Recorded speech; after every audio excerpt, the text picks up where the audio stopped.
Pursuant to the requirements of the Open Public Meetings Act of 1975, also known as the Sunshine Law, adequate notice of this meeting was provided by notifying the Star Ledger, the Jersey Journal, the Newark City Clerk, and posting a copy on the bulletin board in the basement of Newark City Hall.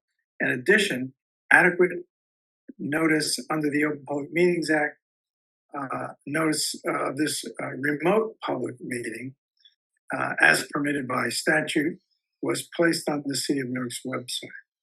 Members of the public may notify the host that you would like to ask questions or make statements by using the raised hand feature on the bottom of your computer screen or mobile device.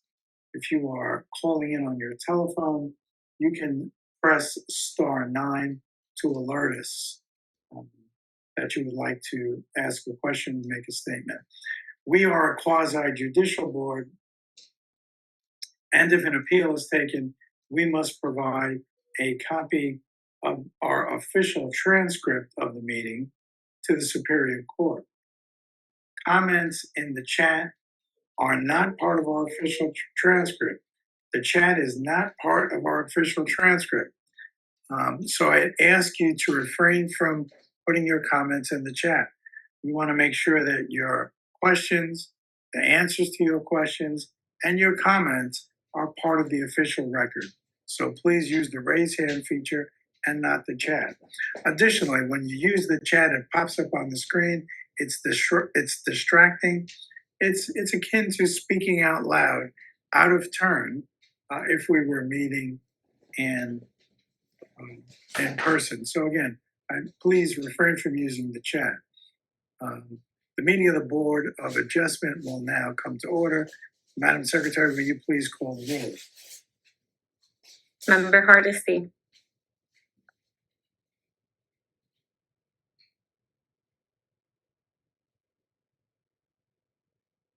We can't hear you, Ms. Hardesty.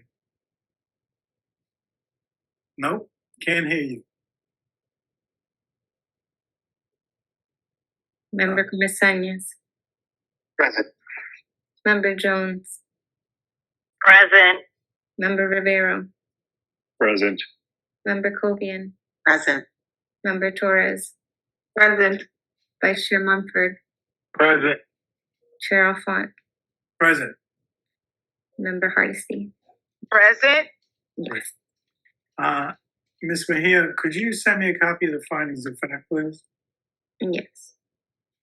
And before we get started, my mother always told me, you never start off with an apology. But all the beatings I got for not listening to my mother, I guess she'll be giving me one from beyond, because I'm going to start off with an apology.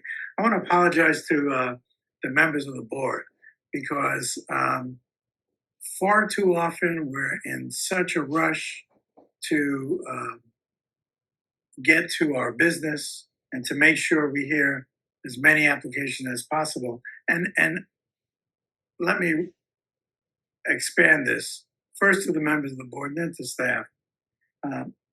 The rush of business has prevented me from acknowledging and sending an appreciation on behalf of the chair and the vice chair for your service. We know that you've worked, all of you have worked a long day at a regular job, and you rush to wherever you have to rush to, sometimes on your way to going home, to log on to this meeting, which used to start at 7 o'clock, and we now, to make sure we can hear more applications and be more responsive to applicants, we've moved it up to 6. And so you're rushing from one place, ending one job, starting another, often taking the night before or your lunch hours to go through the documents for each case. And you forego dinner and other necessities, I'll leave it at that, to hear these applications. and it's often a thankless job, but the vice chair and I want you to know that your services, we recognize your service. We recognize the sacrifices you make, and you make it really because you're committed to your community, and you see this as an act of public service, and we thank you for that. And you're seen, and your sacrifice is seen. So thank you, and forgive me for not starting every meeting off with that, and for not doing it sooner. Are there any requests for adjournments or postponements?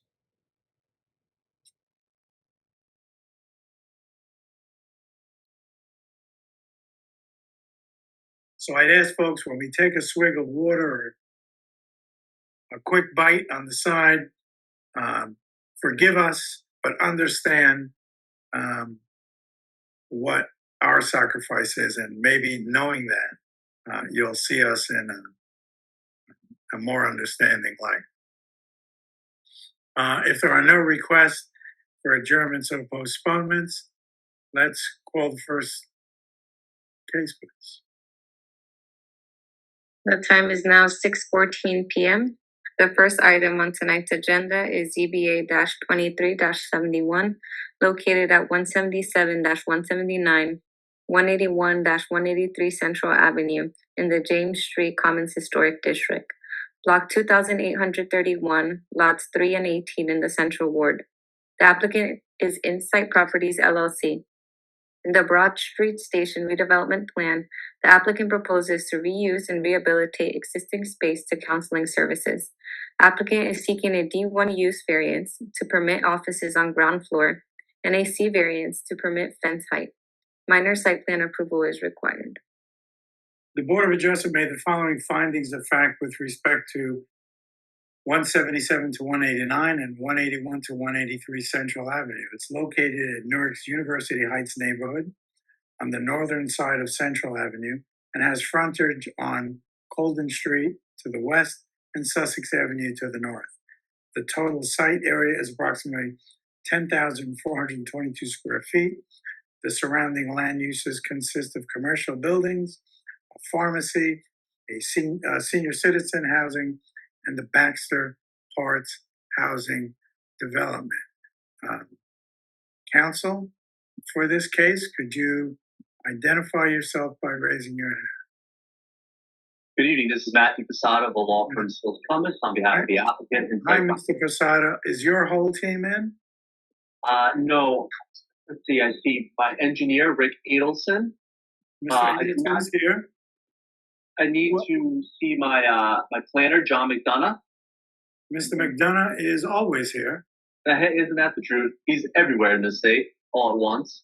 And can I also see Steve Radiosi? He's our architect for tonight.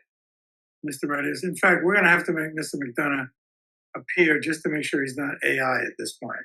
I echo that. Where is your architect? Yeah, there he is. Okay, I'll let you make your appearance in a moment, but first, this is application ZBA-23-71, 177, 179, 181, 183 Central Avenue. Are there any objectors on this application?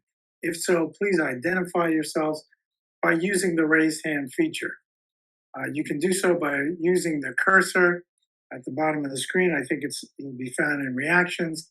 If you're on the telephone, you can press *9. I'd ask you to do so now.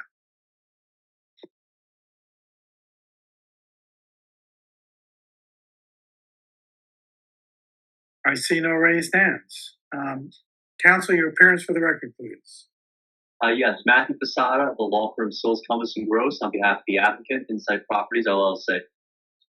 Counsel, before you get started with your witnesses, did you receive a memorandum from the Department of Engineering dated April 17th, consisting of multi-pages, comments 1 through 11, each with subparts thereunder. Yes, we are in receipt of that report and have had an opportunity to review it. And as a condition of approval, does your applicant agree to comply with each and every condition stated thereunder? Yes, and we'll also provide further testimony on specific items addressed in that report. Okay. Did you receive anything from the Department of Water and Sewer Council? No, we did not.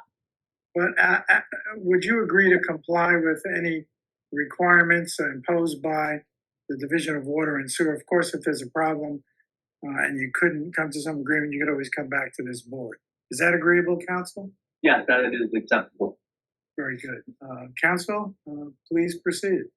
And just to note, we also received a plan report from Mr. Gerald Hazel of the Nishwan Group as well that we received a few weeks ago. We had an opportunity to review that report as well. So thank you.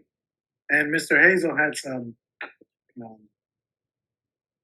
requests, comments and requests in his. Yes, and likewise, we agree to comply with those commentary and any other commentary we need further discussion. We will have our professionals bring that up to have that open dialogue with this board. So, Council, I'm glad to hear that because comment number 4 required your applicant to plant the trees. So does that mean you're going to plant all the trees? Well, we're going to try to plant trees, but if we can't plant those trees, then we're going to have to invest in the tree fund. So we'll figure out how many we can get there. I don't know. We like trees, Council, but let's see what we could do. If we're up to me, I start digging right now. All right, so just to dive right into this application, as discussed, this application is for the subject site at 177 Central Avenue. The applicant is here tonight seeking preliminary and final site plan approval. What brings us here to the board is actually a little more of interest. This application is requiring a D1 use variance, specifically because although the proposed office space is permitted within the zone, unfortunately there is a prohibition of that use when you front Central Ave. Reason being is that the redevelopment plan and the master plan has an idea of it being more pedestrian friendly. So rather than having an office attraction, they'd rather have retail. Now, this is an interesting site, not to mention the fact that office is permitted but for the Central Ave, but the lot itself is really a thorough lot. And as you had mentioned before, Chairman, it fronts on 3 different streets. So therefore, it could be interpreted in many of different ways, especially considering the fact that as part of this application, we're going to be relocating the front entrance from Central to Sussex. And if it was originally in front of Sussex, we would be before the planning board here tonight. But nevertheless, we are not. We're seeking those approvals. I want to make that clear that this is, in fact, a D1 use variance. What the applicant is looking to do here is to do an adaptive reuse. Specifically speaking, existing there prior, well, I shouldn't say existing, because it was the past tenant, was a child care services. Whereas right now, they're looking to seek office space for counseling service to help those children with autistic needs. The interesting thing about this application is not only is it a beneficial use to the municipality and the state, and quite frankly, nationally, but these individuals from the tenant, which would be Rainbow, they in fact have a strong workforce that comes from the city of Newark. And a lot of their pupils that they see come from the city of Newark, which is why they have made a determination to now relocate another office, or open an office, I should say, in the city of Newark. So it's actually a nice story. Most of the people who are going to be working there are residents of the city of Newark, and most of the patients come from the city of Newark. So with that being said, we're looking forward to hopefully accommodating the city and getting site plan approval. And to further discuss those details, I will have 4 professionals. I will have my engineer, Rick Adelson, my architect, Steve Radowski, and actually just 3 professionals, and my planner, John McDonough. So with that being said, I'd like to introduce my first witness, Mr. Rick Adelson. Mr. Adelson, would you raise your right hand, please? Do you swear affirm the testimony you're about to provide will be the truth, the whole truth, and nothing but the truth? Thank you. Could you state your name, your address, and relationship to this application, please? Richard Adelson with the firm of Frank H. Lehr, Lehr Associates, 101 South Harrison Street, East Orange, New Jersey. I am the engineer for the project. Mr. Adelson, have you appeared before this board before? Many times. And you've been recognized as an expert each time you appeared? I have. And your license in the state of New Jersey is currently in full force and effect. Is that correct? It is. I actually just got the renewal today. There you go. I'm sure you're still complaining about the check you had to write with that. Actually, it's not so bad. It's Good. one of the few things the state does inexpensively. Good. We'll recognize Mr. Adelson as an expert in the field of architecture. Counsel? Terrific, thank you. Rick, can you please walk us through from a civil perspective of the proposed intention for the site? Yes, I can. Is it all right if I share my screen? Please. And is my audio okay tonight? Yeah. Yeah. Share. Okay. Did that share? Yep. Okay. So we are talking about 42 Sussex Avenue, also known as 177 to 183 Central Avenue. As the chair pointed out, this property has frontage on Central, Colden, and Sussex Avenue. The property is bounded to the west by a commercial property, a pharmacy along Central Avenue, as well as offices on Sussex and a senior citizens housing project and the park. So we're kind of in the middle. Across the street is NJIT. Turning to sheet C2, this is our existing conditions plan. By the way, this is the set of the package that you should have received. Mr. Allison? Yes. That's just what I was going to ask. Our counsel's pretty old and he needs things a little larger so we can see them well. So this is a set of drawings that are dated April 4th, 2024, consisting of, I believe, 9 sheets. This, as I said, this is the same package you received. Do you want to enter this as an exhibit or? No, since it's been submitted. Okay. Timely. It's been submitted, and as I said, same package has been received.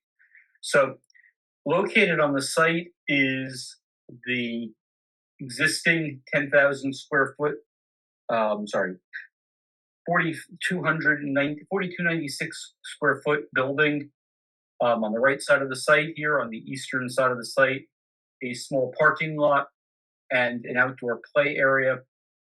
The site is surrounded by existing sidewalk along the 3 street frontages and obviously the 3 roads. We have the Napa Parts store to the east rather. So the proposed improvements on this project, turning to sheet C3, are really very limited. It is, as was indicated by council, an adaptive reuse. The building is being used in its current condition with renovations, without additions. Parking lot will be milled and paved, restriped. In that parking lot, we will create a handicap parking space, restripe it, as well as a trash enclosure. Trash enclosure will be constructed per the Newark zoning ordinance requirements. As was pointed out by Mr. Traficante in the completeness review, at the time we did not have topographic survey for the property, so that has since been obtained, and that indicated, as he pointed out to us, that these sidewalks do not meet current ADA standards.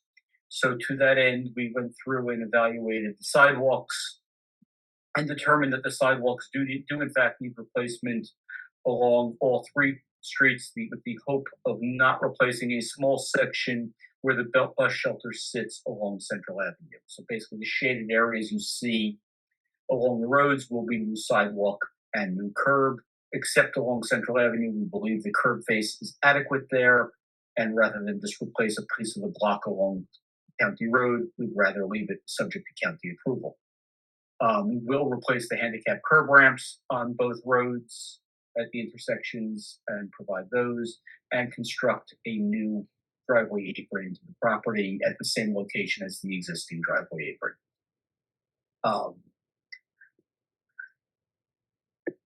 That basically the extent of the site improvements. The building itself is converted into 12, I believe, to be verified by the architect.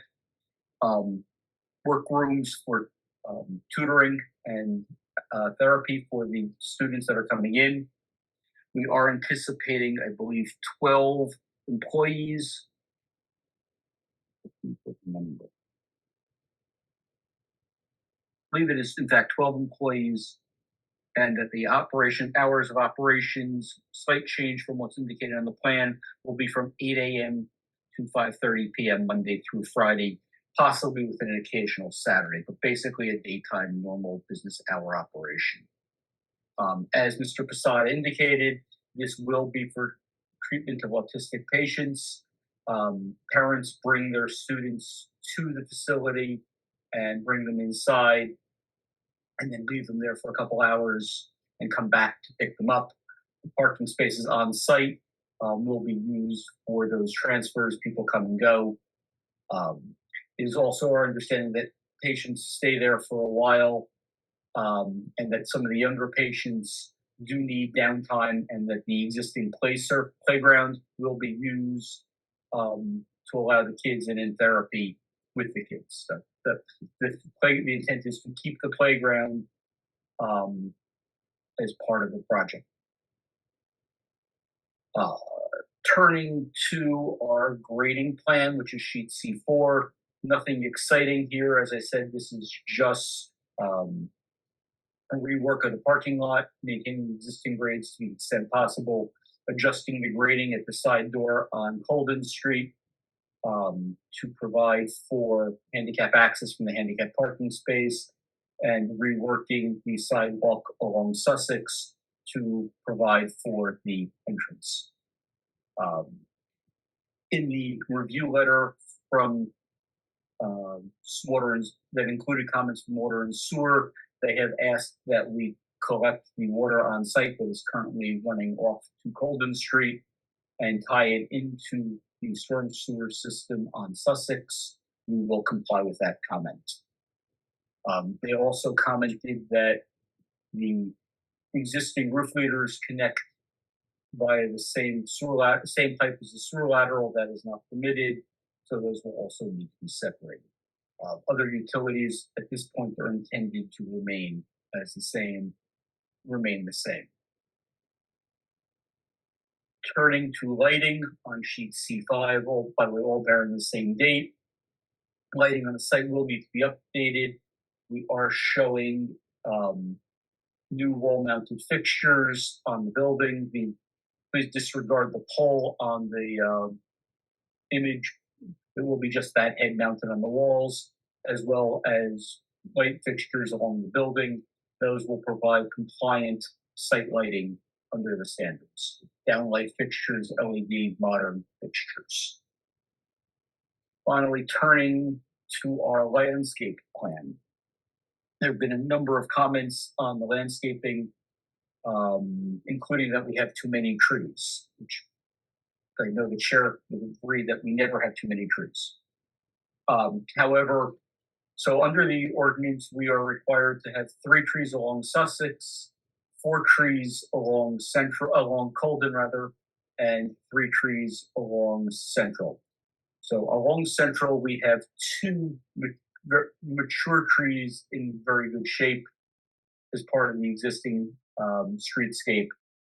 And our determination was it did not make sense to cut down 2 trees to plant 3 trees, particularly given the proximity to the corner, that the 2 trees that are in good condition should remain, which makes us deficient for 1 tree on Central Avenue. In our planning, we compensated for that by adding an extra tree along Colden, and we have 3 trees along Sussex. So I believe we actually have a compliant number of trees with a non-compliant distribution. I'll note that Mr. Traficante has expressed concern that the trees along Colden fall within the line of sight and can block sight for the vehicle pulling out of the driveway onto Colden. I defer to the board and the engineers as to whether or not the trees along Colden should be planted. They will be planted at a normal 2.5 to 3 inch size It will be a number of years before they grow to the point that they are obstructions. However, they will be in the line of sight at some point in the future. And I know we've had this discussion before the board before, and again, we defer to the board on that. Mr. Allison, why can't you plant that other tree on Central? We really don't have enough frontage. The trees would be too close together. Would not thrive. So there's really just not room to do that. And as I said, the trees, I think if I go back to the first page, or photograph on the first page shows those trees. Yeah. They're fairly mature trees. You really don't want to eliminate the trees that shown. And there's not room for one more planting? There's really not, would be off either beyond our property or too close to the corner. So, I don't really, it looks like these trees are doing pretty well and they're nicely full. I wouldn't want to overly crowd them. I think the trees that are there really are appropriate. I don't have another picture that looks down, but the trees continue down the block as well. So this board has expressed a concern, expressed, I'm sure, as you know, by many scientists, that trees in urban areas are very important to stop this stop the growth of urban hotspots. I'm sure you're aware of that. So and that's why we're really urging applicants to find a way to comply with the city's ordinance. And I wonder, council, as a condition of approval, if you would agree to plant the required trees as required by our ordinance, or to work with our planner and the city's arborist, or if the city's arborist is not available, an arborist chosen by our planner to review, along with other city staff, the possibility of complying with the city's ordinance, or as close thereto as you can get. And only then, if after that review is complete and it's determined by the city's staff, including our arborist, that it's impossible to comply with the trees, only then will you make the required deposit to the city tree fund. Is that agreeable to you, to your applicant, counsel? Yeah, that is acceptable. Absolutely. Thank you. Mr. Adelson? I, as you may have noticed, I drew in a tree in front of the property next door, which kind of at the same spacing. I don't know that the county would permit us, or the city would permit us, but it may be possible to add a tree there, which would fill in a gap. And that might work. Again, as far as the trees on Colden, I defer. I believe they can be safely planted at this point without overly obscuring traffic, hopefully for the next 20 years, at which point they may need to be cut down and replaced. Mr. Hazel, do you just wanted to get clarification state your name for the record, please? Gerard Hazel, board planner. I just wanted to get if you can just repeat what new trees you're adding. If I understand you correctly, you're adding 3 trees to Sussex and 2 trees to Colden? We have 3 trees on Sussex. Right. I have 1, 2, 3, 4, 5, 6 trees on Colden. Gotcha. Okay. We had existing 2 trees on Central, and we can add the extra tree on Central if that's so required. But I believe we have a compliant number of trees. I've been told by the chairman on this board many times, Mr. Adelson, don't you like trees? And quite honestly, I really do. So. But you keep coming short, Mr. Adelson, so I know. It's unfortunately, it's the deck of cards the cards you're dealt, I'm afraid. Yeah, okay. But as I said, we can provide one more tree along Central if we needed to, if we can get permission to do so. Appreciate it. As far as variances, we have an existing wrought iron style fence, or tubular steel aluminum fence that is around the property at a height of 8 feet. that is taller than is required. It has been there historically for quite a while. It looks like it's in very good shape. It functions. We would like to leave that to remain. And Rick, on that note, is it fair to say that it is actually a necessary accessory for the subject site, given the fact that we will have students out there at times on the playground? Yes, that fence works to contain everybody on the playground and on the site. So yes. Thank you. We've talked about trees. Let me see. I don't think there are any other variants I'm supposed to hit. Just the D1, and I believe our planner, John McDonald, is going to wrap. We've got the planner. We talked about the use of the playground in Mr. Hazel's report. We talked about the fence, and we talked about the trees. To the engineer's report, we do not have problems complying. The only thing that may be an issue that I don't believe it's a problem from a safety standpoint is the site distance on this property is restricted by the length of Colden and the fact that we are on this tiny little street and our driveway is smack dab in the middle. This is a pre-existing driveway that has been there for as long as this property has been functioning as this, which is quite a while. And we don't see that as a problem. That is not a high traffic street. And we believe that driveway functions, it can continue to function appropriately. So I don't believe that is a problem, although it may not fully meet standards just by length of this function of the length of the street. And I believe we can comply with all the other comments in the engineer's report. With that, I don't have anything else specifically. Rick, just anything further for this witness? Yeah, just have two questions. Rick, just to reiterate, overall, we meet and exceed the tree requirement for the subject site, correct? That is correct. And then number two, would you agree that is a considerable improvement to the existing stormwater functionality of the site for the proposed improvements we have? I think with the addition of the drainage, that is a significant improvement, and replacement of the sidewalks certainly add to, and adding the addition of the trees certainly add to the beautification of the area. Thank you. I have no further questions for this witness. Yeah, and before I open it up to questions by the city engineer, Mr. Allison, did I misidentify you as the architect on this project? No, you said engineer. Okay, I wanted to make sure I didn't offend you. I know how you engineers get, like believe architects. I probably would have corrected you. And how the architects get upset. Mr. Traficante.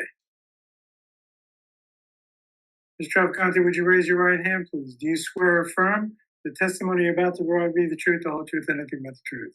I do. Please state your name and your title for the record. My name is Charles Traficante. I'm a principal engineer and a professional engineer. I'm in the employment of the City of Newark, Department of Engineering. License is active and in good standing with the State Board. Thank you. Mr. Traficante. Mr. Allison, one question. In the engineering report to the zoning board. Oh, sure. Mr. Traficante, please talk so I can hear you. Can't hear you, Mr. Traficante. Dated April 17th on page 2, item 3, survey, Roman numeral 1. Survey indicates an existing building corner that approaches into the public right-of-way for Sussex Avenue by as much as 0.16 feet. For the record, can you provide testimony? The applicant property owner of the subject lot shall provide testimony to the board as to what approvals the property owner of the subject lot has been granted by the City of Newark to allow for this existing building encroachment. Should none exist, applicant shall provide additional testimony to the board as to the future disposition of this existing building encroachment should the board approve this application. Is that something you can address, Mr. Alves? I believe I can. So as you can see on the screen, we are talking about. You got to reshare. We I have share. So you have to stop the share and start it again. Sorry. Sorry. Start the share. Did that share? Yes. Okay. So we are talking about the easterly corner and actually the whole line along Sussex Street. So this building is a building that is presumably older than most of us on this board here. It looks like it encroaches by about 0.15 feet. According to the plans, building next to us actually encroaches by a little bit more. That is a pre-existing condition. To my knowledge, there are no specific approvals that have been granted relative to that. I guess we could request permission from the city council for the building to remain if so desired. However, there is obviously a documented encroachment here. No further questions. Thank you. Are there questions from the board for the engineer? Are there any questions for the engineer from the board?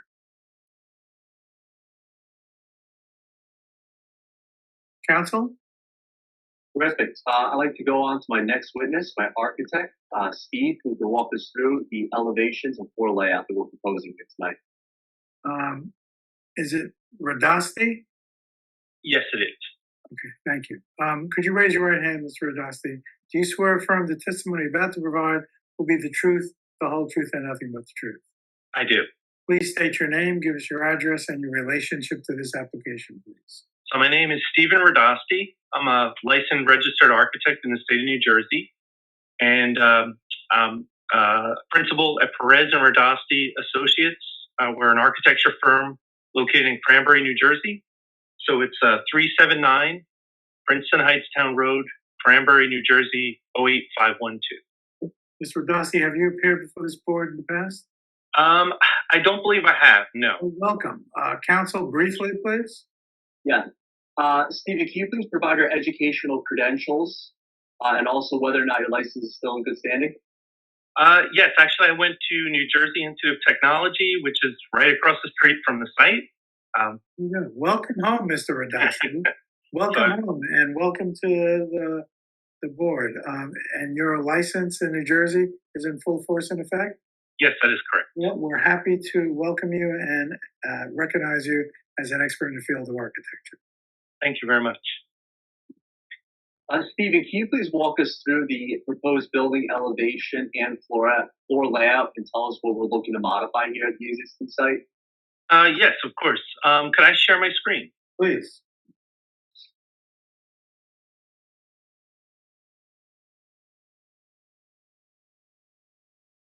Okay.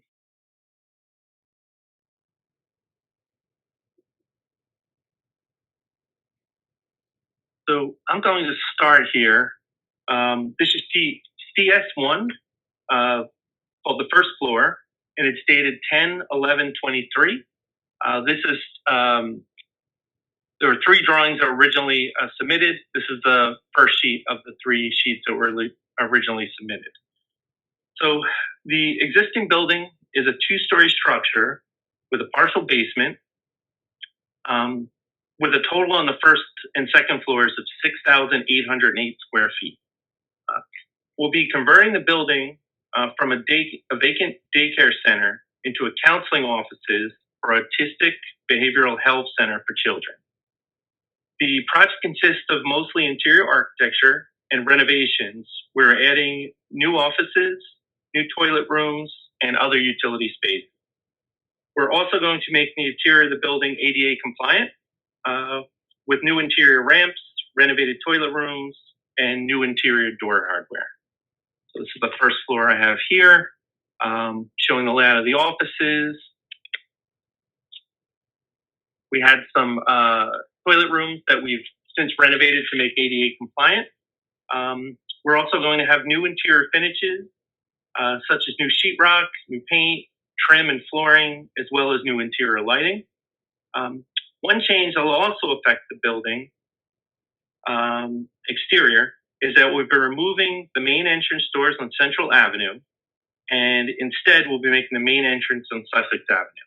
So we'd be removing the doors at the storefront here, and we'd be adding a new set of doors here on Sussex Avenue. We'll be adding these new double entry doors on Sussex so that you can enter into a new foyer to go into the office space. Now, if I can go to the second floor. So this is sheet CS2 of the same date. This is the second floor of the project, and it's slightly smaller than the first floor. First floor was 4,203 square feet, where the second floor is 2,605 square feet. And we'll be adding similar offices and toilet room renovations at the second floor, just like we did on the first. And we're going to utilize the two existing staircases here and here for egress purposes, so people could egress down to an exterior exit on the first floor there, or go down this staircase to an exterior exit that is here on the first floor. The existing building is constructed of masonry. Actually, let's go to CS3. So we have here, this is sheet CS3, which are the exterior elevations. The building is constructed of masonry with wood framing, and the exterior is clad in a rough finish stucco that we plan to upgrade. In addition, we'll be removing these existing front doors. We're moving them here from Central Ave and closing those with glass so that the storefront continues without those doors. And then on the opposite elevation on Sussex Ave, we're adding new doors here at the sidewalk line so that these would become the front entrance doors. That's pretty much my whole presentation, other than any questions. And just to confirm, Stephen, the subject site today is not ADA compliant, whereas our modifications to the interior space will cause it to be ADA compliant. Yes, that is correct. Thank you. I have no further questions for this witness. Are there questions from the board for this witness? Commissioner Riviera. How many classes or rooms do you have, or office? It's not office space, right? Because they are office spaces because they're counseling rooms. So there would be a counselor, with a patient in each room while they're being used. So we have approximately about 24, 25. And you guys said there's 12 employees as of now? Yes. I think realistically speaking, we're more likely going to have anywhere between 10 to 15 employees at any given time at the site. Let the record reflect that Mr. Posada is testifying now. Okay, let me take a step back. Stephen, do you think it would be accurate to say that more than likely we'll probably have 10 to 15 employees at any given time at the site? Yes, that is correct. And would it be fair to say that each one of those employees will have their own office, so when they're there, more than likely that's when their patients will come into their office to discuss and to conduct the counseling services? Yes, that is also correct. Thank you. I have no further questions for this witness. Where would the treatment be? The same counsel, the same office as their meeting, or is there another space for the therapy? Some of them may be in the office used by the employee, but other times they might use one of the other rooms. That maybe they could have a couple more chairs in it, or less mess from their particular office, things like that. Steve, would it be fair to say that it would be contingent on what the Let the record reflect again that Mr. Posada is asking questions. Yes, my apologies. Just to redirect my expert, would it be fair to say that contingent on what the diagnosis is would be contingent on what type of space we're using? For instance, if the child were to be diagnosed as autistic, where comparatively to a child being diagnosed as having sensory disorders, might require a different type of atmosphere, and that's why we have the different spaces available? Yes, that is correct. And that would also include the outdoor space, correct, with the playground?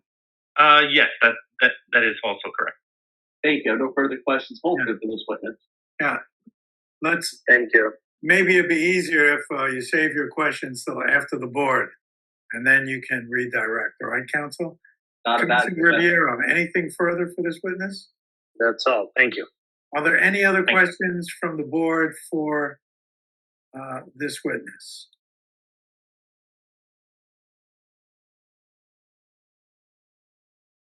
So just to follow up, if you know, if we're going to have max out at 15 employees, why do you need 25 offices? What's the purpose of those 10 extra offices? Well, we're going to max out Let the realistically. record reflect again, Mr. Posada speaking. Just want to keep the record clear in case you got to appeal. Sure. May I redirect to my client? As soon as after he answers my question, you may. If you can answer. We're going to have different rooms for different uses, right? So some of those rooms will just be used as an individual office for a counselor. So the other rooms might be counseling rooms. Some of those rooms, like I said, if there's more than one person in the room, with the counselor, they might use that room instead. Different rooms could be used for different reasons. So that's the reason for the additional rooms. So do you have different architectural requests for each of those rooms? I will. At the moment, the rooms are conceptually designed, and we're going to, assuming approval, we would go on and further develop the interior of the space. Is it fair to say that right now the plans you presented to us, all those rooms are essentially the same size? They vary in size. We have some that are very similar in size, and then we have some larger ones as well.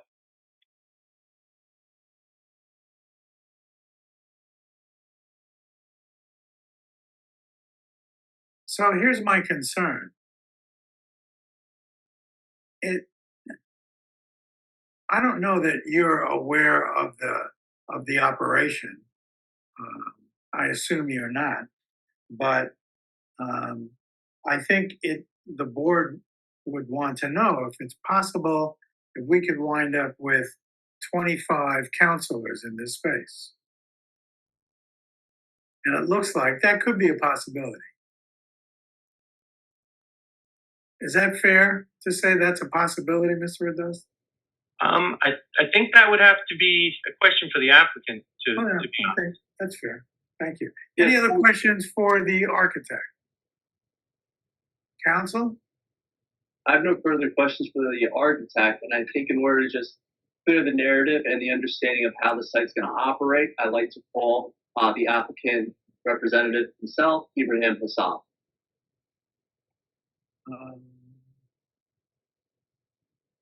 Do I see? Are we on more than one screen? I don't see the applicant. Maybe. Ibrahim, could you please raise your hand? Ibrahim, now I see. Ibrahim, could you? Hello, good evening. Hi. Could you raise your right hand, please? Sure. Do you swear or affirm the testimony you're about to provide be the truth, the whole truth, and nothing but the truth? Yes, I do.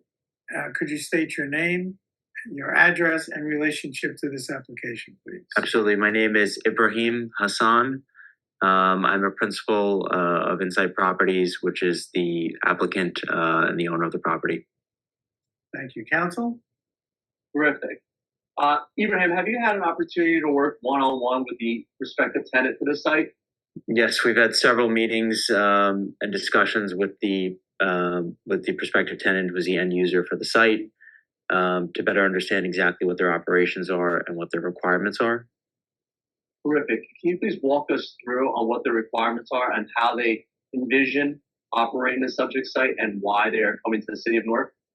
Absolutely. So they are an established autistic behavioral health therapy center, providing their clinical therapy services for children who have been diagnosed with autism.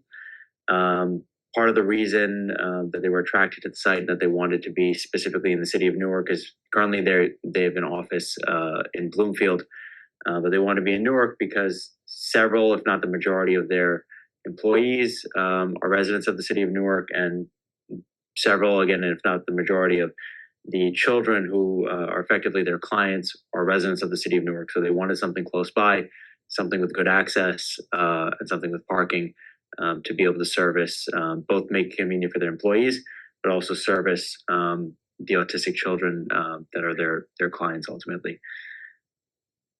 Fantastic. Can you also walk us through on how they envision operating the proposed interior space, and also to kind of divulge on exactly how they are going to operate between office space and flex space and communal space in the interior? Absolutely. And I'll provide some background and some clarity, because I know that it can look like, well, there's just a lot of rooms here, and how are you going to have them all occupied at the same time? So just to be clear, their intention is not that they're all going to be occupied at the same time. This is not something where you're going to have 25 different people in 25 different rooms at all times. These are trained clinical therapists who will be operating from their own offices. So they need their own private space to be able to go through the therapy sessions with the children. This is not something where a therapist can swap in and out of somebody else's office, because as I'm sure probably most members of the board are aware, this is something that is a medical service.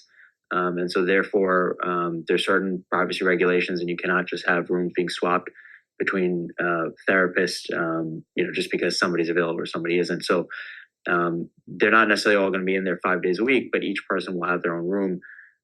The other point that I think is important for the board to understand is that there's different types of therapy services that they offer. So, for example, some children respond well to therapy through doing artwork. So they'll have certain rooms where you'll be able to do that type of therapy. Some children respond well to therapy through certain types of play activities.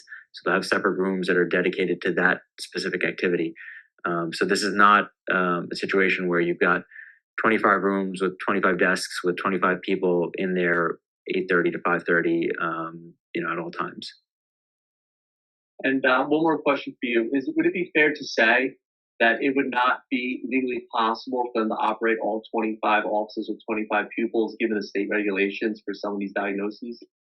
And to the best of my knowledge, yes, I agree with that.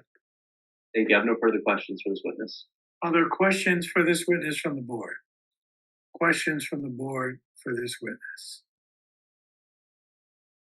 Mr. Hassan, is this, do you know the hours of operation for this site? Yes. Monday through Friday, 8 a.m. to 5:30 p.m. And there'll be no hours on the weekend, is that correct? I specifically reached out to the tenant yesterday to confirm. They said they have no plans to operate on the weekend currently.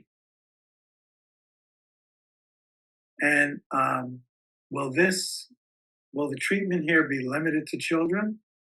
That is correct. And there'll be no services for adults here?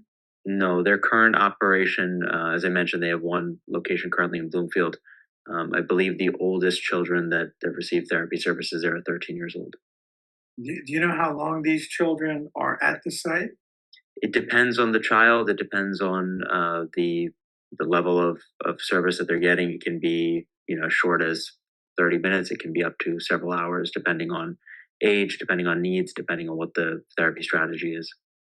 So Ms. Hassan, I want to ask you a question. I don't want you to answer quickly. You may want to take a minute to talk to counsel, but I wonder, as a condition of approval, if you would agree to a condition limiting treatment here to children and their parents and their guardians.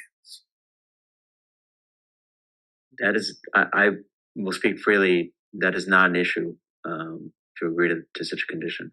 So you agree to that condition? Yes, I do.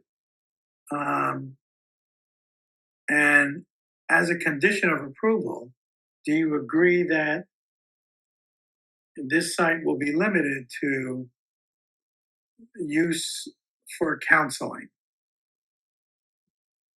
Yes, absolutely. The tenant is a autistic behavioral health therapy and counseling service. That is what they do. Yeah. Okay. So, there's no other service or that they're providing or anything else that they're doing.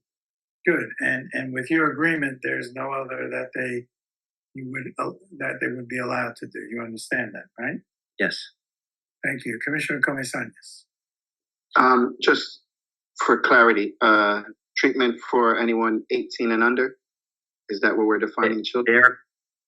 Sorry. Chairman? I'm eager to hear Mr. Hassan's response to that. I was just reiterating that their existing operation is only for children up to the age of 13. I would, you know what, that's a great question though, Commissioner Comesañas. Special ed in New Jersey, as I'm sure Commissioner Jones would tell us, guarantees education to children up until the age of 21. So I would be willing to say that children 18 or under, unless they're in a special education program, and then until they're 21 years old, if that's agreeable to you, Mr. Hassan. Could you repeat, please, just so I'm clear about the condition? Is that, would you be agreeable to that, Mr. Commissioner Comesañas? Is that what your concern was? Well, my concern is just knowing where the cap is. I think you're correct in saying that up to 21 is when they would have, I guess, certain level of protection, right? Yes. So I just want to have a definitive number. So the agreement would be, this treatment here would be limited to children and their parents or legal guardians. Children is defined as a person 18 years or younger, unless they're enrolled in a special education program in the state of New Jersey, and then that would allow them to continue till they're 21, where their special education privilege would end. Or this, yeah, I think that's the way to describe it. Thank you. Ron, if that's That is acceptable. I'm sorry? That is acceptable, sir. Thank you. Any other questions from the board? And I am very sorry. I forgot to ask. Are there questions from any members of the public for anyone that has testified as of yet? Forgive me for failing to ask sooner, but if any member of the public has a question for the engineer or the architect, or I guess it's the applicant, Mr. Hassan, could you please identify yourself by raising your hand, and I will recognize you. You can do so by putting your cursor at the bottom of your mobile device or your computer screen, clicking on reactions and using the raise hand feature. If you're on a telephone, you can do so by pressing *9. I'd ask you to do so now.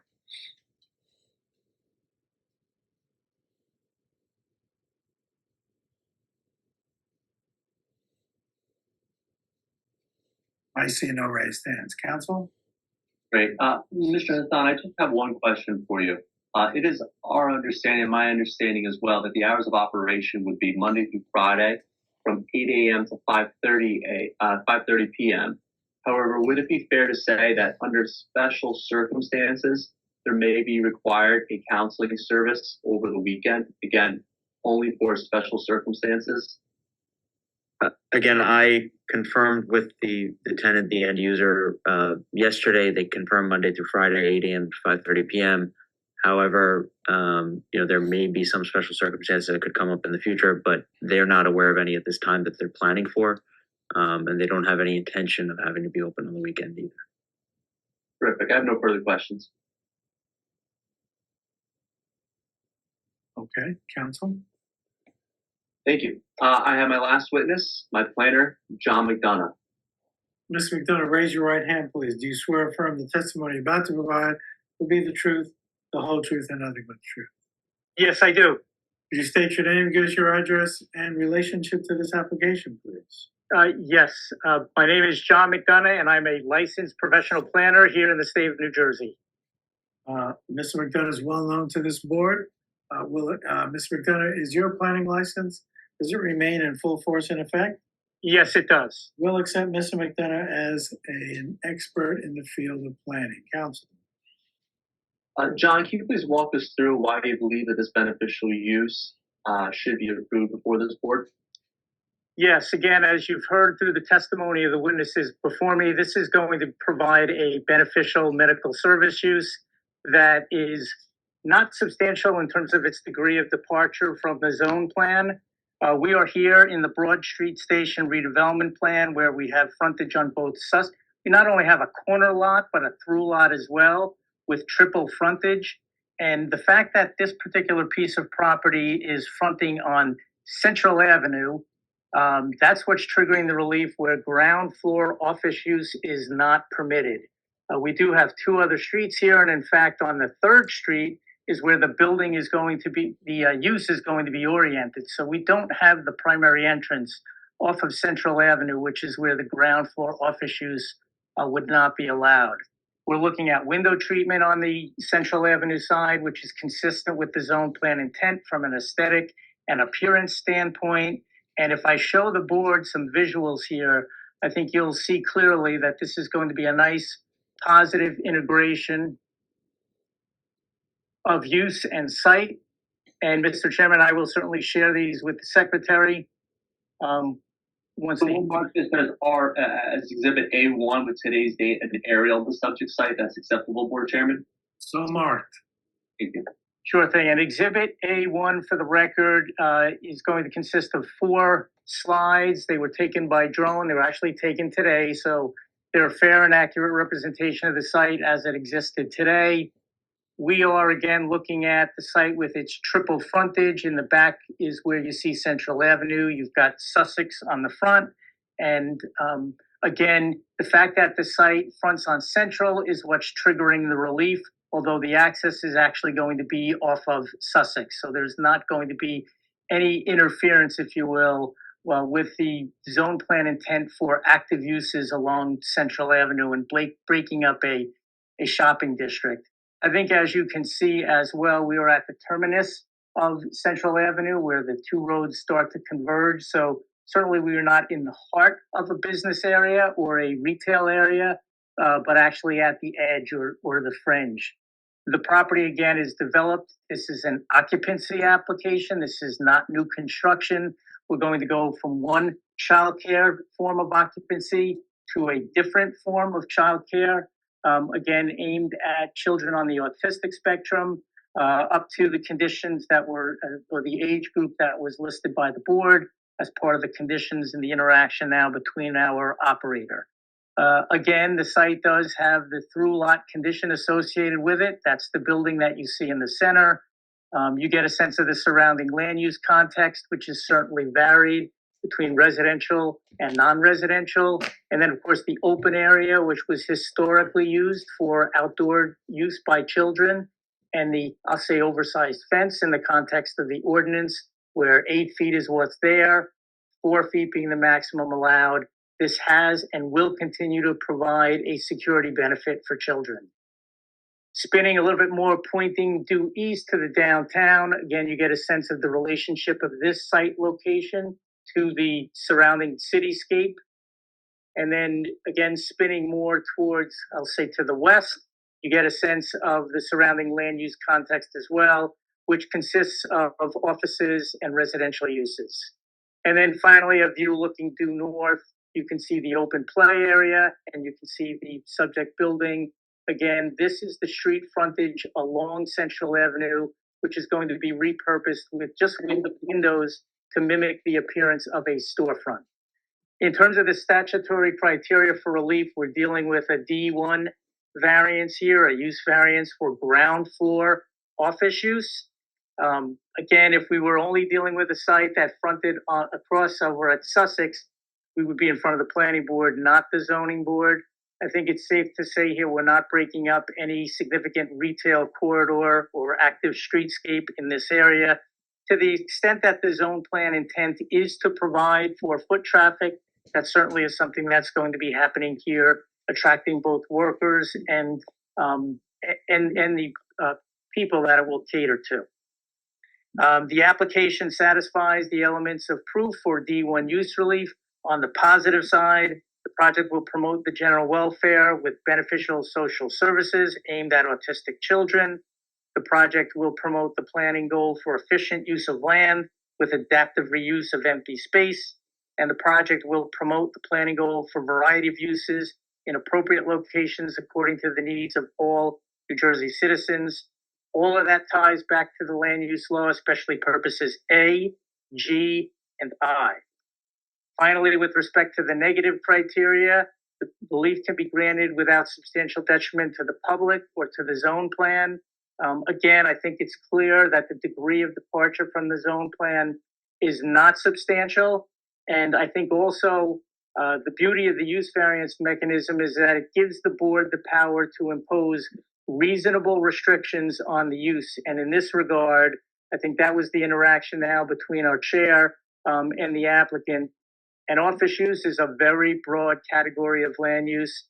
I think that interaction, what that just happened there, will contain the use to ensure that it's in line or substantially in conformance with what the applicant has testified to this evening.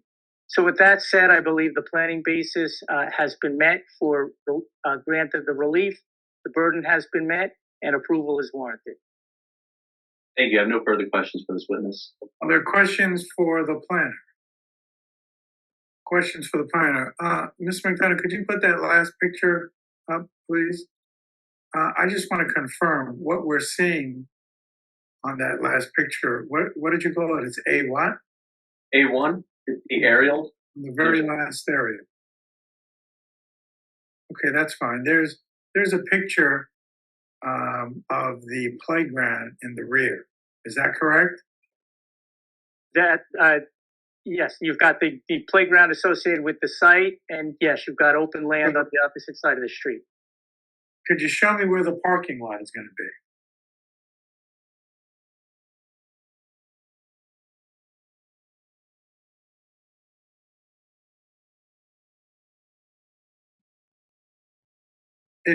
If you know. It is going to be on, bear with me, the Central Avenue side. It'll be along the frontage on Central Avenue. So that front lot that is empty, which I'll say it's on Central Avenue in front of the park, the playground. That's the park. That's going to be the parking area. Is that correct? That's where the spaces will go. Correct.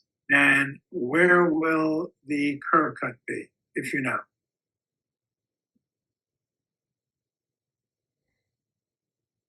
The curb cut will be off of Colden. Okay. Centrally located off Colden. Okay. Can you, if you know, how did the children get from inside the building to the playground? If you know. I see in the architectural plans a door on the side of the building. And you're pointing to a door in the parking area. Is that correct?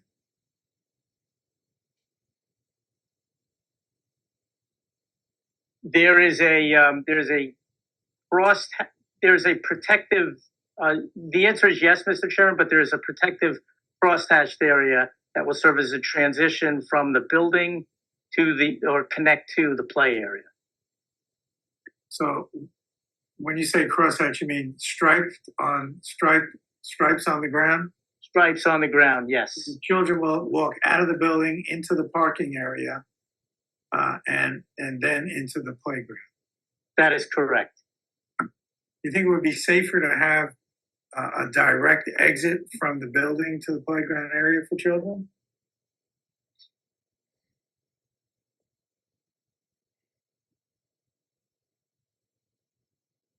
Again, I don't want to overstep my bounds, Mr. Chairman, in terms of the actual design here. I know there are building codes and ADA codes that have to be complied with. So I'll hold off on answering that. I don't know. Board Chairman, if you would like, I can call back up my civil engineer and he can answer this. Can we do that? I'll be brief. Absolutely. Let's call back our civil engineer, Mr. Rick Adelson, who I believe is still under sworn testimony. Mr. Adelson? I'm here, I think. Good, great.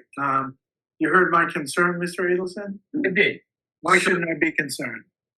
Why shouldn't you be concerned? Well, first of all, I would assume that it's heavily supervised because we are talking about autistic children. So I would assume they're escorted out. That makes me more concerned. So the architect is providing for a grade transition inside the building to make to the handicap area for the handicap parking. So there is a ramp, a small ramp coming down to the doorway and a landing. And where you enter the parking lot, and that area is flat and graded. So with access to the gate, then access to the playground. I think adding a second door would be a challenge in that you'd have to maintain that ramp and it would probably be very awkward. We can provide a couple bollards to provide some containment for that transition area. But I think it's a relatively short distance, and I honestly don't anticipate that being a problem at all. So, you may be right, but here's my concern. You have autistic children. You're dealing with autistic children, various levels and forms of autism, and unless they're going to be heavily supervised, you're going to take them into a parking lot area, and I just think it would be safer for those children if they could be protected, walk out of a door, either a door into that playground, as sparse as that playground is looking. I hope it will be made less sparse, but or if not a door, some protected space that leads them directly from that parking area, whether it's a raised ramp into a gate that gets them safely into the playground. Do you see my concern, Mr. Adelson? I do, and I just received a note from the architect that he believes he can make a third door work into that space.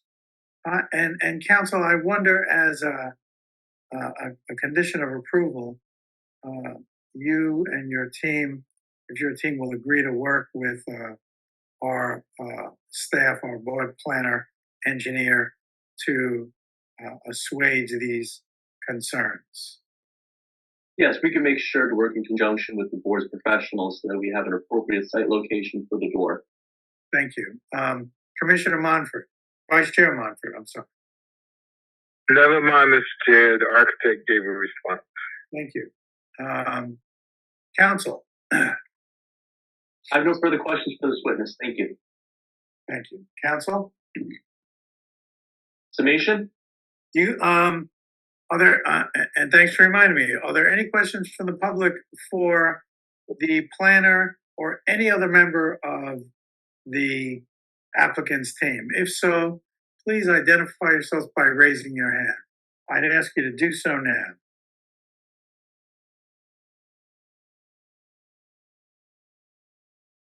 I see no raised hands. If there are no questions, I wonder if any member of the public would care to make a comment regarding this application. If you would like to do so, please identify yourself by raising your hand. You can use the raise hand feature at the bottom of your screen, or if you're on the telephone, press *9. I'd ask you to do so now.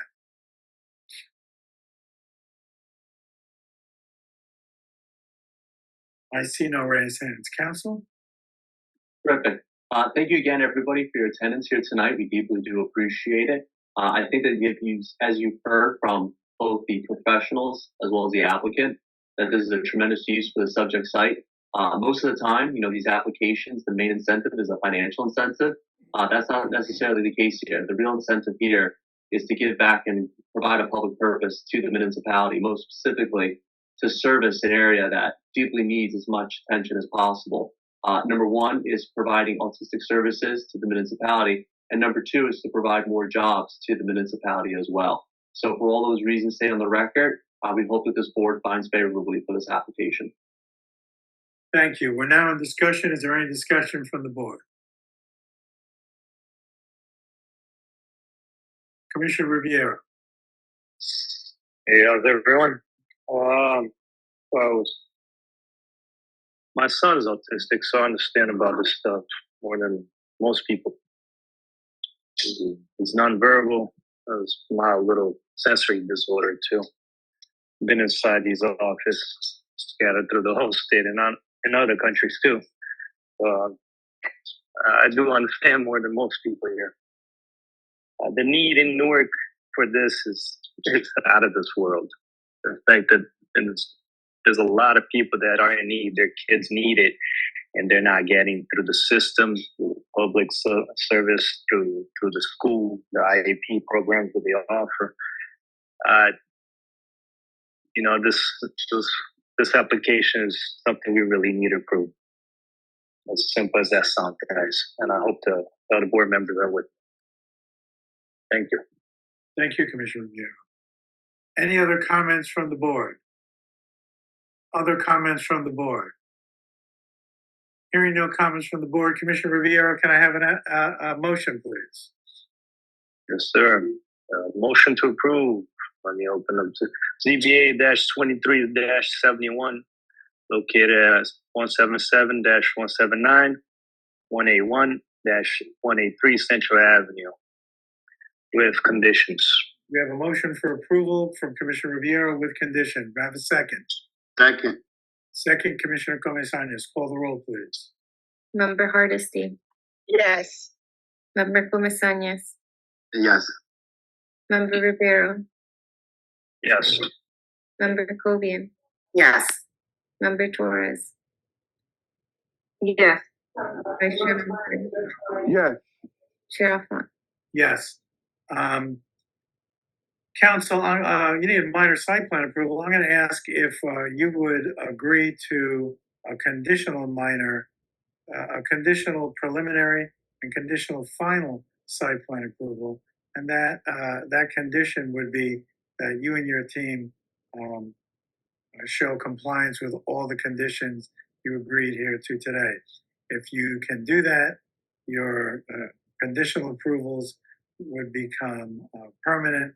If you're not able to come to an agreement, you have the right to come back to this board. Is that agreeable to you, Council? Yes, Board Chairman, thank you. May I have a motion for preliminary, conditional, and Move it. conditional preliminary and conditional final minor site? Move it. Second. Move it, Commissioner Monfort. Second, Commissioner Hardesty. Call the roll, please. Member Hardesty. Yes. Member Comesañas. Yes. Member Rivera. Yes. Member Cobian. Yes. Member Torres. Yes. Vice Chair Manfred. Yes. Chair Afan. Yes. Council, thank you. Thank your team. And congratulations, your application and conditional approvals have been granted. Thank you so much, everyone. We really appreciate it. Thank you for your time. Thank you. Call the next case, please. The time is now 7:26 p.m. The next item on tonight's agenda is ZBA-24-07, located in the Four Corners Historic District, 147-159 Halsey Street, Block 62, Lot 1.02, Qualifier C2, in the Central Ward. The applicant is WelbeHealth Atlantic Pace LLC. In the Living Downtown Redevelopment Plan, the applicant proposes an interior fit-out of 16,894 square feet, a first-floor space located in an existing 15-story multi-tenant building to be utilized as a program of all-inclusive care for the elderly, PACE.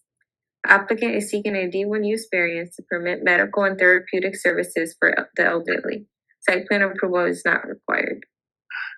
I'd ask council and council's team to raise your hand so we can identify you and bring you in.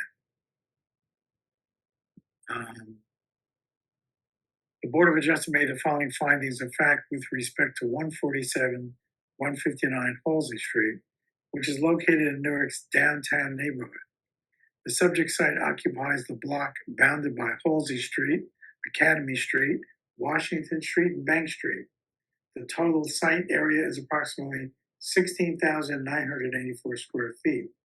The surrounding land uses consist of commercial and mixed-use commercial office buildings and a surface parking lot.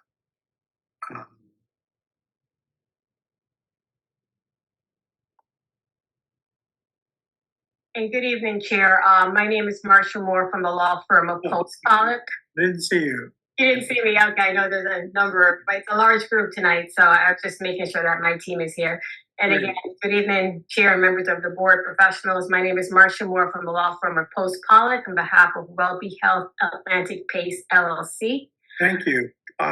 This is application ZBA-24-07, 147 to 159 Halsey Street. Are there any objectors on this matter? If so, please identify yourself by raising your hand. You can do so by using the raise hand feature at the bottom of your screen, or if you're on the telephone, you can do so by pressing *9. I'd ask you to do so now.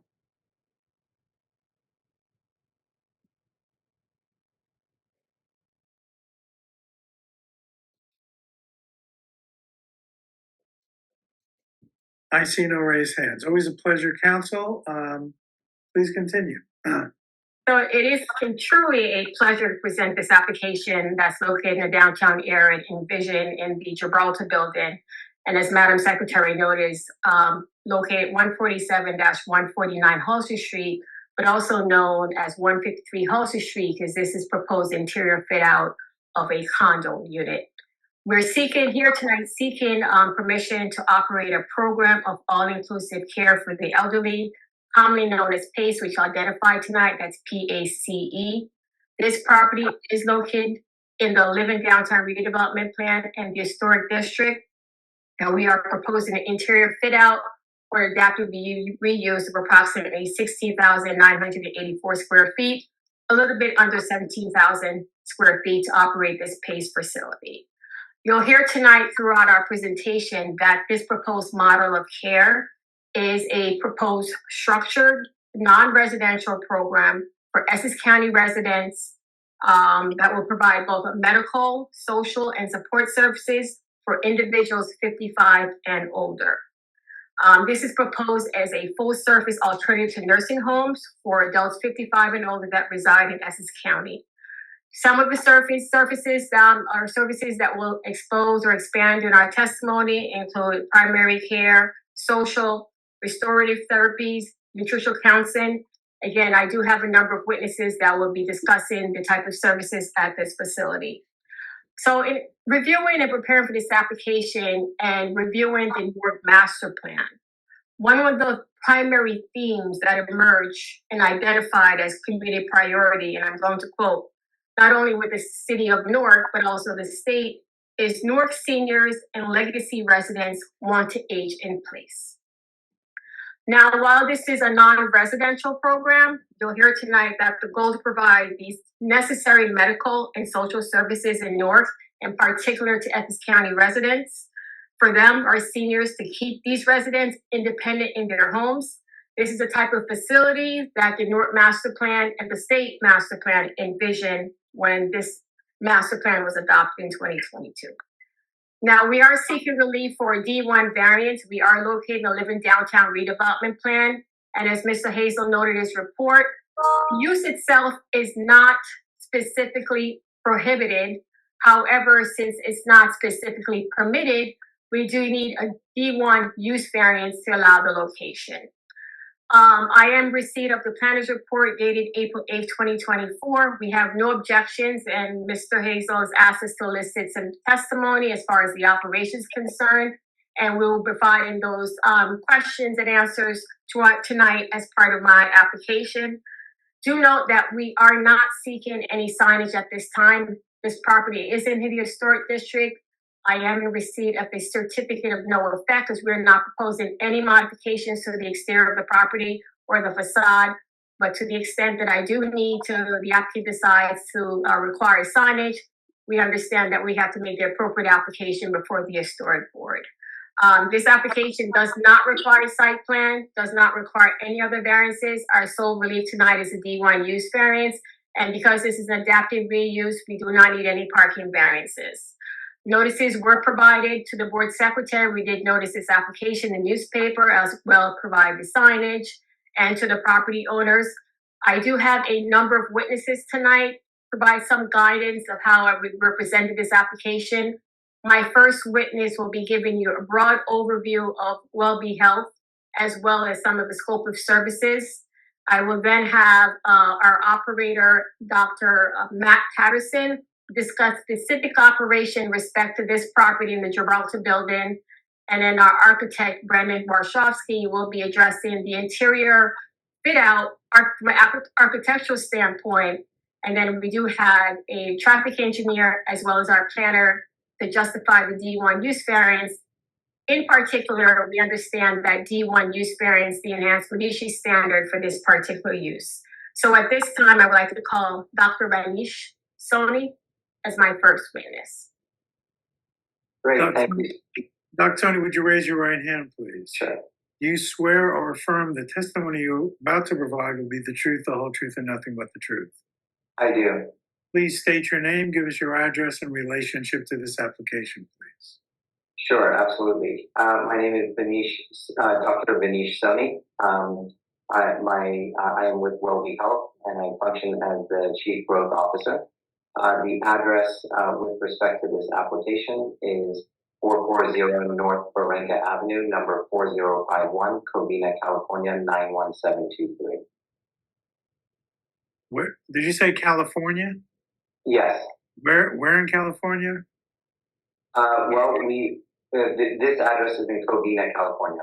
Urbina. Okay. Yeah. All right. So, Dr. Soni, you're familiar with this application, correct? Yes. And I've mentioned in my introduction that you'll have a PowerPoint presentation that will just give us a brief overview, or if you said an introduction to WelbeHealth. I've studied that you've started to share your screen.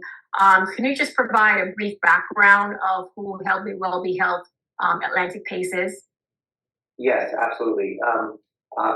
If it's helpful, I can go ahead and start with the presentation, and we can cover not only what WelbeHealth is, but also the PACE program of care. Dr. Soni, it sounds like you're talking into a can. Could you? Oh, I apologize. Are you able to hear me better if I speak up? Yeah, I think that helps a bit. Okay, great. I'll speak slowly and loudly. Thank you. Thank you. If we can start with the first slide. I'm going to start first with what is PACE. PACE stands for Program of All-Inclusive Care for the Elderly. It's also known as LIFE in some communities and some states. The program first started in the 1970s, and it was designed as a nursing home alternative for the frail and vulnerable seniors that live in our communities. And the purpose is to help seniors live more independently in their homes, as opposed to being institutionalized in nursing homes. PACE itself is a health plan. It's a provider of services, and there's a physical care site as well. The physical care site provides primary care, as well as consists of a day center in which seniors enjoy recreational activities and socialization with other seniors.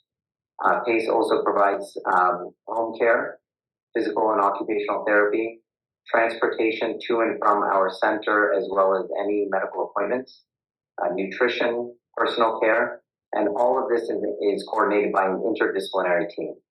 The interdisciplinary team consists of 11 different medical and social disciplines, and that is the secret sauce of PACE. That is why PACE, over a period of 40 plus years, has demonstrated very good outcomes, is because you have 11 interdisciplinary leaders who design a care plan for the most frail and vulnerable seniors, and they execute that care plan on a regular basis.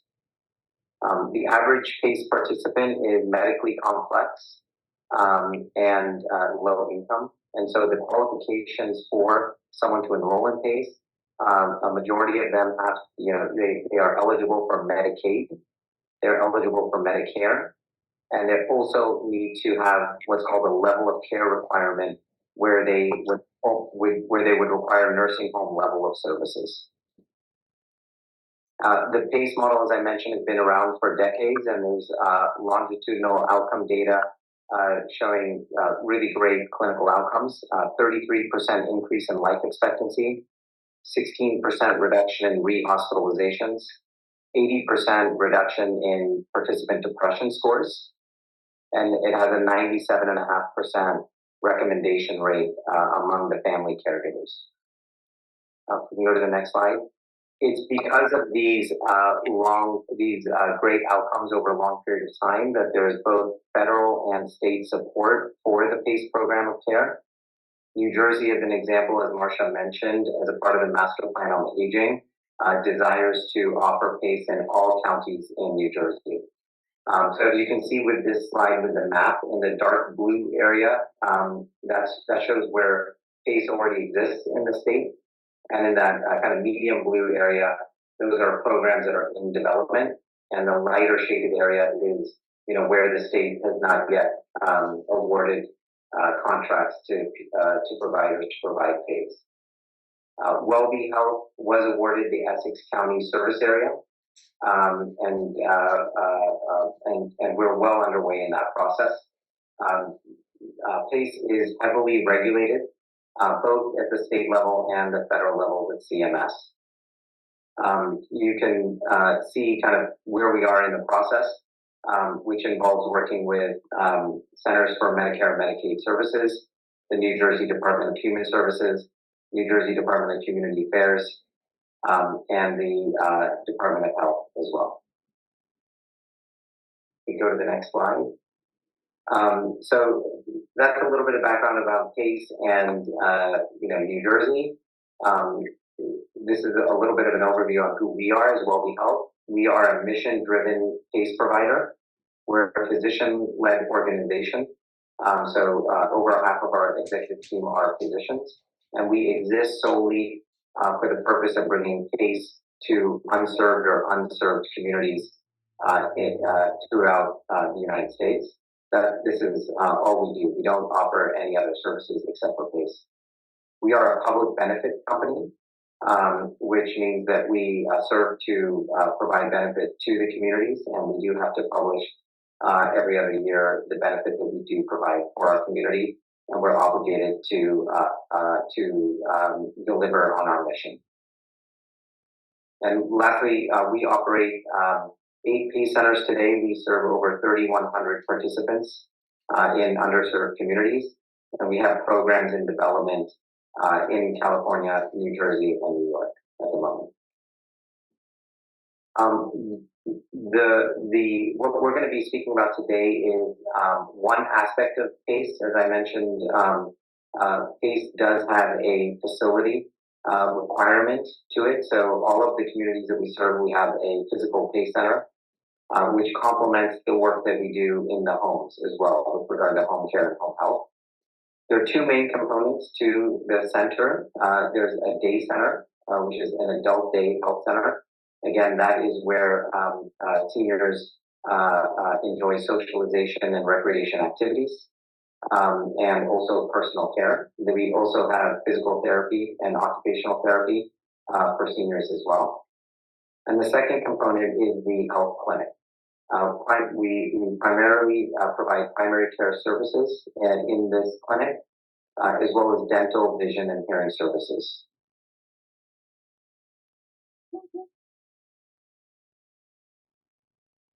These are a few renderings of what we envision for the design at the 153 Halsey Street location.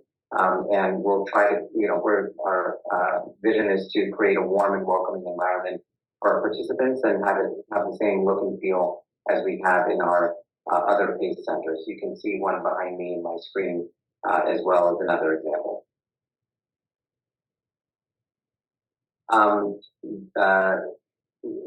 The state identified Essex County and specifically the Newark area as an area of high unmet need across the state.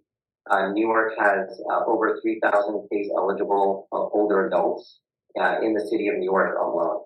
So it's a high density of seniors that need this level of care.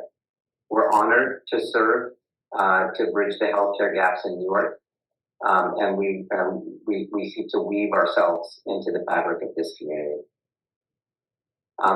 Each participant also receives, concierge level of services. Which means that we coordinate all of their medical appointments, in addition to providing transportation to and from our base center, as well as any off-site specialty appointments. And we hire teams of local drivers to fill that need. The reason why we chose the Halsey Street location is because the Central Ward provides convenient access to participants from across the county. And also in working with the state on our application, this was an identified area of high need as well. There's also multiple access points for public transportation, which will be important not only for our team members, but for the participants and seniors and their family members. And I'll close with just a few comments on the many benefits that we'll provide to the Newark community. We are investing over $10 million in capital and startup expenses, not only for the facility, but to fund the program to maturity.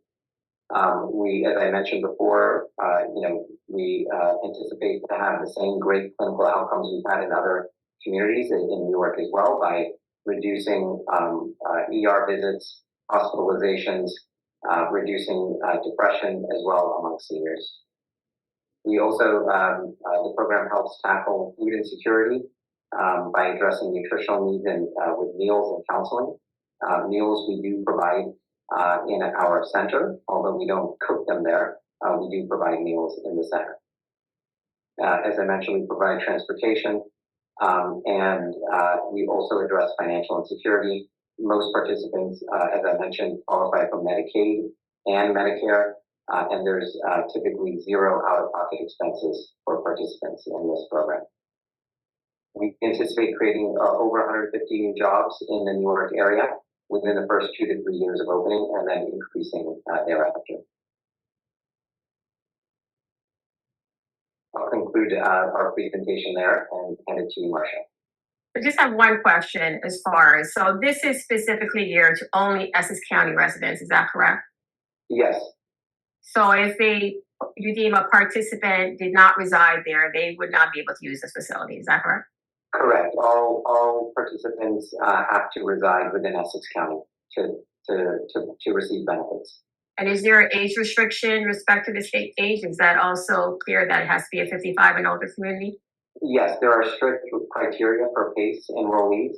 One includes age. They do have to be 55 years and older, and they have to meet what's called a level of care requirement, which means they need to have, they need to be sort of frail enough to receive this level of service.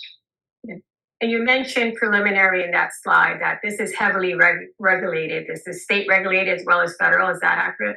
Yes, that's correct. These programs are audited annually at the state level and also at the Center of Medicare and Medicaid Services. I have no specific additional questions for Dr. Sonia at this time. Thank you. Are there questions from the board for this witness? Commissioner Torres. Yes. Do you have to get a referral from your physician for the program, for the care? That is certainly one way. Yes, physicians, especially physicians who recognize that there's a high level of need for some of their patients that their office cannot provide for, they can refer their patients to our program. Other referral sources can include hospitals, senior centers, assisted living facilities, nursing homes. So any community-based provider can refer participants for the service. Can there also be a walk-in? Yes, they can.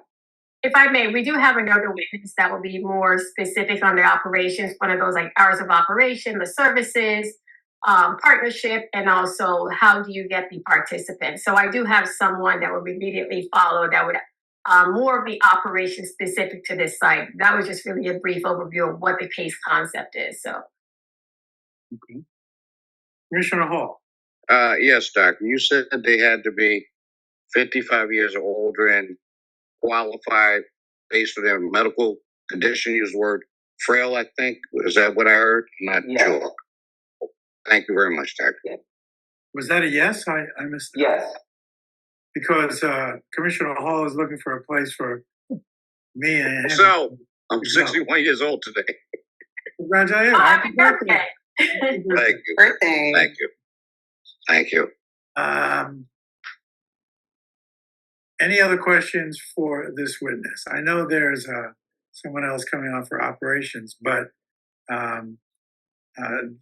Soni, I don't know what frail means, and why would did I hear you correct that someone can come from a nursing home to this site for the day? Yes. So typically, though, okay, let me answer the questions. Frail. Let me be more specific. Typically, seniors that qualify for this program have 5 or more chronic conditions. The average participant has 8 or more chronic conditions. And in addition to that, they also need help with activities of daily living. And what that means is they need help in their home, which is why we do also provide care for them in their home. And so that should give, hopefully that gives you an idea. So 5 chronic conditions as an example could be they have congestive heart failure, diabetes, hypertension, cancer, as well as dementia could be an example. I think we're in Hall. Speak for yourself. Doctor, if you know, were other sites viewed for this? We did do a real estate scan throughout Essex County, yes. Quite an extensive one over a long period of time before we settled on this site. We also had to submit our architectural plans to specifically to the our New Jersey architectural review was done by DOH and DCA as well. And so those were approved by the Department of Health and DCA.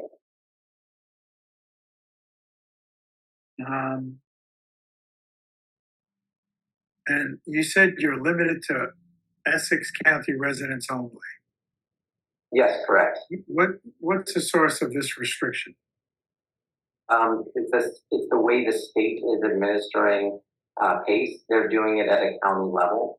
So they conduct an RFP process at one county level at a time.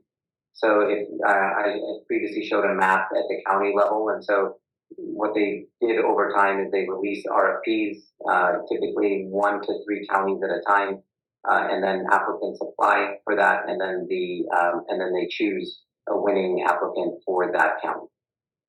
Thank you. Is that an old hand, Commissioner Hall? It's a new one. Yes, Commissioner Hall. Yeah, just to clarify, you said that PACE was an insurance company. I believe I read that, or that was said. And now this is a different aspect of the business, or did I get confused? Yes. Yes.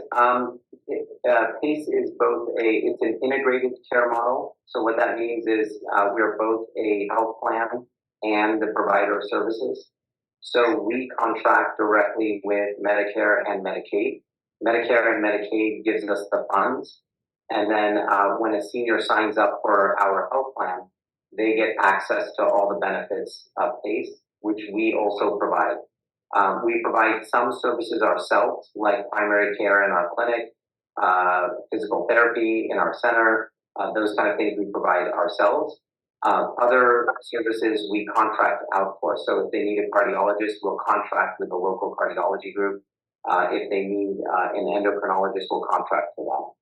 Of course, we contract for things like diagnostic imaging and lab services as well. We don't do all of the services in-house, but for everything we do, some services we do in-house and some services we contract out for. Very much, Doctor.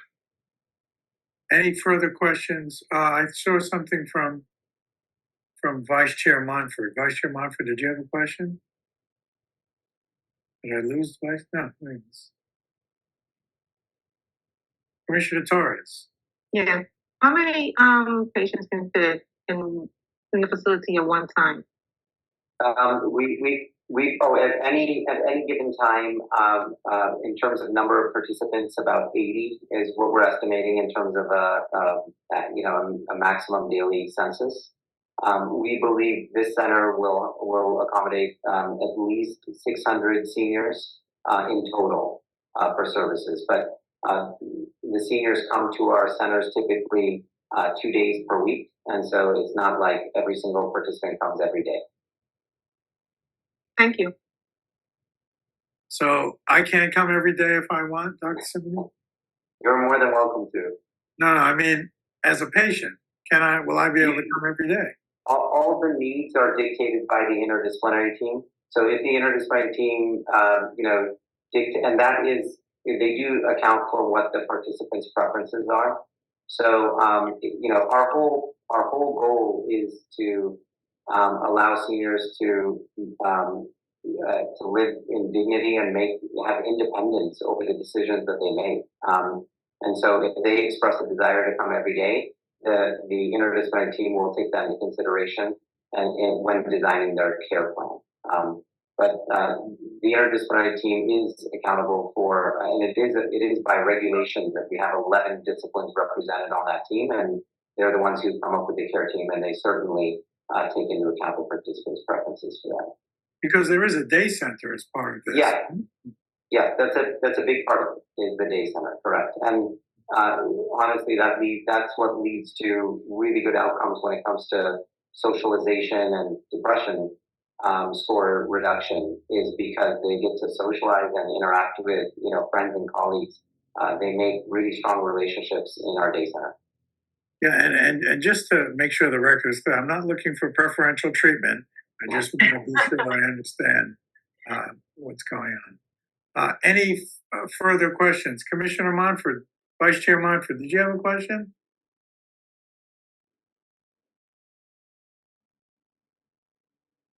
If none, counsel. So at this time, I'd like to call Dr. Matt Patterson. Dr. Patterson, would you raise your right hand, please? Do you swear or affirm the testimony about to provide to be the truth, the whole truth, and nothing but the truth? I do. Could you state your name, your address, and relationship to this application, please? Dr. Matt Patterson, President, WelbeHealth. So I'm responsible for all of our operations, and the address of record here is 440 North Barranca Avenue, number 4051, Covina, California, 91723. Are you Mr. Sony's supervisor, Dr. Patterson? I am Dr. Sony's colleague. He and I are colleagues. Okay, good. And Dr. Patterson, how long are you serving that capacity as the president? 8 years. And Dr. Sony gave a great overview of PACE and WelbeHealth and discussed some of the services that we're proposing for this building. Is it accurate to say that those are the services that we're seeking at the Gibraltar building? Is that accurate? Yes, it is.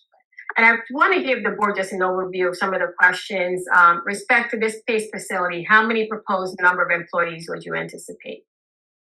We would anticipate having about 30 team members on day one. And we would anticipate that as the program matures and we enroll participants, we could have upwards of 150 or even more team members that are employed. Not all of them are on site. We have a lot of team members who are off site, providing home health, home care, transportation, remote work.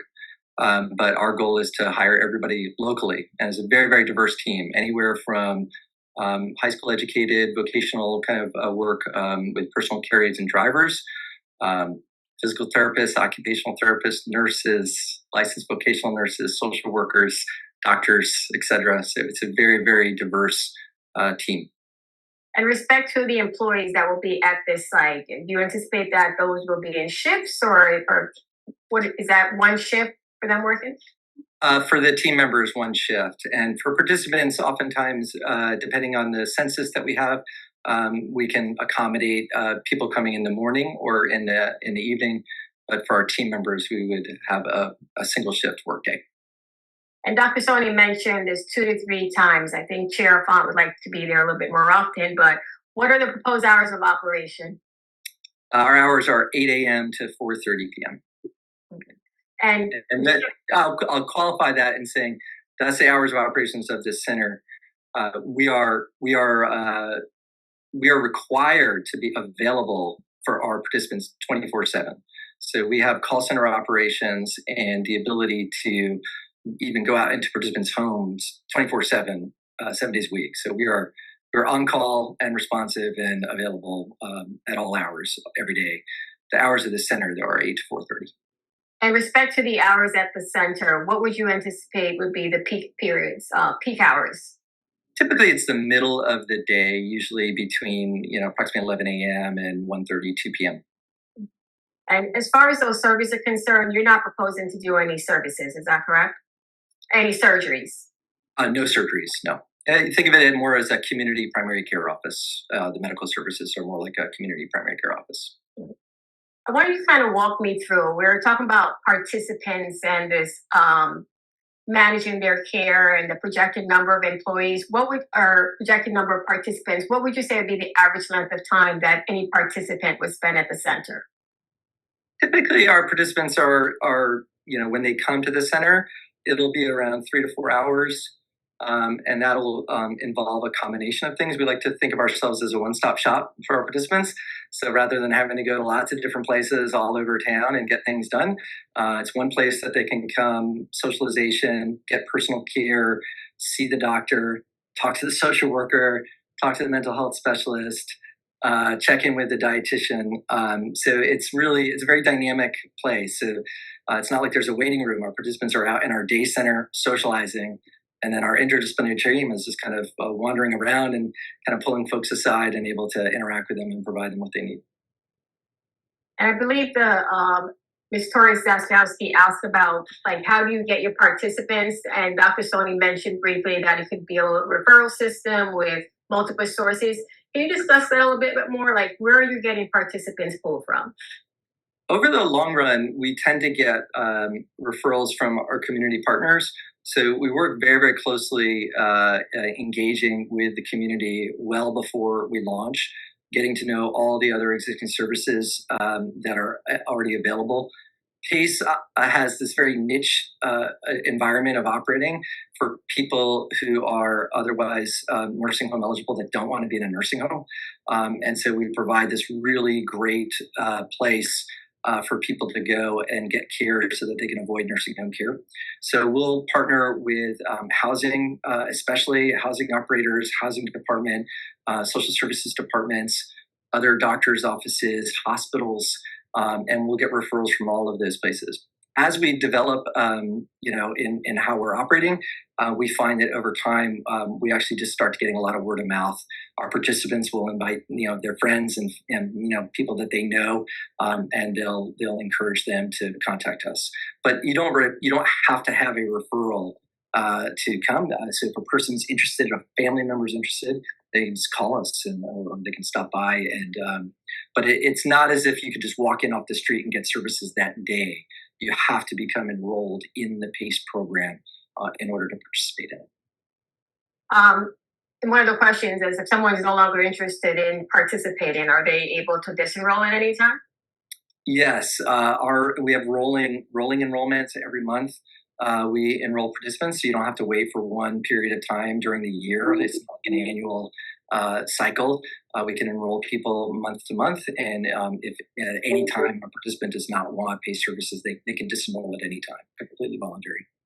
What we mentioned in the presentation of why Newark and the North's proximity to hospitals and North's location to any highways, do you intend to offer, due to the wealth of colleges and Rutgers, NGIT, do you intend to offer any employment opportunities or partnerships, especially in the healthcare professionals?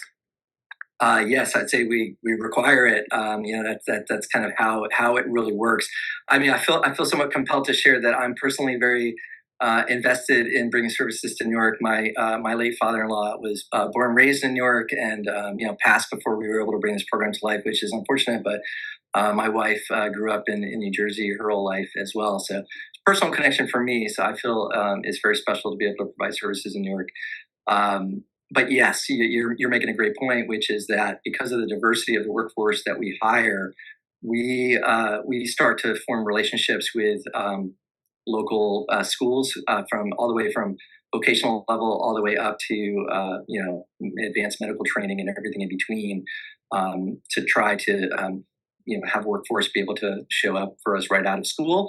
And then we're also developing programs that people can advance career from within. So for example, our personal care aides, oftentimes you're just high school educated. We have a social work assistant program that we've already put in place that's providing career pathways into going to college and getting social work training. Would there be any clinical training as far as those social training? We're open to doing clerkships. We've done informal. We're not a graduate medical education, formal entity yet. I would love to be able to do that in the future.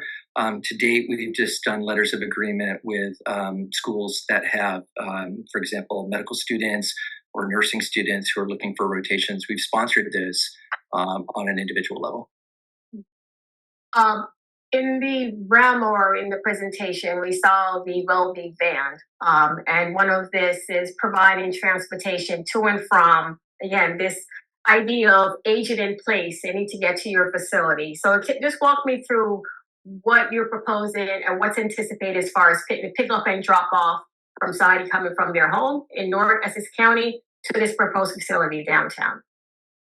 Yes, historically, all PACE participants, for the most part, we do all the transportation. So we provide door-to-door transportation to and from their homes when they come to the day center.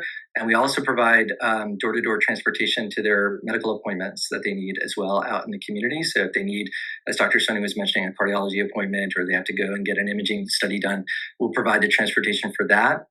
Our participants who require escorts will provide escorts as well. So somebody will go and assist helping our participants get to and from the van, even from the home, or escort them into the appointments.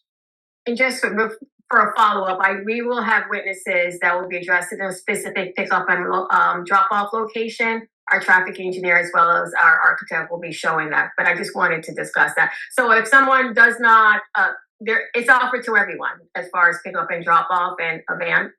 That's correct. Anybody who's qualified and a participant, all the services that we provide are available to all participants.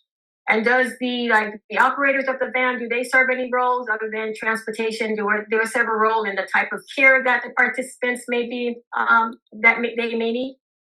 I would just say that our drivers, they're actually an extremely important part of our interdisciplinary team. In fact, they're a formal member of the interdisciplinary team. And so, again, Dr. Soni mentioned the secret sauce of PACE. The secret sauce of PACE is the interdisciplinary team. So we have a culture and environment at WelbeHealth in particular that our drivers, we encourage to politely interrupt our doctors and let them know what's going on with our participants, because they're really the eyes and the ears where they see them the most, and they're out on the front line, and they actually understand our participants. And our participants tell them things that sometimes they don't tell our doctors. So they're actually extremely important members of our team.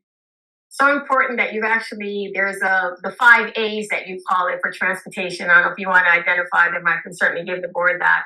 Oh, you're gonna test me on the 5 A's. I might have to refer to some cheat sheets. So available. I always say the 4 A's of consulting as a doctor. So availability, acceptability, accessibility, adaptability, and affordability. And that's probably consistent with the master plan of aging as well. So that happens. That's an important part of our driver's philosophy.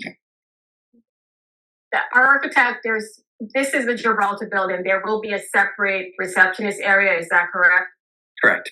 Okay. And how do they typically enter the facility, the participant? Well, what we'll do is they're escorted from the van, so there'll be a safe area for the vans to drop off, and then they're escorted from the vans into the entrance. So they'll come into our entrance of the building. There's a receptionist there, but all our participants are escorted in, and they sign in. Right. Now, in providing these services, I know in meeting everyone and discussing this application, what you're seeking proposed, safety is obviously the utmost, not only to their staff members, but more so to the seniors. due to their age, I won't call it, frailty, what, if any, would you say any safety measures will be implemented to protect the participants and the staff? I think some of the most important things is just controlled access of our space in general. But we want to balance that with the dignity and independence of our participants, right? It's not a locked door program. That said, when we have participants that have more advanced cognitive decline, if they have dementia, we have a Wonder Guard system that's put in place that allows us to have individuals who might be at risk of wandering during the day. They'll have on their lanyard, on their badge, they'll have a device which will trigger an alarm that the staff can respond to if they're exiting the building unannounced. And that wouldn't be applicable to all your participants, only to the extent that it's needed for that particular participant? That's right. Yeah, and like I said, this is for participants who are want to be independent as possible. We want to preserve that as well. Like balancing somebody's dignity to come and go with safety is something that we have to take up on an individual participant by participant basis. And the IDT, the interdisciplinary team, they're the team to get it right. We defer to the judgment of the interdisciplinary team. And there's no restriction on these participants, so No. they move about freely. It's just really just a ban. Is that correct? That's right. No restrictions. And our architect will be discussing as far as the location, but where's waste stored and disposed of? So we contract with vendors to handle all medical waste disposal, and so our clinics are designed to have sharps containers as well as any medical waste bags that we put in a designated closet, and then the vendor will come and pick it up. And again, like I mentioned, think of this mainly like a community primary care office. That's really what we're talking about. So there's no advanced procedures or any kind of surgery or ambulatory procedures like that. It's just primary care. I have no further questions at this time. Thank you. Are there questions from the board for Dr. Patterson? Questions from the board for Dr. Patterson? Commissioner Hall. Yes, I have a few questions. So that was covered there, but how many patients do you plan to have at a given time? Overall, what's going to be the population, I guess? Yeah, we're hopeful that this one center, this one facility at Halsey Street, will be able to accommodate a total population of 600 seniors. At any given time, we would anticipate no more than about 80 seniors in the center at any one time. And they would be dispersed in the building, some in the day center, some will be in the clinic area, some will be in PT, OT, some will be getting visits with their mental health professionals. So they'll be throughout the building. That would be the most at any given time. And you made a comment, and this question is out of curiosity. You said to avoid nursing homes. I'm not sure I heard you right. As your facility versus a nursing, I thought I heard to avoid nursing homes or something to that effect. Could you elaborate? Sure. So to be eligible to be in PACE, you have to meet the state of New Jersey's criteria for nursing home eligibility. Okay. So that's a requirement. We have no choice on that one. Okay. For individuals who don't want to live in a nursing home, PACE is a really great option for them because we basically provide all the wraparound medical and social services to allow individuals who meet the criteria for a nursing home, but they don't want to live in a nursing home. They want to keep living in the home they're already in. PACE is a really great option for them because we do everything we possibly can to keep them home.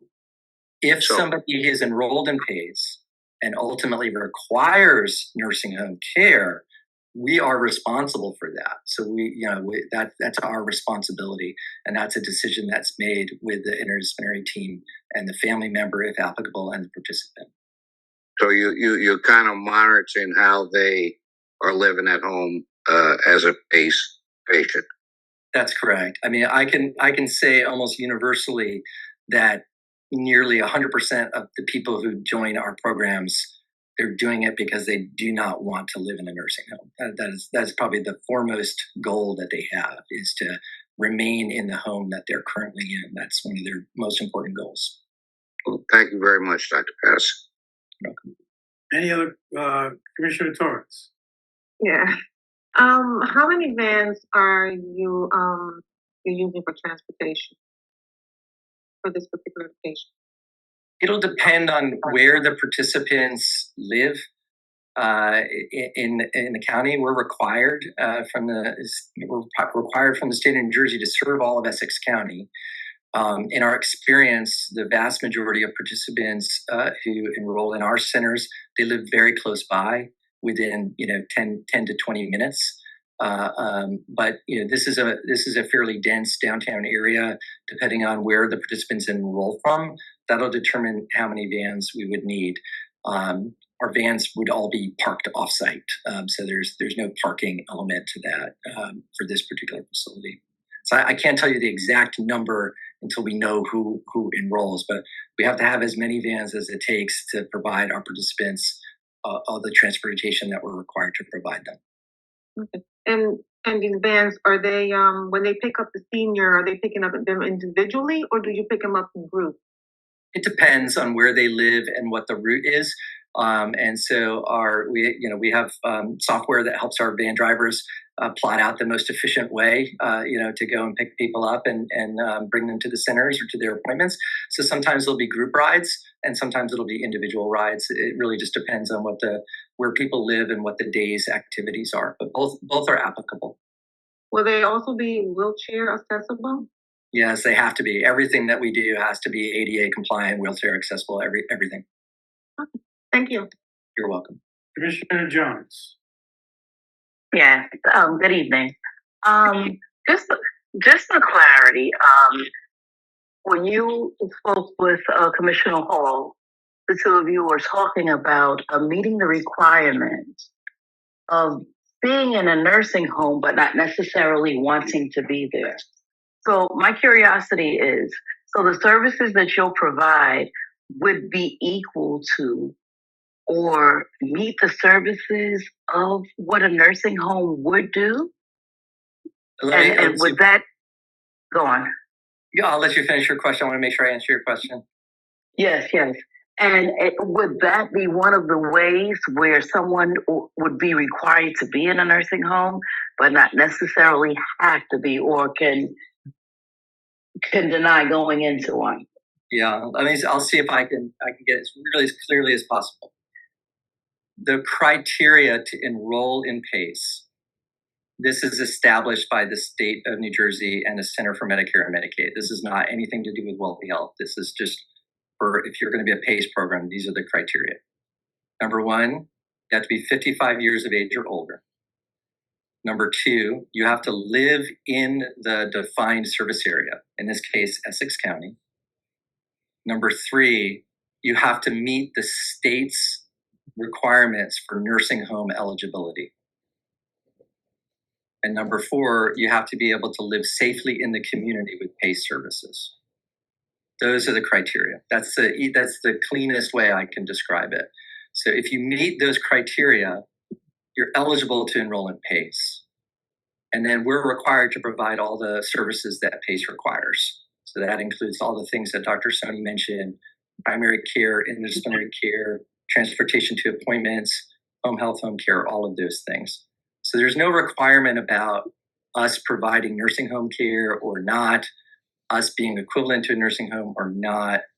Mm-hmm. That's not a requirement of enrollment or what we do. No, I didn't think it was a requirement of enrollment. I was just curious as if someone qualifies to be within a nursing home, but does not want to live in a nursing home, are the services met as if they were living in a nursing home by you all? So what we would do is we would provide all the services that PACE provides. We'd let that individual know and their family members know, here's what PACE could do for you. These are all the things that PACE provides. And we'd spell it out and our team would do the assessment. And ultimately it would be up to that participant to decide whether or not they thought PACE was for them or not. So it's not. So for example, if somebody required 24/7 round the clock skilled nursing care all the time, PACE is not a good option for them because they're not able to live safely in the community with PACE services. PACE is not designed to do that kind of care. But if a person has, 8 chronic conditions, 2 challenges with activities of daily living, they need some socialization, they need somebody to come by the house once or twice a week to help them with laundry or picking up or making a meal or two. Those are the things that are much more typical PACE participant. But they would still meet criteria for nursing home eligibility because they have a skilled need because of their medical need. But that's why I said PACE is like this great niche. It's this space in the continuum of care that allows people to avoid nursing home care because we provide such good care for folks. They're oftentimes able to just age in place throughout the end of their life. Okay. Thank you. You're welcome. Vice Chair Montford. Thank you, Commissioner. Does your PACE certification with the state automatically make you a provider for county and city senior services program? I got the first one. County, what was the second one?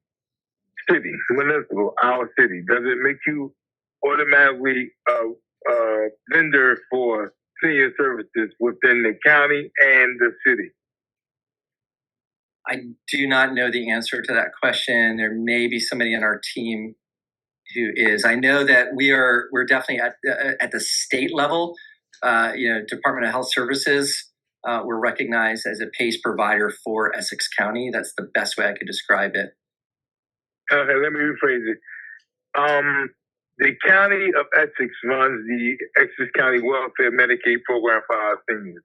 Does your program automatically make those seniors who receive Medicaid in Essex County eligible for your program, is what I'm saying? Not automatically. And so you're not required to have Medicaid or Medicare to be PACE eligible. That's not part of the eligibility. Okay. So, but as Dr. Soni mentioned, almost all of the participants in PACE, they're usually both Medicare and Medicaid eligible. So oftentimes what we do is we work very closely with the local Medicaid agencies. And many times actually we actually help support people enrolling in Medicaid, even if they're not PACE participants. We oftentimes partner with the local communities just to help eligibility in general, because oftentimes they're understaffed. So we've done that in California, for example, especially for veterans. I'm a veteran, and so that was an initiative that we did in California that was very meaningful for us.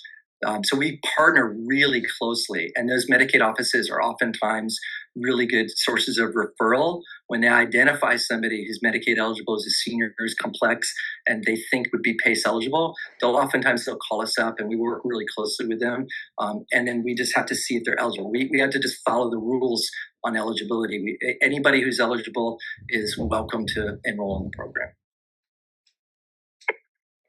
All right, so as additional food, make sure that marketing of the PACE program is distributed to the county Medicaid program and the city senior service, county and senior service program. Commissioner Montford, I think I didn't hear that. You're breaking up, Vice Chair. My phone started to die a little bit, guys. Yeah. As a conditional approval, I wanted to make sure that we mark this program as marketed to county and municipal, county and city senior services program. Did you get that? Yes. Council? I just want to if I can reserve, it is applicable just to Essex County residents. The question is, and I'll provide an answer, that they wanted to market solely to the county and city services, senior services. Is that the question? I don't think Vice Chair Montford said solely. Okay. To market to market this to the county and city senior services departments. Is that correct, Vice Chair? Correct, Chair. That is correct, Chair. Thank you. Council? If I can just reserve, I just want to make sure that based on the regulations that we can definitely do that. I'll reserve an answer for that. And I just want to make sure you understand what the Vice Chair is asking. He's asking, as a condition of approval, you agree to market this to both the county and city senior service departments. Okay, council? Yes, thank you. While we wait for your response, Commissioner Hall. It's, I'm really interested in this because I deal with nursing homes and the challenges there. One of the things that patients need in a nursing home is sometimes help, or not help. They need a LPN to dispense. They need a CNA to help them. Just you talk about washing clothes, just with the whole thing. You guys don't go that far to come to their homes and dispense medication, or you say cook maybe a couple times, but how far into that would you get involved in, or do you get involved in? So PACE is required to provide both home health, which is skilled care, as well as home care, which is unskilled support in the home. The level of services that we provide is determined by the interdisciplinary team. It could include things like help with laundry, help with bathing, help with dressing, even help dispensing medications and wound care. But it's dependent upon the interdisciplinary team's judgment in collaboration with the participant and their caregivers. Just thank you, and forgive me for keep asking questions. There's a need for the niche that you're filling, and it's sparking my curiosity. So that's why so many questions. And Chair Hall, I just mentioned there is a partnership with Bayado Home Health. That's a component as far as partnership that will provide that element of the in-home services. So that's a critical component to this particular service. Just wanted to make that. Commissioner Jones. You're muted.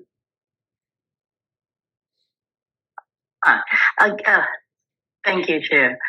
Again, for clarity, earlier I believe you mentioned, well, it's obvious that the elders would definitely benefit from these programs, but earlier I believe you mentioned, and I just want to just be clear on this, that you said in reference in involving the community, you were going to hire locals. In addition to, you mentioned something about high school. I think you referred to it as a clerkship or an internship. I'm not sure which word was more suitable for what was mentioned earlier. Can you elaborate on that a little? Sure. More? Yes. So what I was saying is that in the past, what we've done is we've sponsored rotations for students. For example, we've sponsored rotations for nurse practitioner students, for nursing students, to come and shadow or to fulfill a clinical clerkship requirement of their school. We've done that on a case-by-case basis. I want to be really transparent. We are not a formal graduate medical education certified program. We're not at that level of organization to be able to accommodate that. It is something that I feel passionate about personally. As our president and a physician, I would love to be able to provide that. What I was saying about employing locally and out of high schools is that in the early days of when we form, we go around and we form relationships with local high schools, especially medical vocational schools for medical assistants, phlebotomists, nursing schools for LVNs and for RNs, medical schools, because we hire quite a few people with the PACE programs, and we want to hire people who are in the communities that we're serving, and we want to hire people who look and speak like the people that we're serving. That's very important to us, and so that's why they come locally. Anything further, Commissioner Jones? Yes. Is there a percentage attached to that in reference to hiring within the community? And I mean, will that be recorded in any way? Well, anybody who's working at our center, they have to be able to get there any given day. So I'm not sure how to answer the question. Maybe I don't understand the question. Commissioner, are you asking if the regulations, state and federal, mandate that you hire local, or I believe that's really one of the community impacts that they're looking to do? Is the question whether or not it's mandated by state regulation? I don't know if that was your question. Can you repeat that, please? Are you saying if it's mandated by the state regulations that they hire local? Is that your question? No, I know it's not mandated. I know it's not mandated. I'm just curious as to how the word would be kept that this will take place. The best way I could describe it would just be individuals will have to be working on Halsey Street, and they'd have to be working in the homes of our participants. So our drivers are driving around this neighborhood. Our home care and home health team are working around in the homes. Our team members who are showing up every day to the day center, they're all, they're all in the community at any given day. Right. And you also spoke about reaching out to the high schools as well. Yeah, for vocational, if they're vocational. So, for example, medical assistant programs, in particular, phlebotomists, those kind of technical, technical schools. Thank you very much. Commissioner Hall. Yeah, since we drove down this road, maybe we could drive down a little bit more. We talked about hiring from the community. I don't know if your research showed that we have a high unemployment rate in the city of Newark. I guess I'm wondering if you would do a special outreach in the city of Newark, and if some training could be available. I know Commissioner Mumford is more familiar with where I'm going right now, but we'd sure like to make sure that Newarkers are aware and that there's maybe a training component to make sure that we get our Newark residents employed. And I don't know if Commissioner Vice Chair wants to chime in on this, but I know that there are job connectors in the city of Newark, and I just didn't want you to overlook that you said if they could travel to Newark. Well, they're right here in Newark, and a lot of people are unemployed and need a good job. Vice Chair, I hope you're hearing me and you'll chime in. I'm here with you, Commissioner Hall. You're referring to training programs with our workforce development program at our Mayor's Office of Employment Training, where we have a lot of individuals who hold those certifications in home health aid, CNA, patient care, and we hope that a conditional approval that they partner with our Workforce Development Board to make sure that Newarkers are first source individuals who receive these jobs, Commissioner. Thank you. Mr. Chair.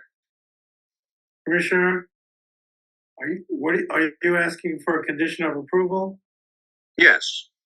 And that condition of approval is that the applicant will contact the City Workforce and Development Office and work with them and reaching out. We're here to the First Source program, City's First Source Employment Program. Did you hear that, Council? Yes, I did. I reserved to discuss those conditions of approval with my client. A lot of reserves tonight, Council. Yes. That's a second reserve. Anything further, Commissioner Hall? No, I think I'm gonna rest on that note. So, Commissioner Torres. Yes. Thank you. I'm just curious. Do you provide nutritional meals to the seniors? We do provide meals. Yes, we also provide dietary counseling as well. That's part of the PACE requirement. But do you provide it in the facility, or do you also take it home to the? We do. We provide meals in the facility. That's where we're required to provide it. We don't prepare it in the facility. We partner with local food providers, and then we serve nutritious meals at the center. At the center, but we don't take any home to the seniors. It's a case-by-case basis by the interdisciplinary team. If there's some extraordinary need where a participant's not able to come into the program, case by case basis, the IDT can reserve the right. But we have a requirement that we have to uphold that meal services are intended to be provided in the centers. That's a requirement that we have to uphold. Okay, thank you. Further questions from the board? Just a few things from me. Mr. Patterson, you were asked about the number of vans. You really didn't answer. You said it depends. Let's assume that you reach your maximum 600 person capacity. How many vans would you need? I would say, depending on the density, it's going to be probably upwards of 20-ish vans would be a rough approximation of what we would need. Okay. Chair, if I may, we do have a traffic engineer that did a traffic and parking study that will be addressing the question as far as the anticipated shuttle services. So Mr. Herman will be addressing those questions as well. Mr. Herman knows how many vans will be required for this site? Well, we did an impact based on what we believe will be anticipated need, and we did provide a report so he can, and then he's correct about 20 shuttles, vans is what's in the report, but from a traffic standpoint. Thank you for that testimony.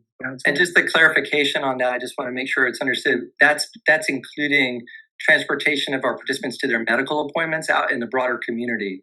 So that's not solely to come to and from the center any given day. That's to provide all the transportation needs of our participants across the community. Thank you.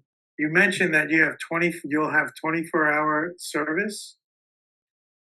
Correct. We are required to be available for our participants' needs 24 hours a day, every day of the year. Could you explain that a little bit more to me? Sure. So our normal business hours at the center are between 8 and 4:30, Monday through Friday. Most of the pay services that our participants are going to get will be accomplished when they come to the center on their center days. Once or twice a week, they'll get their appointments and check in with the interdisciplinary team. If, however, they have a need after hours, if they're not feeling well, something's going on, they need some help, they can call us 24 hours a day, and we pick up the phone and talk to them and decide what they need and respond accordingly, whatever their need is. That could be a follow-up the following day. They come in first thing in the morning because even if it's not on their center day, or that could include, all the way up to needing to go to the emergency department urgently. So nights, weekends, anytime, our team is on call. So will there be someone at this site 24/7? No, that's not. The call center does not require to be manned at this location. If someone needs to be taken to the emergency room, will you provide them that transportation? Typically, we would call emergency services for that. Okay, so there will be no dispatch after hours to persons' homes? No, that's not. It's not a typical part of our programming to do house calls. We have the capability to do that. So that's the discretion of the interdisciplinary team. But oftentimes we are able to just defer until the morning follow-up, or if it's so urgent that they require care, they would go to an emergency department. Will you be offering all services that are offered in a nursing home on site? No, I don't think that's probably not true. No, this would not be. I wouldn't think of this as a nursing home without beds. That's not how I would think about it. Will you be offering folks the opportunity to undertake hygiene at the site? Yes. So people will be showering at the site and you'll be assisting with that? Yes. And you'll be helping folks who are wearing adult diapers to change and clean themselves at the site? Yes. Did you visit this site? Yes, I've been there. Okay, and you're familiar with the area? Yes, I am. Good, thank you. You're welcome. Johnson?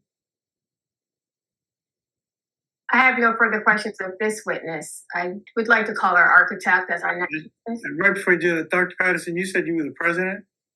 Yes, sir. What's Dr. Sony's title? Hi, I'm our chief growth officer. Chief Growth officer. Okay, good. Just wanted to make sure that you're on the colleague level there, Dr. Sony. You might want to bring that colleague up at your next compensation meeting. Council. At this time, I'd like to call our architect, Brendan Sharpsky. Mr. Almost. Warshawski. Good evening. Good evening, Raise your everyone. right hand, Mr. Warshawski. Do you swear or affirm the testimony you're about to provide be the truth, the whole truth, and nothing but the truth? Yes, I do. Could you please state your name, give us your address, and relationship to this application? My name is Brandon Warshawski. Last name is Warshofsky. I'm the architect at Brick Studios. We're located at 87 Halsey Street here in Newark. I'm the architect for the project. I'm a licensed architect. I hold my degree, Bachelor of Architecture from NJIT. My license is current and in good standing. I'm now actually a professor at NJIT, and lucky enough to be here with my class tonight. They're blurry. Sorry, I left them blurry here. With my ARC 500 students who are getting a real experience of this tonight. And still going to want to be architects afterwards. Well, Professor Warshawski, now that you told us your students are there, we're going to make them feel better by trying to give you as hard a time as you give them. Council. I look forward to it. Thank you. So, Chair would ask that you expect Mr. Warshawski, an expert in the field of architecture, licensed, registered architect. He's an NJIT grad and professor. We're happy to, the end stayed home. We will accept Professor Warshawski as an expert in the field of architecture. So, Professor Warshawski, you've heard a series of our experts testify regarding this proposed PACE Center. You had an opportunity to design or do the interior layout of this proposed fit out. If you can just share your screen and walk us through the architectural features of this project. Absolutely. I'll pull that up right now. While you're pulling that up, is this a night class, Professor? This is a night class. This is just wanted to see if you were punishing them some more. This is a regularly scheduled meeting time. I was double booked, so I thought I'd make this our lesson today. You did. So, so if you can see here on my screen, this project I think really speaks for itself. From the program, as Dr. Soni and Patterson have said, to the location here in downtown Newark, the building, the Gibraltar building that this is part of. So this has really been a fulfilling project to work on here in Newark. So here on screen, I have a couple of renderings, but I'm going to start you here from the floor plan. We're fronting on Halsey Street here. You could see on the right side of the screen, and you'd come into the middle of the space into the day center through the historic entryway into that reception.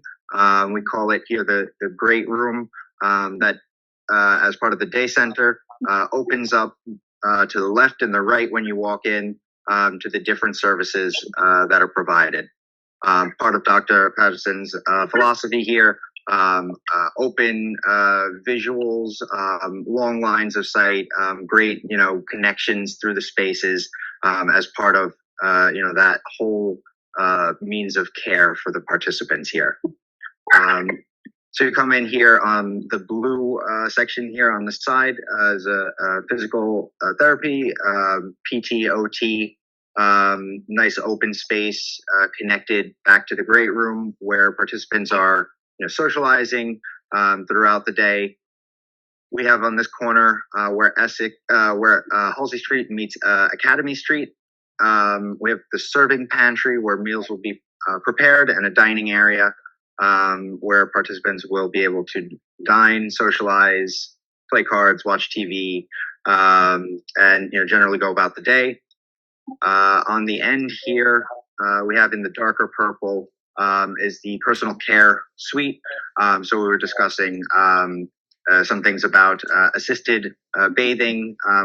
There's a tub room for assisted bathing with an easy entry, a door, hand shower, everything for an assisted bathing, men's and women's showers, toilets, sinks, as well as, a soiled area to deal with, linens, and a laundry suite. This part of the room also has a hair salon. Participants can get haircuts, as well as a multi-purpose consult room, and a quiet room for if someone needs, a quick recharge in the day. Across to the other side, we're staying on Halsey Street and we're going towards Bank Street now. The great room continues on the south half of the plan, with more of these visually connected open spaces. The spaces that you can see, I think, in some of the doctors' backgrounds tonight are symbolic of the way that we're trying to make this space feel. The corner here in green is the primary care clinic. This will have a centralized nurse station, 3 exam rooms, an observation room, a single specialty exam room, as well as a dental suite. This has a med dispensing room, with locking hardware, card readers for security, as well as a dedicated clinic egress here. It says a place for blood draws, patient toilets, and specifically in this area, a wall-mounted lockable specimen box for safe storage to the vendors that would deal with medical waste and pickup. From the side here, from the great room, as we go around, we have the secondary entrance, the vestibule. This is going to be the proposed pickup spot that those vans are going to be able to pick up participants at the end of the day and shuttle them back to the residence or to a medical appointment. The last part of the plan over here is the admin area. So in addition to the participant-facing areas of the space, we also have, kind of the back of house office space for the staff, the clinic staff, the rest of the interdisciplinary team to be able to conduct work. There's a larger meeting room, staff lounge, break room, men's and women's staff bathrooms and locker area, as well as some little conference rooms there.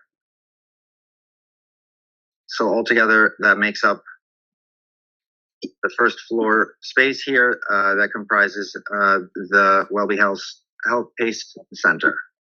So just to finish up a couple of renderings of it. So walking in through that historic entryway, so part of the building, that lobby connects, has a cruciform circulation scheme, entrances on all 4 blocks. We're very specifically trying to take care to preserve that configuration while still splitting the space up to create the enclosed WelbeHealth space. The clinic area, using light finishes, woods, natural tones throughout. And a participant-facing area of the great room, some flexible furniture, some areas to gather, to socialize. And this one's looking north towards the dining area. You can see here towards the dining, and then on the side to start to be physical therapy.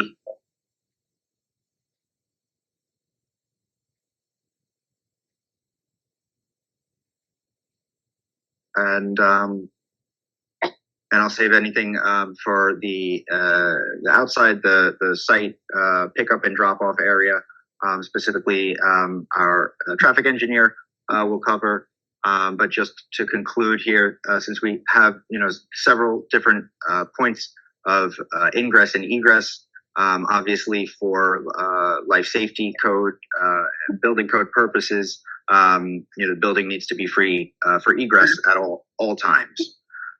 So to that end, and as Dr. Patterson had mentioned already, all of the egress points in the participant-facing area are equipped with a wander guard system, where those participants would have, a lanyard or badge that could send a signal if those people were to, go through that egress point. That we have those at each of those entry and egress points.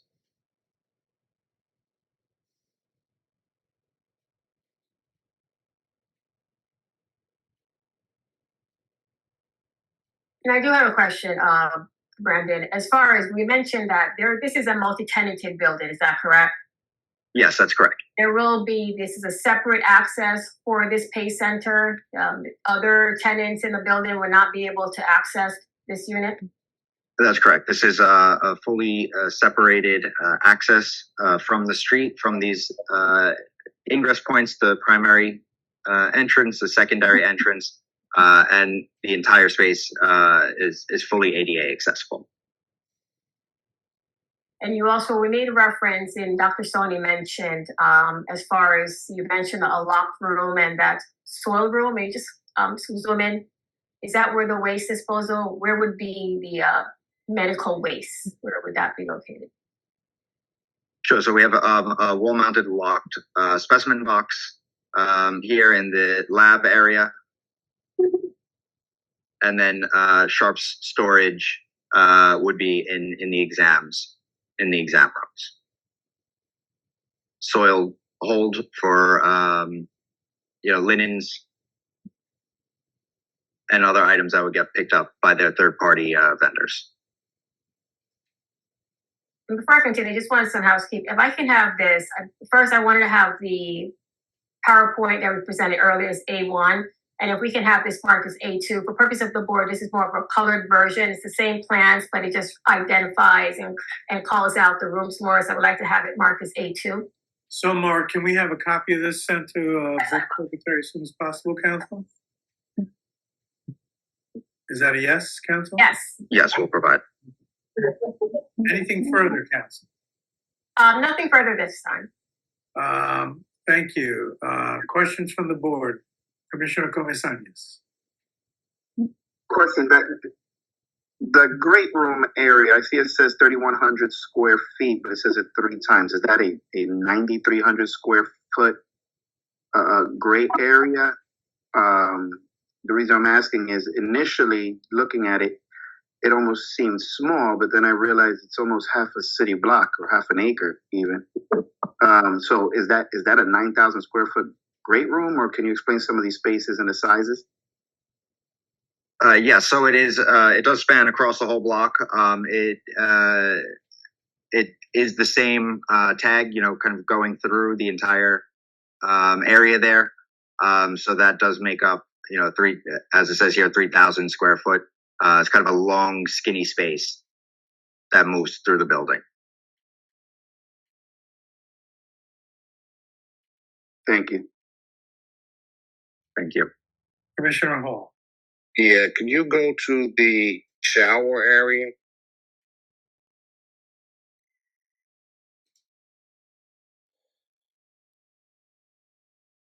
Okay.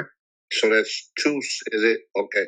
What is, is there a man and woman, difference in the man and woman showers? So on the men's side over here, we've got the first shower. Okay. On the women's side over here, the second shower. I got it. Yes, okay. Sir. Thank you.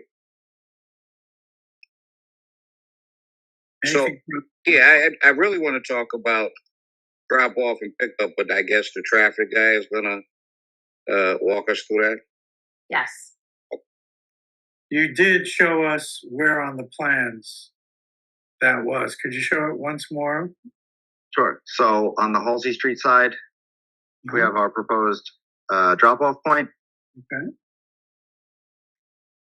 And that's right at the big iron gates, right? That's right at the big iron gates. That's correct. And then on the Bank Street side is our secondary entrance, the proposed pickup location. Okay. Anything further, Commissioner Hall? Well, I guess we're waiting for the traffic guy to walk us through that. Any further questions for Professor Warshawski from the board? Further questions?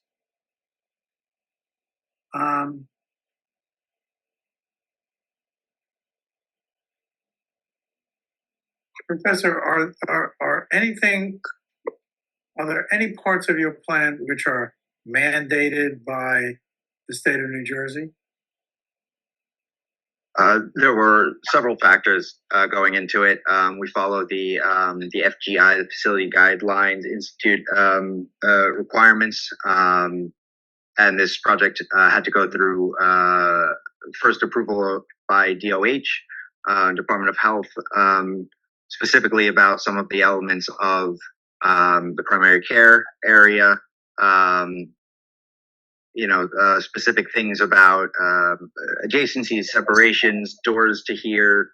So a lot of different requirements that we satisfied first at the DOH level, submitted to DCA for their review. There were additional criteria, things that they were looking for. Many of them, in the realm of life safety, many of them in the realm of, health, and conditions regarding the air systems, regarding fire alarm systems, to satisfy the review from the state DCA. So all of those requirements have been incorporated into here to get to the layout that we have. Have you received final approval of these plans from the state? We have, yes. I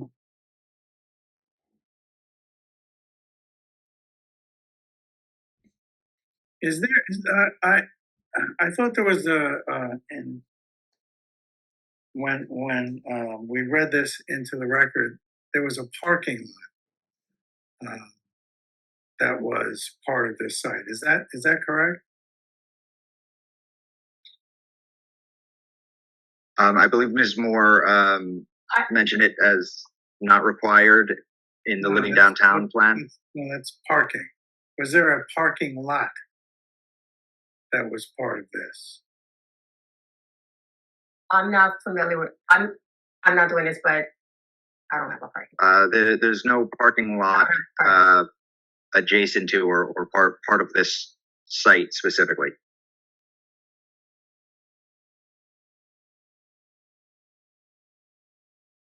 Okay. Well, if maybe I misheard that. If somebody in the city side can let me know if I misheard that, that would be helpful. Dr. Patterson, I see your hand raised. Please talk to your lawyer first. Mr. Hazel. Yes, I think, Mr. Chair, if you were referring to parking, there is a lot that's not part of this project itself, but there is a circus pay lot across the street from it, diagonally across the intersection from it, Bank and Halsey. That's not part of this. No. Okay, it's adjacent to or in proximity to, but not part of it. Yeah. Okay. That's all I have. Counsel? At this point, I'd like to call our traffic engineer, Josh Herman. Mr. Herman, raise your right hand, please. Do you swear or affirm the testimony you're about to provide be the truth, the whole truth, and nothing but the truth? I do. Could you please state your name, your address, and your relationship to this application, please? Yes, good evening, Mr. Chairman and members of the board. My name is Joshua Herman, spelled Herman. I work for Stonefield Engineering and Design. I'm a traffic engineer. Stonefield is located at 92 Park Avenue in Rutherford, New Jersey. Mr. Herman, I believe you've appeared before this board in the past, isn't that correct? Yes, that's correct. You've been accepted as an expert in the field of traffic engineering. Is that correct? That's correct. Is your license in the state of New Jersey in full force and effect? Yes, it is. We'll accept Mr. Herman as an expert in the field of traffic engineering. Thank you, Mr. Chairman. Good evening, everyone. Counsel. So, Mr. Herman, I indicated that you provided or prepared a traffic and parking assessment report in anticipation of the proposed pay center. If you can just walk through the board, the existing conditions, and then I know there have been certain questions with respect to a pickup and drop off area. We can discuss that later, but you can walk through your existing conditions and the report that you prepared. Yes, absolutely. So we prepared a traffic report that was submitted to the city dated March 15th of 2024. So as Dr. Patterson had mentioned earlier, the site, would have approximately 20 vans at its disposal for use to transport the program participants to and from their homes and to and from the doctor's appointments during the day. So based on that number of vans, we would anticipate the site generating, anywhere between approximately 20 vans entering and exiting the site, approaching the site, dropping people off, potentially picking others up, and then leaving the site during morning and evening peak hours. During the midday, when the site is most active, you have that pickup and drop off, dropping off people from their homes, picking up people to take them to doctor appointments. As was mentioned by previous witnesses, they anticipated approximately 30 trips in and out of the site during those hours. So in terms of and then one additional point is in terms of employee trips to the site, as was mentioned earlier, the employees they are there for the full day, so they would typically arrive at the site before the opening of the center, and would depart the site later in the day. And due to the abundance of transit in the area, there's Newark light rail and upwards of 20 bus routes operated by New Jersey Transit within a quarter mile of the site. The site's less than 3/4 of a mile from Newark Penn Station, so it's really very conducive to transit use by employees to access the site. So in terms of the pickup and drop off, I know there were several questions earlier. I'm going to share my screen now, share an exhibit that was prepared.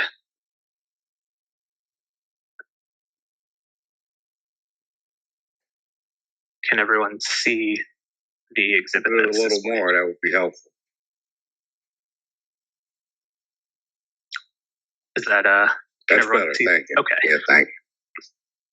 So the site, the main entrance is located on Halsey Street, as was discussed by the architect previously, and then there's a secondary entrance along Bank Street, and those would be the two locations where participants would be primarily picked up and dropped off. And so as part of this application, we are proposing a on-street curbside loading zone to allow for the vans to pull to the curb and to safely pick up and drop off the participants. So along the Halsey Street frontage of the site, we're anticipating approximately a 52-foot pickup and drop off loading zone, and along the Bank Street frontage, approximately 100-foot loading zone, and that would allow for a total of approximately 6 shuttles to pull off to the curb between the two curbside loading zones. So these curbside loading zones would facilitate, easy access to the building for the participants, and access would be facilitated by either the driver or other employees of the facility. In terms of these curbside loading zones, an application has been submitted to the City of Newark Engineering Department, and they're under review.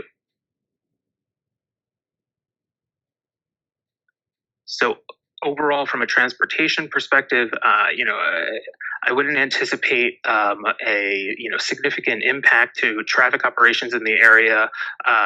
One other thing to mention is that the site was previously tenanted by a bank and by existing retail space. So in terms of increases in traffic to the area, it's not anticipated to be a significant increase in traffic to this area. Just as a conclusion, Mr. Herman, due to the proximity, you indicated to proximity to downtown location, public transportation, would you believe that this type of proposed use would reduce the need for automobiles based on also the patronage and people coming to and from the facility? Yeah, absolutely. For employees in particular, in another location, employees may need to drive if there's no transit available in the area. But as I mentioned before, due to the abundance of transit options in the area, I do think that it would reduce the need for automobiles. And based on this proposal and this layout, do you believe the access to the facility would be sufficient and safe? Yes, I do. I have no further questions at this time. Thank you. Are there questions for the traffic engineer? I do, Mr. Chairman. Commissioner Hall. Okay. Forgive me, I moved with my, so it's a designated area for the van to pull up and drop seniors off. That's correct. One along Halsey Street and one along Bank Street. Okay. And when we say designated, is it reserved just for these vans, or how's it designated to be that spot? So there will be signage posted designating it as a loading zone, and no parking is permitted. Permitted there. So it would be specifically to pick up and drop off patients here. Mm-hmm. And I've heard this, but just humor me. And it's all handicap accessible for the seniors who are summer patients and need help. That correct, right? That's correct. So there are ramps that are proposed as part of these loading zones, and that's being worked through with the engineering department. Those curb loading zone applications have been submitted to them. And go back to the signage again.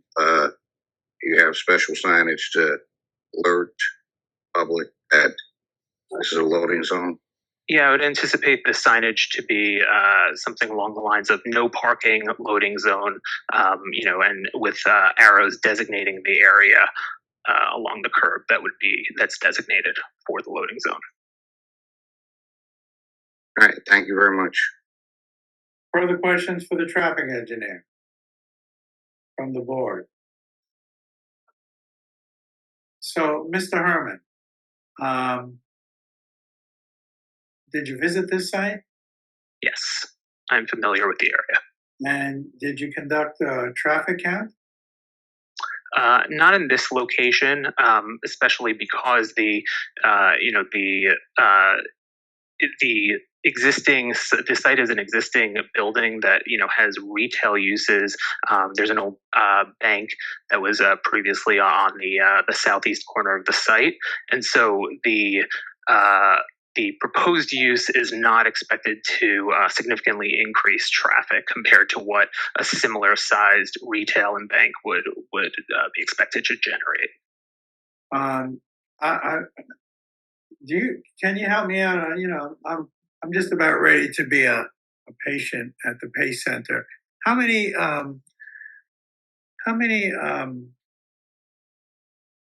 patients did they say they expected to be at the site at any one time? Did you remember what the testimony was? I believe the testimony was approximately 80 maximum at any given time. Right, and total capacity was 600, right? I believe that's the number of participants, but I believe that's the right. Not on any given day. And they would need 20 vans to service all these folks. That's your testimony. Correct.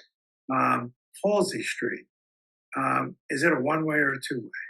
It's a one-way street in the southbound direction. You know the width of that street?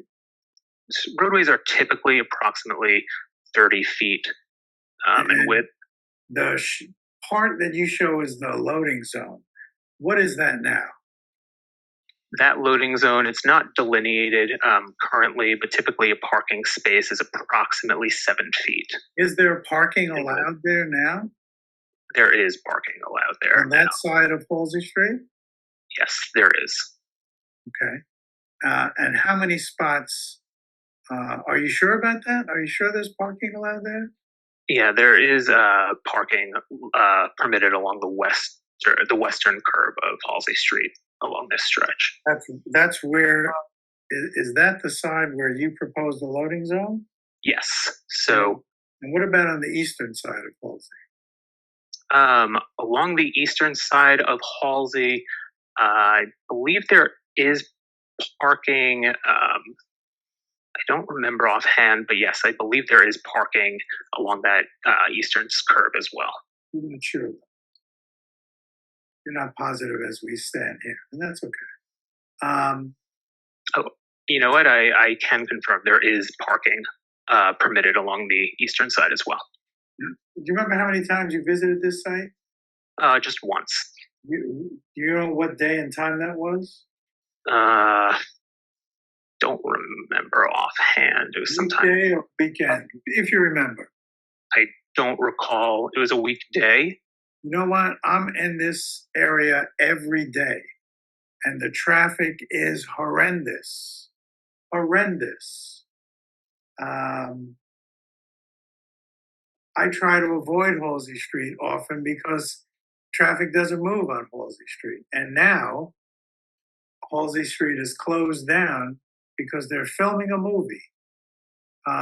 Do you have permission for these loading zones from the city at this point? These loading zones, an application for them has been submitted to the city, but we don't have approval at this point. It's currently under review. I am tremendously concerned about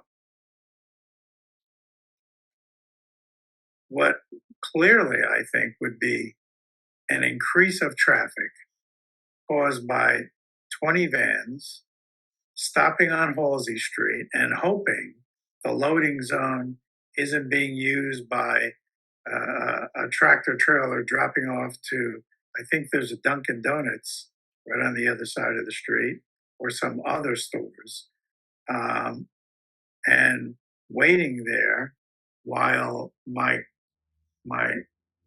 senior neighbors are helped in and out of vans on Halsey Street during what has become a very crowded rush hour in downtown Newark. So, yes. No, so to address that concern, the presence of the loading zone would help facilitate any sort of blockage because the vans would be able to pull out of the stream of traffic at the curb loading zone. In addition, there are other no parking zones, along nearby streets that people could utilize to pull off, while they wait, as you mentioned, for Dunkin' Donuts or for other participants. And then, lastly, in the morning peak hour, we're anticipating, the start of the day during the morning and evening rush that was mentioned. That's when we would expect the 20 vans to approach the site across the hour, pick up, drop people off in the morning and then pick people up in the evening. So it would be a lesser generator during those morning and evening peak hours. The busiest part of the operation would be in the middle of the day. So during the why is that? Why do you say that, Mr. Herman? because in the middle part of the day, that's when there would be people who are there in the mornings being picked up to go home, as well as afternoon participants in the programs being dropped off. In addition, the midday hour would be primarily when people would be picked up to go to doctor's appointments and other medical facilities, as was mentioned by the operator. Thank you. Any other questions for the traffic engineer from the board? Yeah, Mr. Chair, I'd only like to add that I share your concerns, and I'm in agreement on both, and it worries me. What's being proposed as a drop off. Yeah, and Mr. Herman, I as I sit here, I seem to recall that there's no parking on that side of Halsey, but I could be wrong as you were, but I seem to think there's no parking on that side, which would be beneficial if that in fact is true, but I'm not sure. Any other questions for the traffic Commissioner Torres? Yes, I just want to mention that also, when you drop off, it's not really a drop off because the driver will also have to walk in with the senior. So that the van is going to be there parked for a little while. And then the other vans coming in, so they will also have to walk in with the senior. And, it's going to be a lot of traffic. I understand that traffic also. That's very congested there. So just wanted to mention. And if I may, I just want to clarify that we're not having. This is Council Moore. Council? I'm sorry. Thank you, Chair. I think I wanted to recall Dr. Sony as far as there's not going to be 20 vans at one time.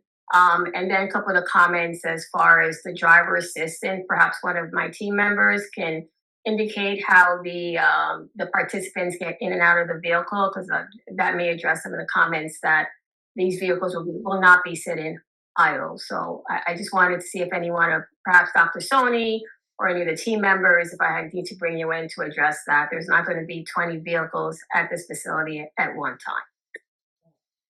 I believe the testimony was that they're also going to be participating in possibly taking them to other locations, picking them up and bringing them to their appointments. So Dr. Sony, you're still under oath. I don't know if you want to address some of those comments. Yes, that's correct. Thank you for recalling me, and I'll also ask Matt Patterson to add on to any of my comments as needed, if that's possible. But that is correct. We in the morning times we drive to participants' homes to pick them up. So most of the vans are out in the community. They then pick up participants, either one or groups at a time, and bring them to the center. So that's why they do stagger in over a period of time. And there are certainly not 20 vans that will be pulling up into these two loading zones at any given time or at once. So I think that was a good clarification. And then the second point with regard to the drivers are not the individuals walking seniors into and out of the buildings. So the drivers are there to assist loading and unloading participants.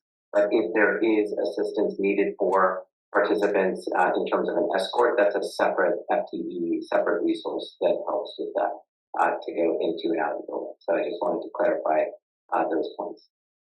Thank you for that, Dr. Sony. Questions for Dr. Sony from the board? I do, Mr. Chairman. I thought I heard the attorney say that there was a driver assistant. Is that not the case? Or I misheard you. That was a clarification that I believe Ms. Torres-Zalskowski asked, that she said that the driver will be assisting the participants in the building. That was the purpose of clarifying that they're not the ones necessarily. If there's assisting, as Dr. Sony indicated, that there is a third party that will be assisting them. So that was for me clarifying that that's not the case. So then for the doctor, and again, it's because of the concern, there should be somebody there when vans are pulling up to provide assistance, which may help alleviate some of the backup. And for the record, I don't think we're talking about 20 vans pulling up at once. We're talking about maybe 2 or 3 vans pulling up at once on a very busy street. And you know, I think we all should be leaning in, trying to figure it out, or go to Halsey Street to see what it is we're talking about, because you won't be having the same conversation if you saw it. So maybe as a condition of approval, Mr. Chair, if you will, there should be assistance, vans are pulling in at the period to provide help where needed. Thank you. Or Anything further? And let's revisit that. Okay. But yes, I can say the team members. We do have team members other than drivers who receive participants and help escort them into the building as needed. In fact, that is a requirement. You got to be more specific. What does that mean? Will there be team members on it? Will there be an attendant on every bus? Will there be an attendant at the pickup site as every time a van pulls up? How will that be coordinated? Team members come out onto the street and assist participants who need assistance in terms of being escorted into and out of the building. And how will team members know someone needs assistance?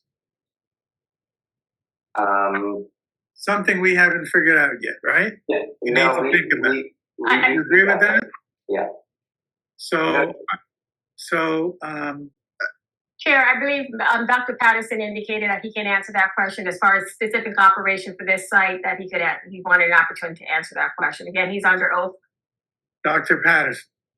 Thank you. It's not something specific for this site. We're required to provide assistance of our participants from the vans into the center. We do it at all of our sites. There's nothing specific about this site. We're required to do. Dr. When Patterson, vans come, they call Dr. the transportation Patterson. office. They call the transportation office. Dr. Patterson, respectfully, yes, sir. I hear you, but our responsibility is specific to this site.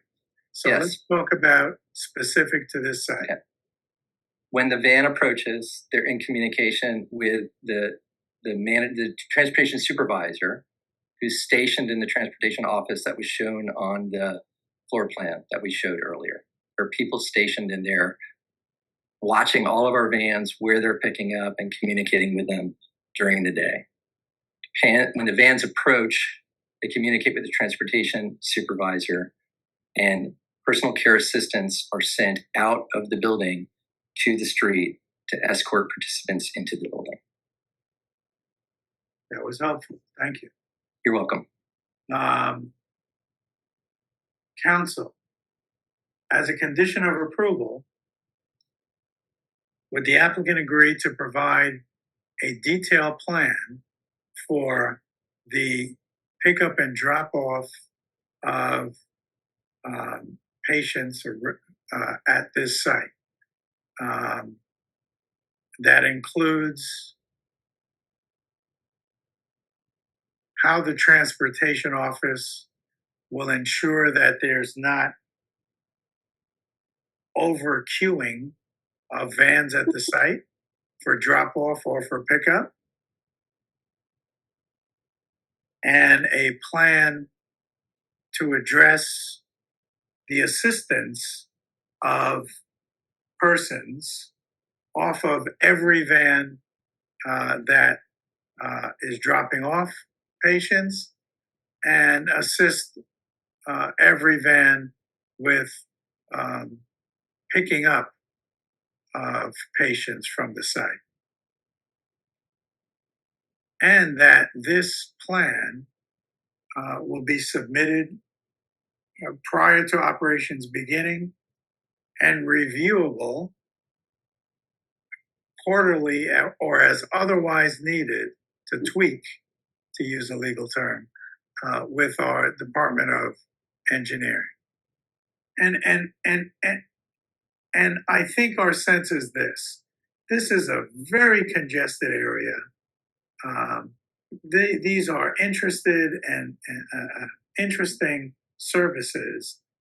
We want to make sure that drop-offs and pickups, if possible, can be done in a way, if this board approves this application, so that it doesn't cause danger to your patients or even further congestion, unnecessary congestion on this roadway. Is that fair, Commissioner Hall? Yes, sir. Thank you, Mr. Chairman.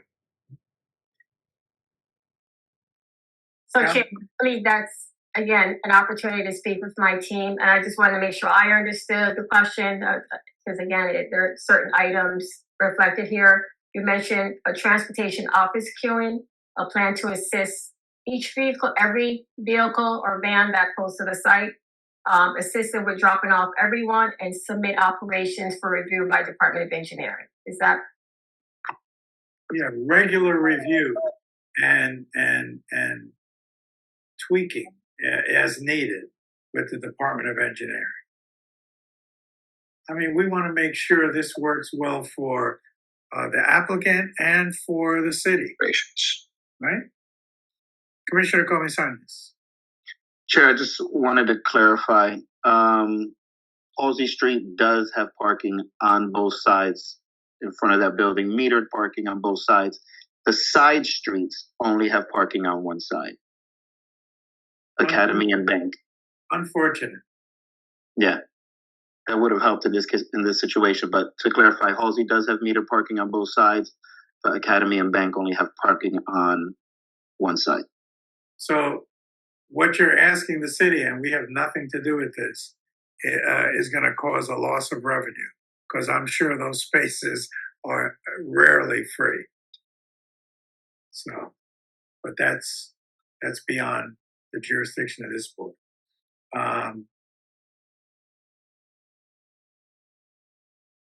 Council?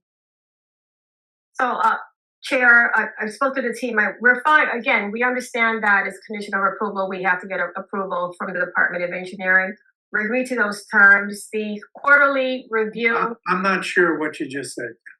Okay. As far as the last respect to the condition that you're asking us to provide, I just wanted to indicate, as Mr. Herman indicated, that we, as a condition of approval, we understand we have to get approval for those loading zones from the Department of Engineering. We completely understand that. We understand that. However, the issue or the concept of the quarterly review is a little onerous. We can provide those reports, but a quarterly review, I don't believe that the applicant's willing to do the quarterly review. We would agree to all the other documents, and we can certainly provide additional information to Department of Engineering in their review of our application to approve the loading. Council, I hear you.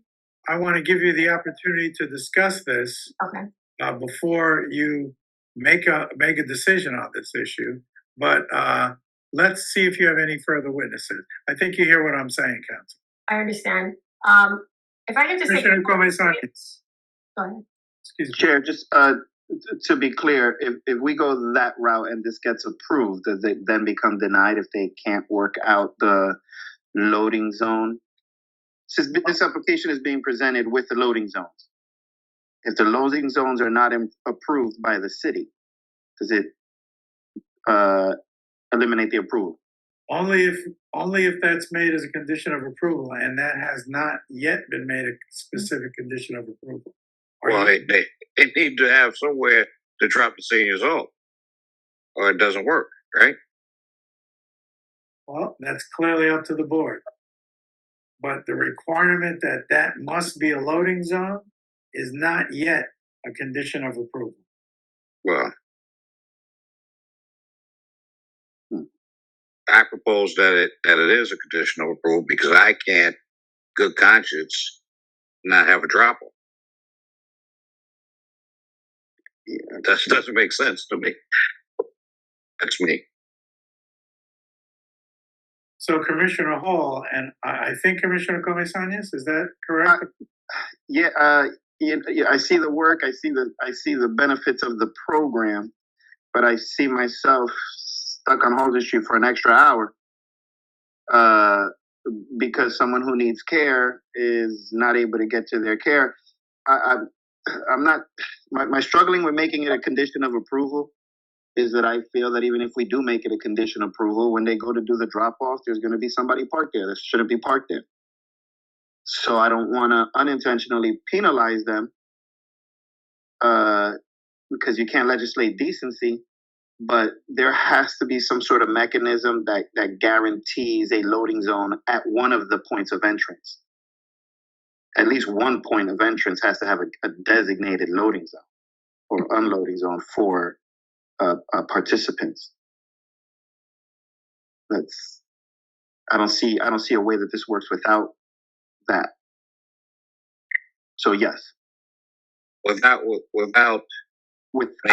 designated zone, without a designated, I don't care if it's on Halsey, I don't care where it's at, but there has to be a designated loading zone. So I just want to add this.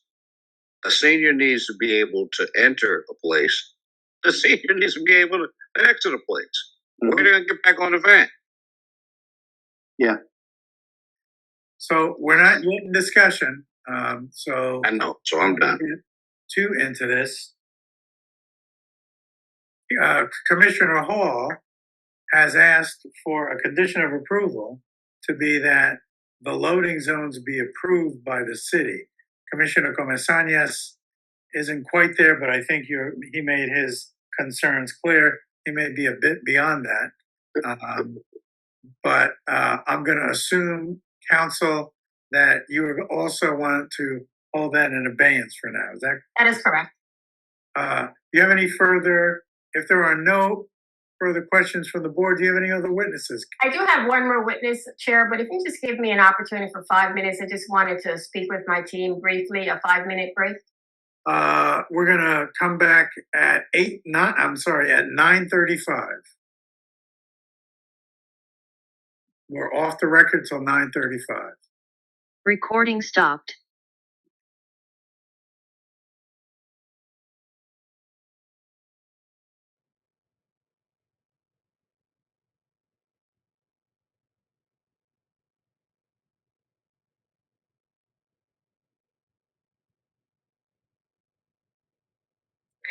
Can everyone turn on their screens, please?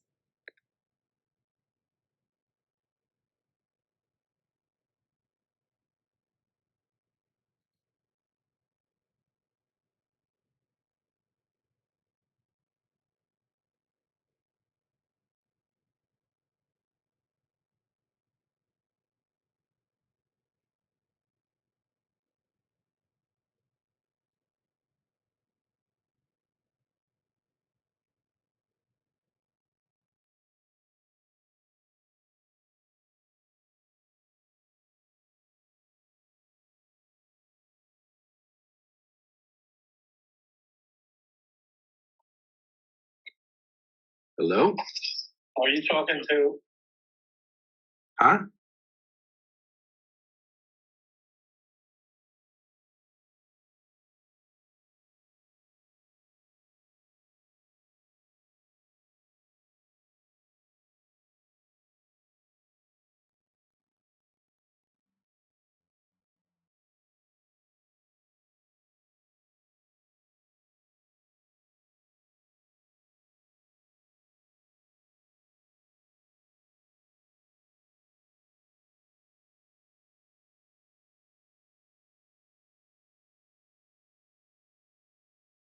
Counsel, you need more time?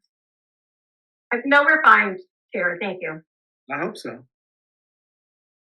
I appreciate the time, the opportunity to speak with our team. Pleasure. Pleasure's Recording in progress. Okay, we're back after a short break. How are we going to proceed, counsel? So I know before I do have our planner, John McDonough, will be discussing the justification for the B1 variances, but there's a number of comments and some conditions that the board and a couple of the commissioners has asked us whether or not the client will be agreeable to those conditions. The initial comment by Vice President Mumford was whether or not we'll agree to market to local agencies.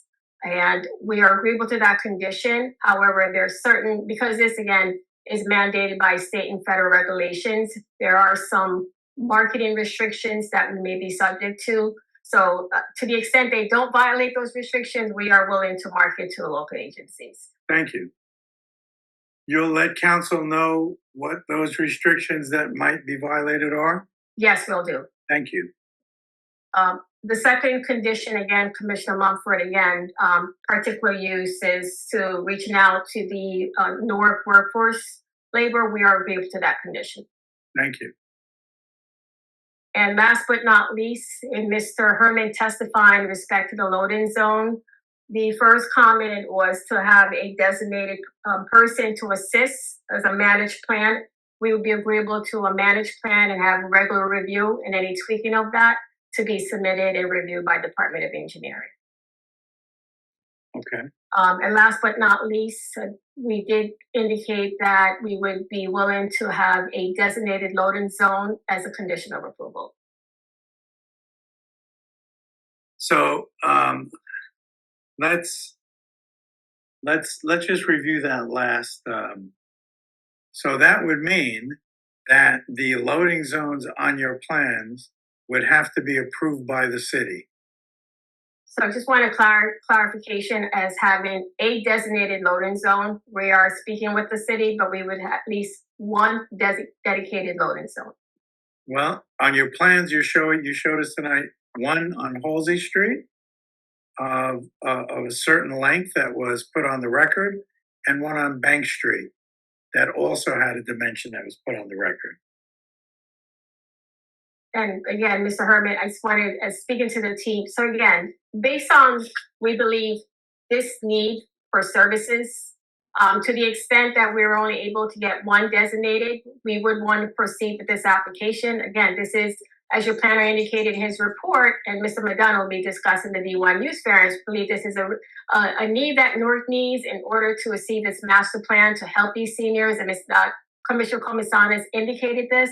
So again, rather than it has to be both, as a condition of approval, we would ask the board, at least if we have the designated loading space, one of the concerns is that the ability for seniors to get in and out of facility, and I believe having a dedicated loading space will achieve that. So that is one of the conditions that we're asking, that we're willing to abide by as a condition of approval.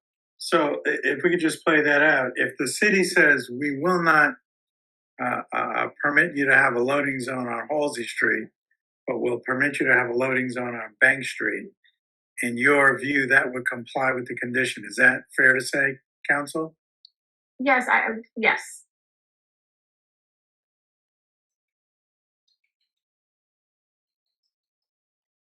Okay, that's understood.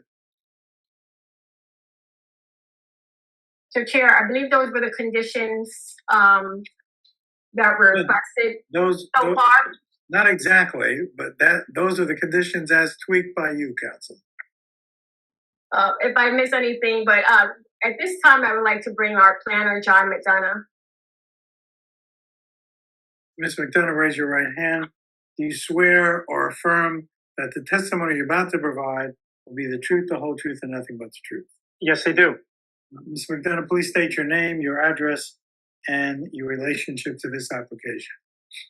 My name is John McDonough. My address is 101 Gibraltar Drive, Parsippany, New Jersey, and I am the project planner. Council.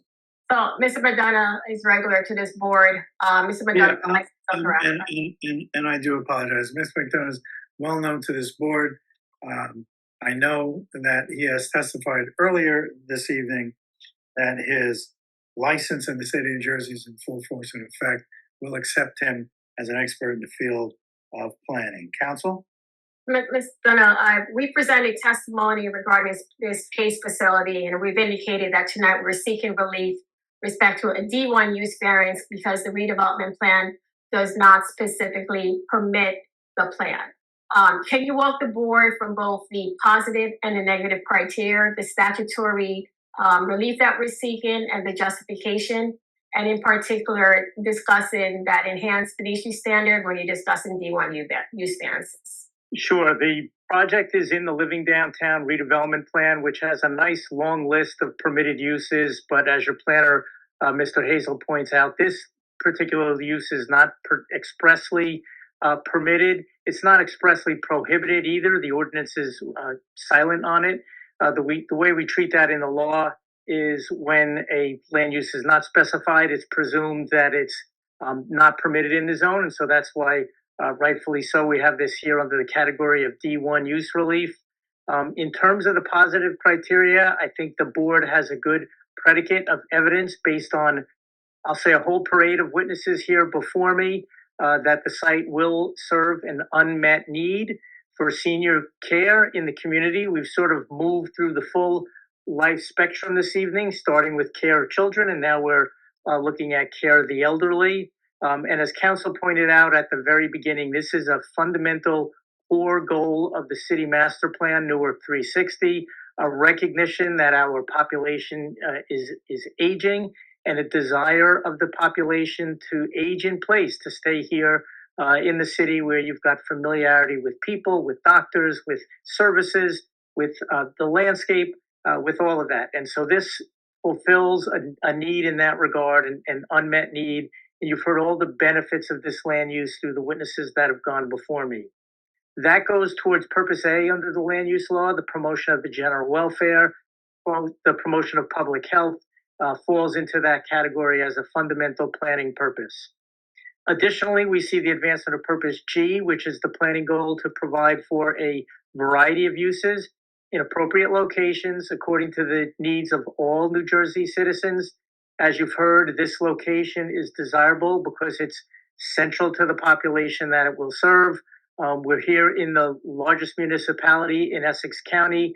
This is an Essex County-centric land use that will target to residents and people of Essex County. So again, that goes towards purpose G under the land use law. Additionally, we see the advancement of purpose M, which is our planning goal for efficient use of land, taking this beautiful, long-standing 15-story building, the Gibraltar building, in the center of the city there in your central business district, repurposing that ground floor, again, in a very well thought out plan, as you've seen before the architectural plans and heard by the witnesses before me. And then finally, purpose I, the promotion of a desirable visual environment, not altering an absolutely beautiful, breathtaking building and working within the confines of what's there, all goes towards the positive criteria. In terms of the negative criteria, we look at the testimony of all the witnesses that have gone before me, operationally, architecturally, from a site circulation and traffic standpoint. This project will flow, function, will operate safely and efficiently without any adverse impacts on the surrounding area. And finally, we look at the degree of departure from the zone plan here. Again, this is just one of those land uses that is not specifically defined. You do allow for office uses in the Living Downtown district, and of course that entails a wide body of uses here. So I would offer that the use is akin to, not spot on with what could be in this particular area. But again, the degree of departure is not substantially adverse. We think the strong weight here on the positive side, the suitability of the site to accommodate the development that's before you would substantially outweigh any detriments. And in that regard, we believe the statutory criteria are met, reminding the board this is a heavily regulated land use, both on the lower levels and on the state level. Medical waste, all of the potential negatives associated with this land use have been addressed by the testimony before me. And I think we've landed at a good spot with those three core conditions that council has just given the board. As I always say, it's supposed to be an interactive process. The board, as always, has asked good questions here. We've had an applicant that's been responsive. That's what the land use process is supposed to be. And as I've said, I think we've landed in a good spot. With that, Mr. Chairman and Marcia, I'll pause for any redirect or cross. So I do have one question. So Mr. Hazel, clearly there's a need in the community for this type of services. One of the comments respect that this is a downtown location. From a planning perspective, do you see any detriment with having this type of use, these type of services in a downtown location? No detriment whatsoever. In fact, this is a location where you want to bring elderly people. Interaction is key. You've heard about it. Socially, mentally, emotionally. You don't want to put our elderly, I'll say, out there. You want to keep them in the center of the city where they can interact with others. And we think this is an ideal location to meet the overall mission of what this land use does. I have no further questions. Thank you. Are there questions for the planner from the board? Questions for the planner from the board? Mr. McDonough? Yes. Are you familiar with this area? Yes. Have you visited this area? Yes, a lot. Halsey Street, right there, parallel to Broad Street, first road in. Yes. Fair to say this is a heavily trafficked area, both on Washington Street and Halsey and Bank? Yes, both vehicular and foot. And is it fair to say that it would be difficult for seniors who need a little bit more time, whether they're ambulatory or especially if they're in a wheelchair, to exit and enter a vehicle? Those seniors need a little bit more time to do that, correct? Generally, yes. Do you know, because I can't remember, if there's parking now on both sides of Halsey Street? Commissioner Comisanius remembers that there is. Yes, and Mr. Chair, if it helps, and here's a photo looking down Halsey. So there is parking on both sides. Yep. Unfortunate. So with no loading zone on Halsey, if that was the drop-off point, a van would have to double park. May have to double park if there's no parking spots. Is that fair to say, Mr. McDonough? I would honestly have to defer to traffic in that regard. I don't know how it would be managed if there were no available space at the loading area. And therein is the concern. I don't know how it would be managed either. Thank you. Any further questions for the planner?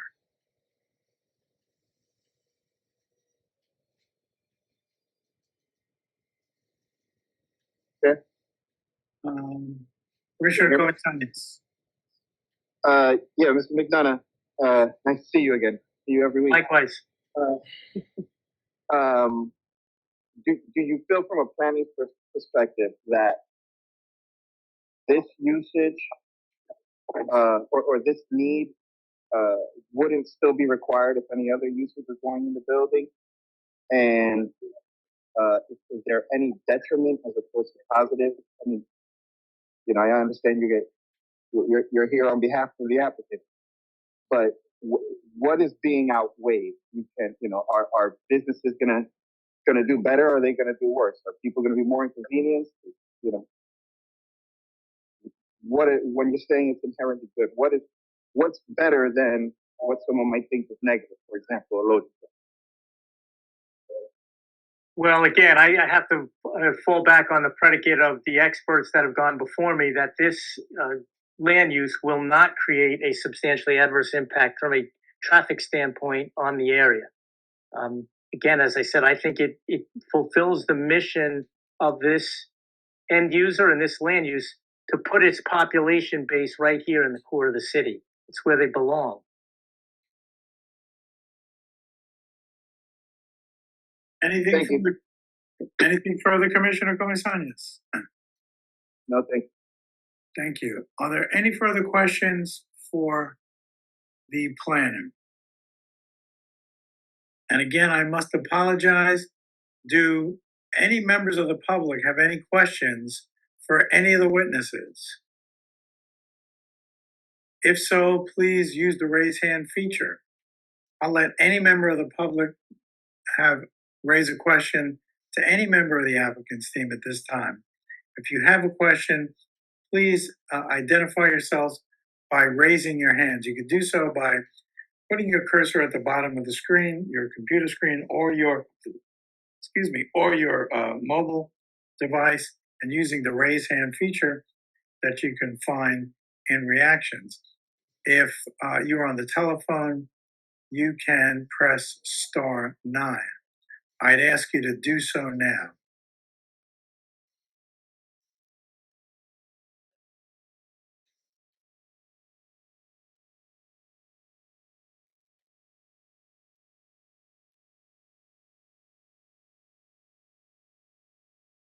I see no raised hands. Ms. Moore, do you need a couple of minutes? Chair, yes, I'm on the phone with my team. And again, I apologize, another 3 minutes. I just speak with my team intelligence. It's 9:56. We'll come back at 10:05. Okay, thank you. Off the record till 10:05. My pleasure. Recording stopped. So, Dr. Hazel, AICP, American Institute of Certified Planners? Yes, sir. Is that what it stands for? Am I right? Yep. Ah, okay.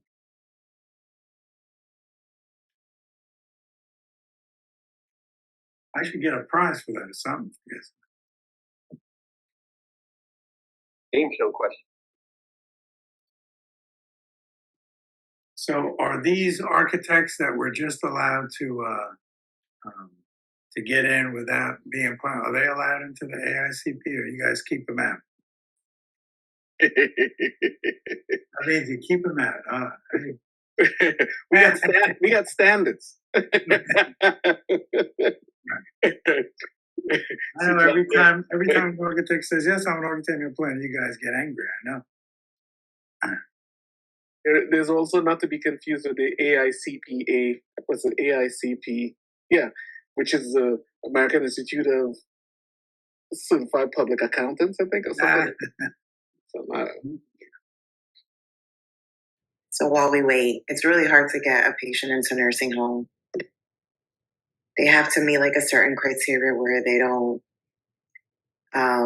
can't do their ADLs, can't feed themselves. So, and then they have to get somebody from the state to come in, interview them, and make sure they're appropriate. So it's not that easy to get people into nursing home.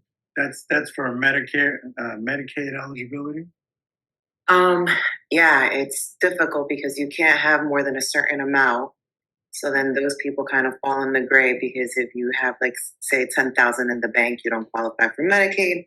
Right. So then you have to pay private pay, and that's kind of like the gray area. So that's become a whole, in the last generation, a whole new area of legal practice, right? Elder law, and trying to, and estate planning to get people Medicaid eligibility ready. Takes a lot of estate financial planning, a lot. Yeah. Because they go back 5 years. So by the time you're trying to do it, it's already too late. And then like a lot of patients are kind of stuck in my hospital that need nursing home, but who could pay that amount every month? Yeah, Hall told me I better get ready. Well, this program is kind of like a step down, which is great because it's needed. But I know it's not a nursing home, but it's just, difficult to get someone into a nursing home. But get ready because everything's expensive. Yep. And only getting worse and worse. The independent assisted living I work at is like $10,000 a month.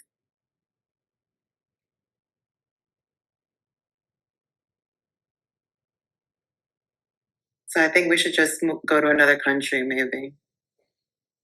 I'll take my chances here. For $10,000 a month? Well, nursing homes are understaffed, underfunded. They're all understaffed. And it's an ugly, ugly thing. They're all understaffed.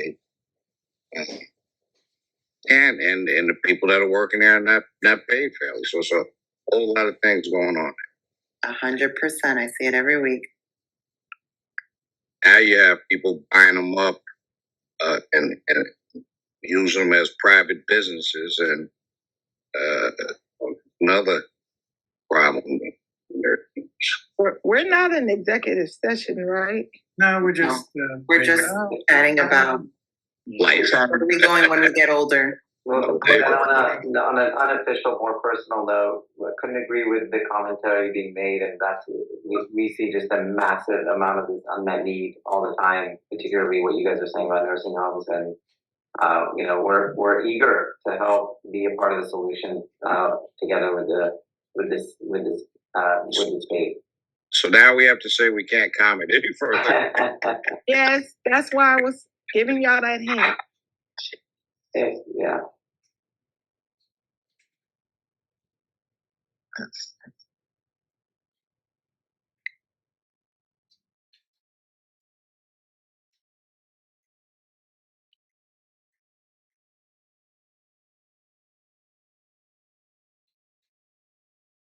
I still have to go buy dog food. Where do you get dog food this time of day, David? I was gonna ask you the same thing. You don't. They're closed up. Everywhere's closed. I'm gonna end up at a supermarket buying him. Yeah, but they don't have the right stuff, David. It's not the.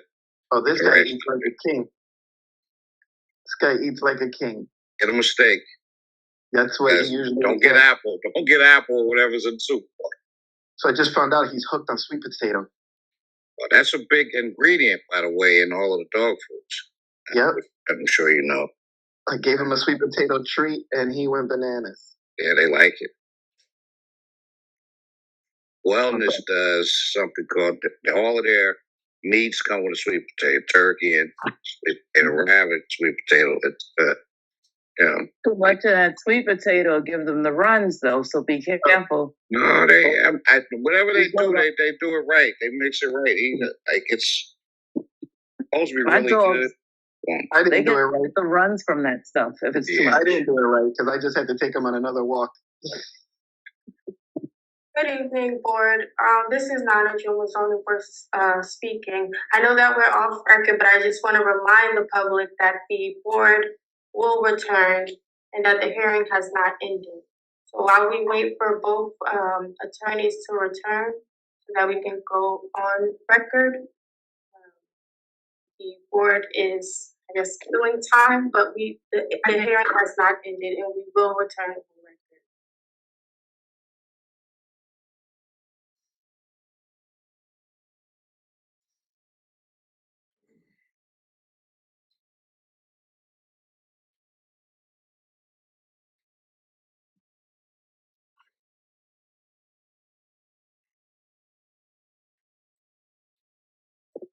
And that I have.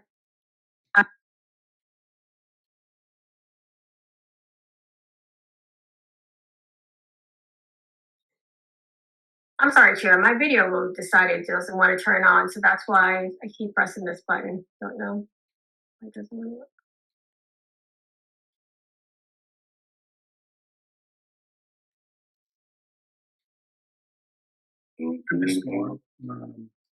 I may have to leave and enter because my video will not turn back on. All of a sudden, it does not want to turn on. So let me just try to leave the meeting. I'll re-enter the meeting because my video will not turn on. Okay. Okay.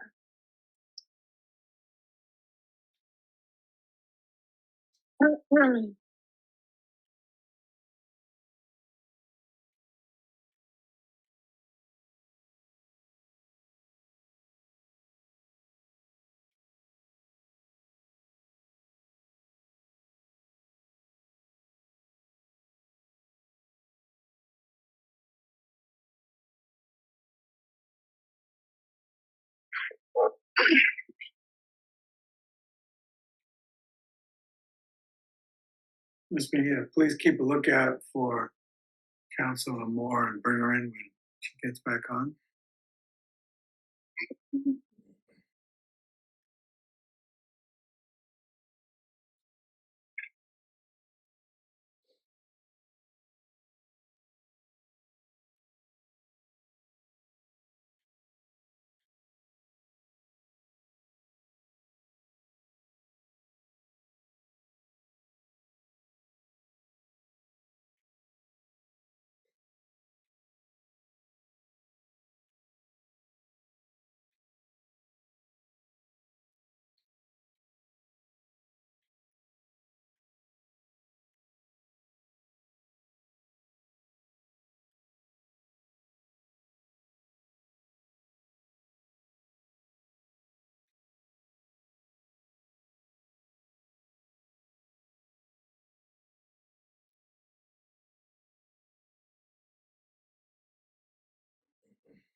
Ms. Moore, can you hear us? I can hear you, but my video will not turn on, so I'm just going to. Okay. Well, I think it's ever happened to me before, but it's always something new. okay. Well, I think we left off with Mr. McDonough. Were there any questions? I think we were finished with Mr. McDonough. We finished with his questions. I believe I had asked. Recording in progress. Thank you. I believe I had asked, but I will ask again, if there are any questions for any of the witnesses from any members of the public. I asked before, I want to make sure members of the public have a chance to ask a question if they wish. If you have a question, please indicate by raising your hand. And you can do so by going to the bottom of your screen on the computer or the mobile device and clicking on, I think it's, there should be a raise hand feature at the bottom of your screen. If you're on telephone, you can press *9. Please do so now if you have a question.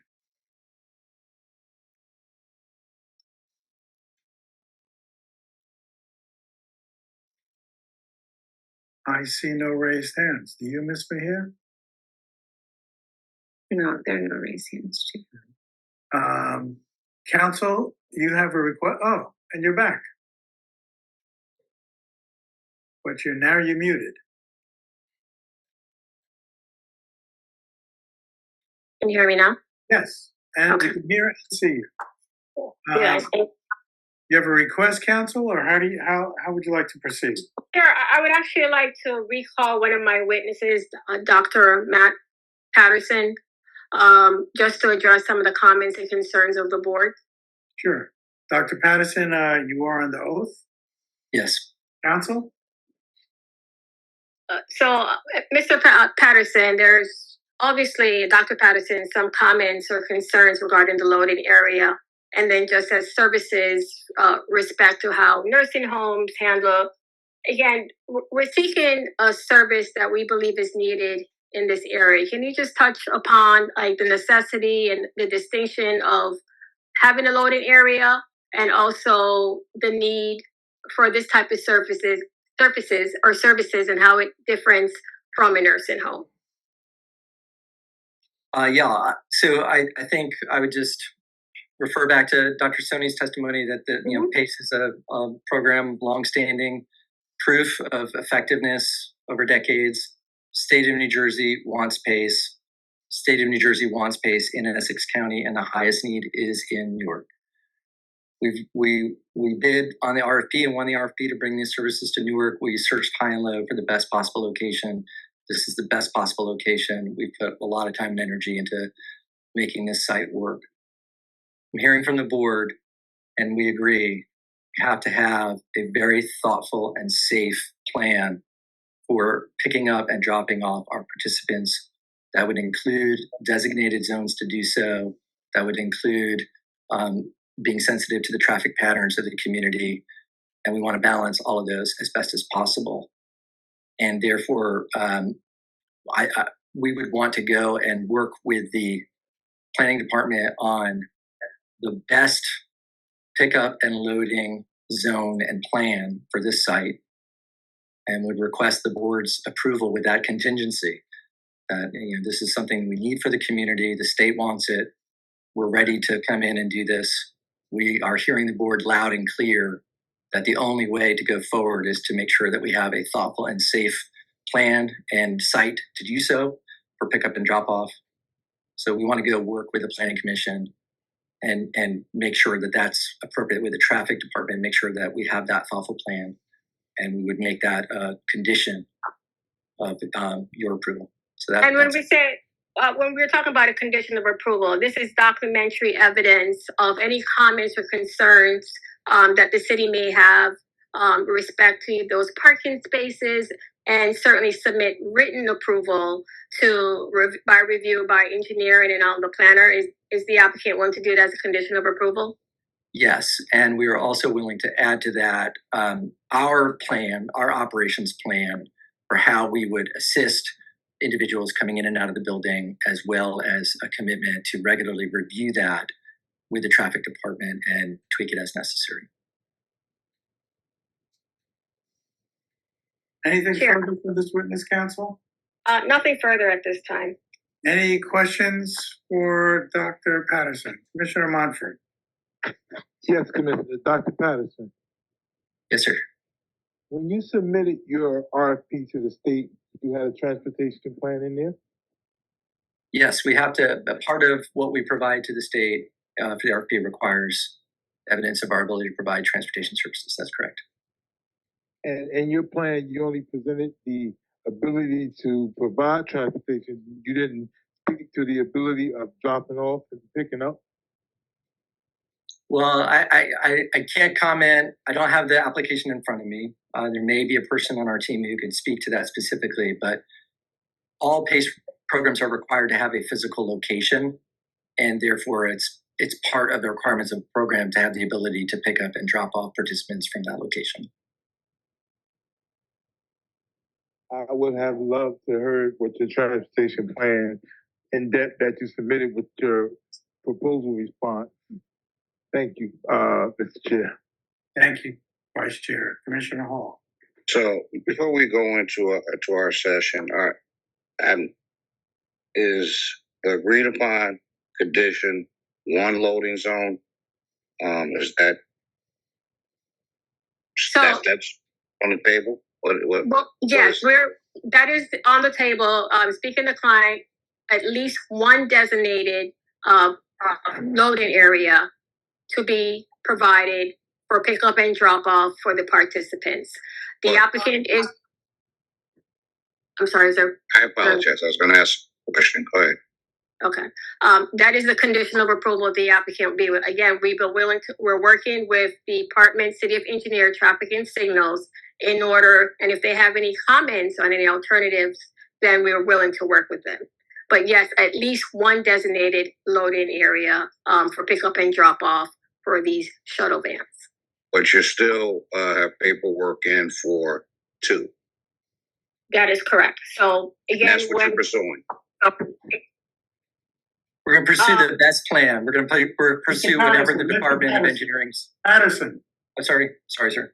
I'm sorry. So if I can, I think the concern that Dr. Patterson has mentioned, that we've heard comments and concerns from the board members respect to possibility of traffic along Halsey Street. If it is the board, again, Department of Engineering, and evaluating that, and our traffic engineer, Stonefield, will play a critical role. If it's in their intent that they don't believe that the best plan for the city of Newark and the residents to have that loading area on Halsey Street, the applicant is willing to forego. So whatever the best plan of where that loading area is, that is the condition that we're willing, at least one designated location. Ms. Clark, I hear you, but I'm just trying to get something clear in my head. But you're applying for the two that was on your plans, the way we review them. That's my question. So if I could just have the traffic engineer, may I ask a question? So if the board is indicating tonight that they do not want us to have the loading area on Halsey Street, and I speak to my client to see if we're willing to forego. Is that the question, Commissioner? As far as I'm confused myself. You had a plan with two loading zones, and we said we still had concerns, and then you came back and said, okay, well, at least one loading zone. So now the plan with two loading zones is still there, and your applications, rather, are put in for both loading zones. I just have to clarify if the client just wants us to. I think we're willing to have just one, whichever is the preference of the Department of Engineering, to have just one loading zone. All right, but that was different than what was presented, at least to me. Initially, fair, what was initially presented, but I believe based on the feedback and the comments from this board on Long Halsey Street, again, it's the partnership and trying to work with the city to make sure there are no detriments, not only to the participants, but to the city itself, that the client is willing, if the preference is just to have one, then it is one. So I believe the concern is to make sure that we have a load-in zone.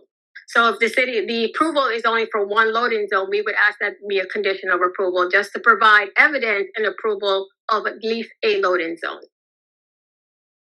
Any further questions, Commissioner Hall? Well, yes, because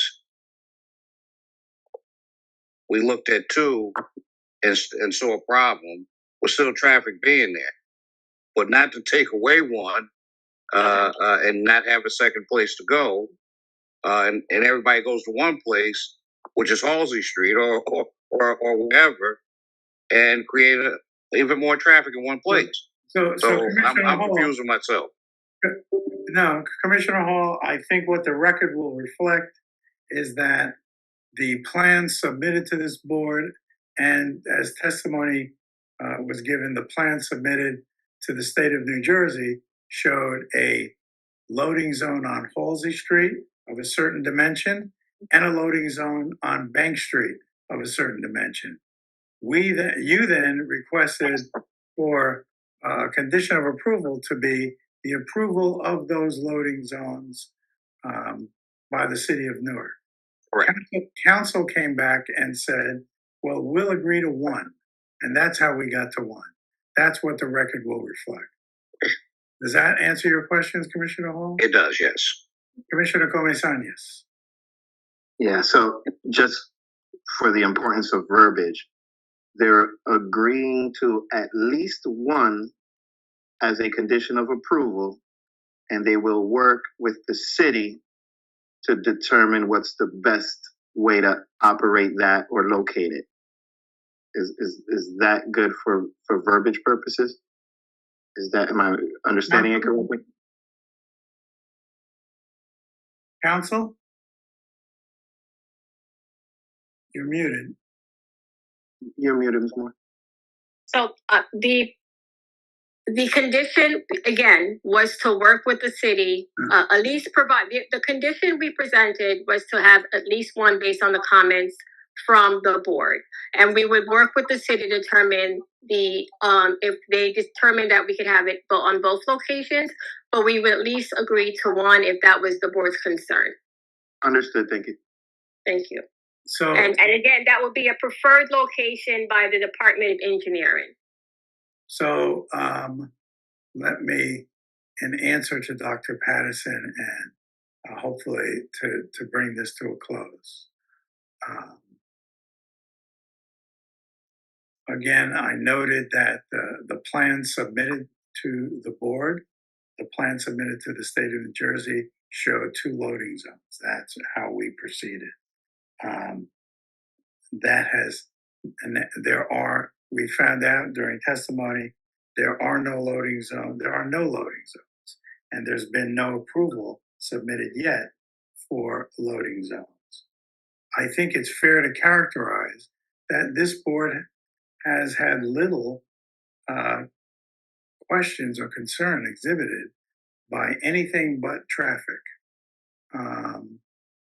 And I would note that our jurisdiction ends after we vote tonight and on this application. It doesn't go to the board and it doesn't go to planners. It doesn't go to the Department of Engineering. This is, when we make a decision, the board usually knows what we've agreed upon. And I don't know that that's so yet. Chair, may I say something about that? So again, Are you summing up, Ms. Moore? No, I'm not summing up. I just wanted to address one of the comments about as far as being able to review any approvals. So as a condition of approval, we do have to have resolution compliance from the city of Newark and documentary evidence as far as approval before we can get any sign off is for Mr. Hazel to review our plans and to make sure that we have conditions of approval. And as a condition of approval, we would ask in that resolution for us to provide written approval from Department of Engineering. That's the checks and balances to make sure that we have met those conditions. So Thank you for that. You want to sum up now, Ms. Moore? I cannot see.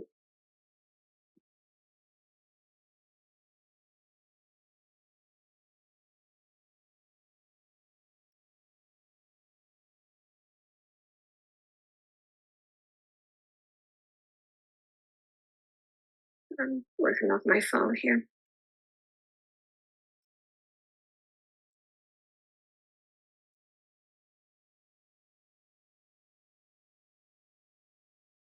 And while Ms. Moore is getting ready to sum up, I'd ask if there are any members of the public at this time that would like to make a comment regarding this application.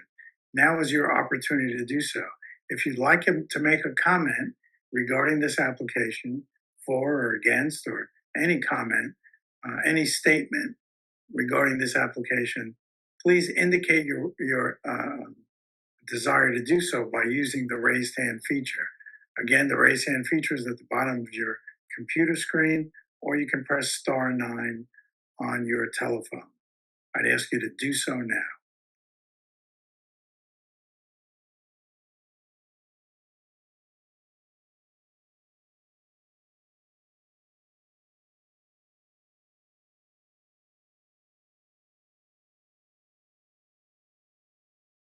I see no raised hands.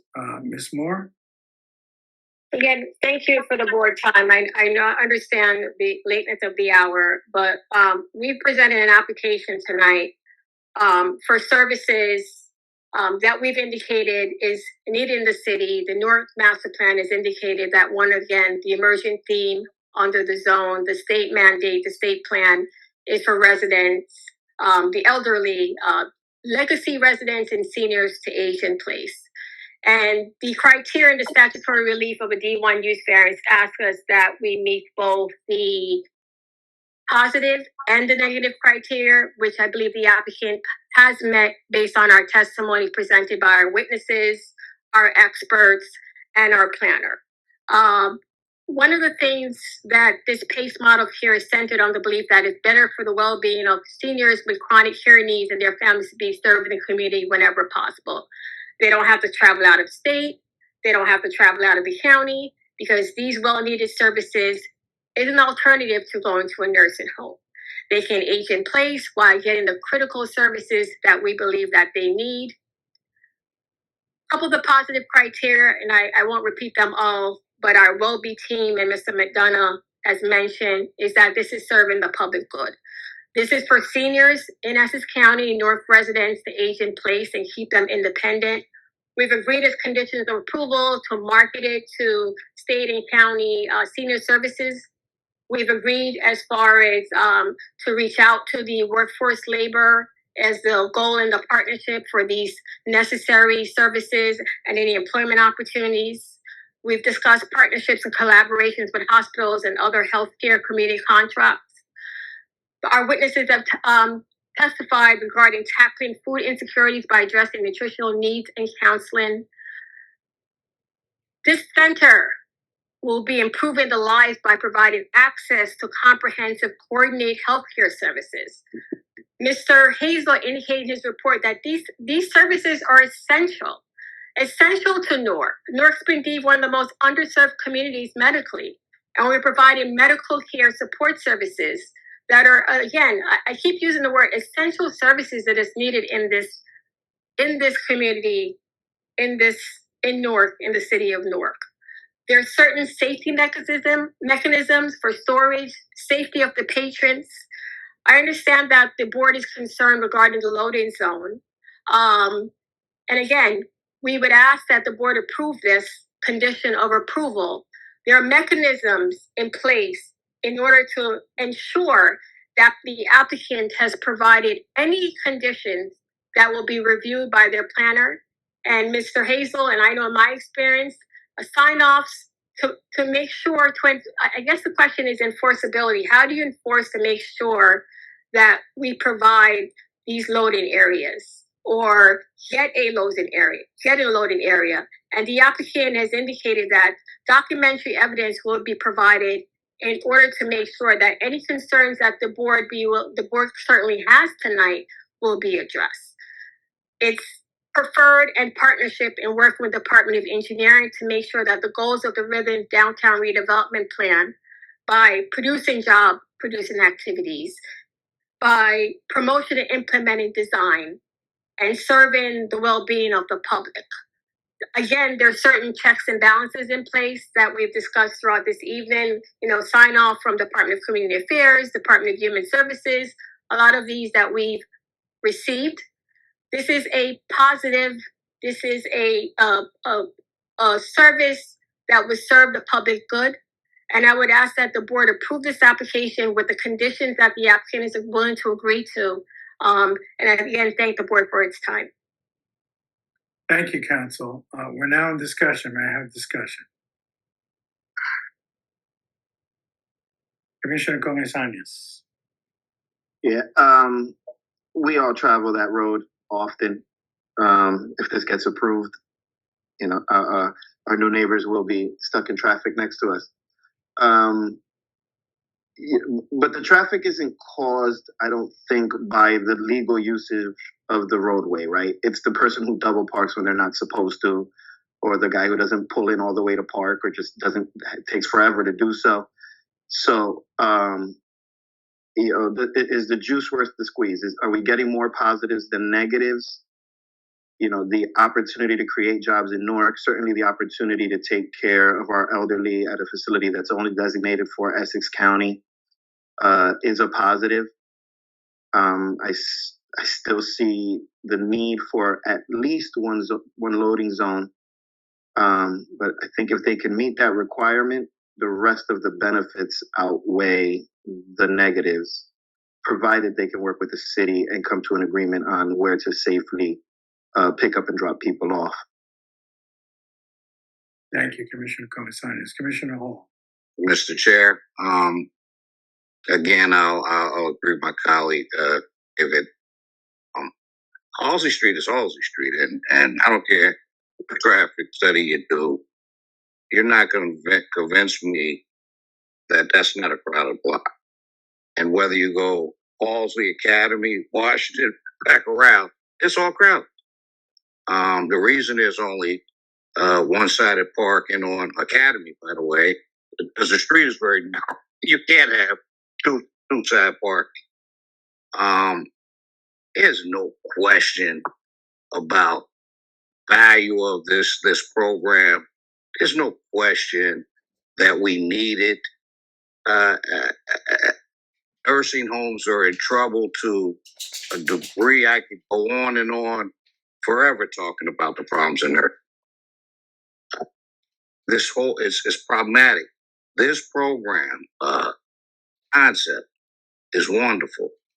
The pictures of the renderings are wonderful.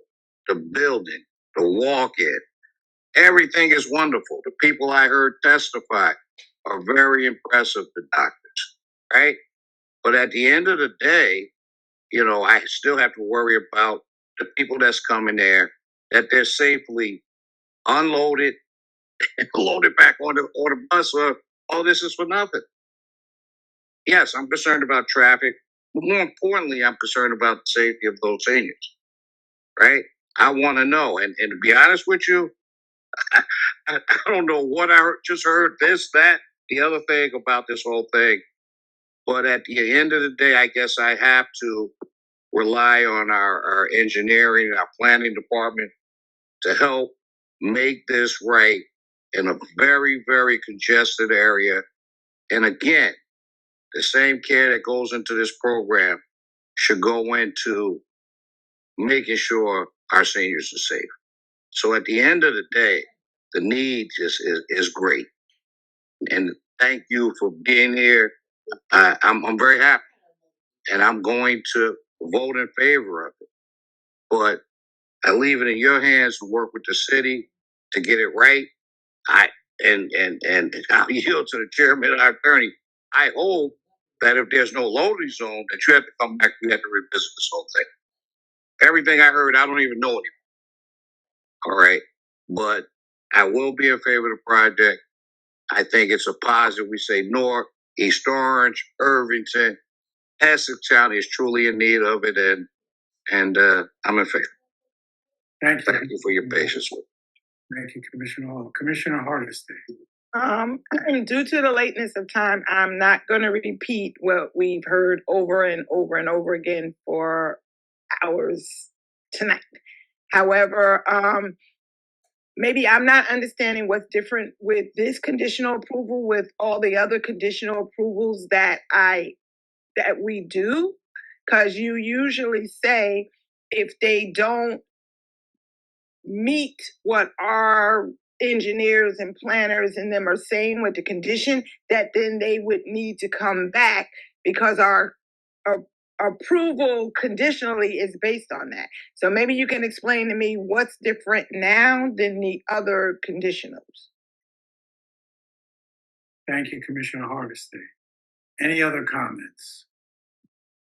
Any other comments from the board?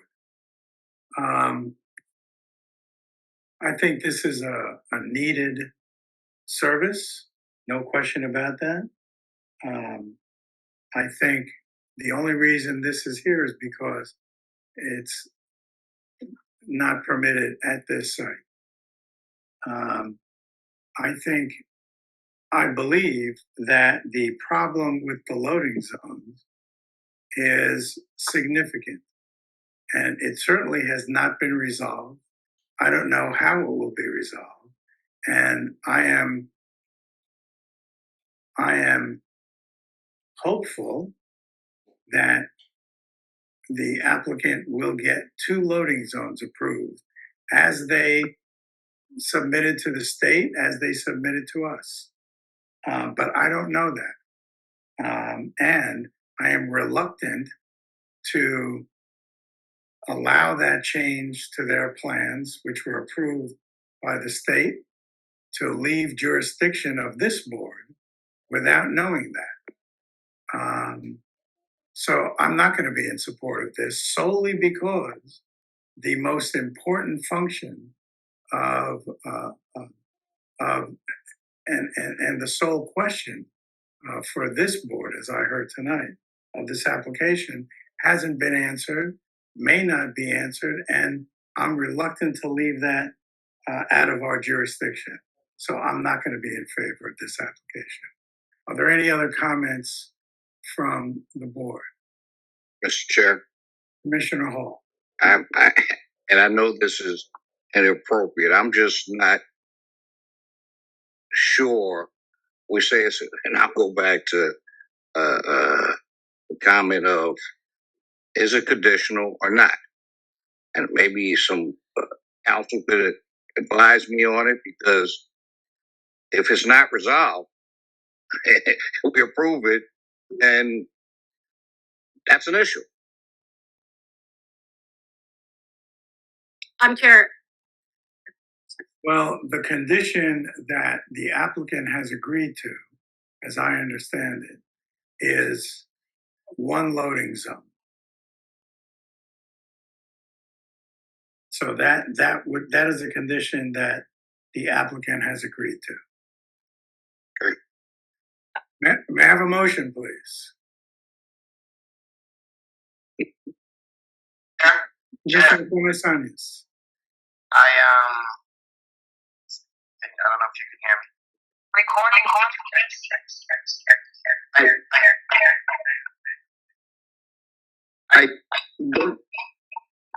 Sorry. Okay, I'm getting feedback.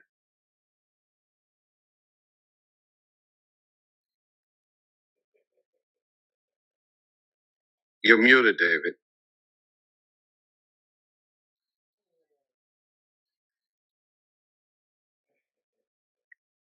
You're muted.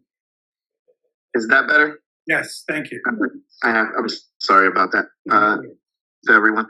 I think the condition was at least 1 loading zone. They're still proposing 2, but they're saying as a condition of approval, they'll agree to at least 1 if that's all the city deems necessary. I think that's the question, right? So I think the main question is, if the city says no to any loading zones, and we happen to vote yes, then this just becomes a no. And I think that's the question. Is it a condition of approval? If we approve it, because we believe Mr. McDonough that it's an inherent good, and they can't accomplish getting a loading zone, then it becomes a denial because a condition of approval was not met. Is that correct? Well, I think, although that may technically be correct, we have no enforcement authority once it leaves this board. Well, they wouldn't be in resolution compliance. That's correct. All right, and if they can't do resolution compliance, they can't open. That is technically correct. So I have another technical question, and I tried Our to ask hands you. are up too, so. No, I yield to you, Commissioner. Okay, so I guess we're all saying the same thing because you started it, Commissioner Hall was saying we're not clear, so all we're saying is, I see Mr. Hazel's hand up, can our professionals weigh in on whether the conditional is something that can be enforced or it's not? That's what we're trying to ask. And I have one more question because David said, and I don't know if he's right, that they're pursuing two. So and or one at this point. So I don't know the answer to that question.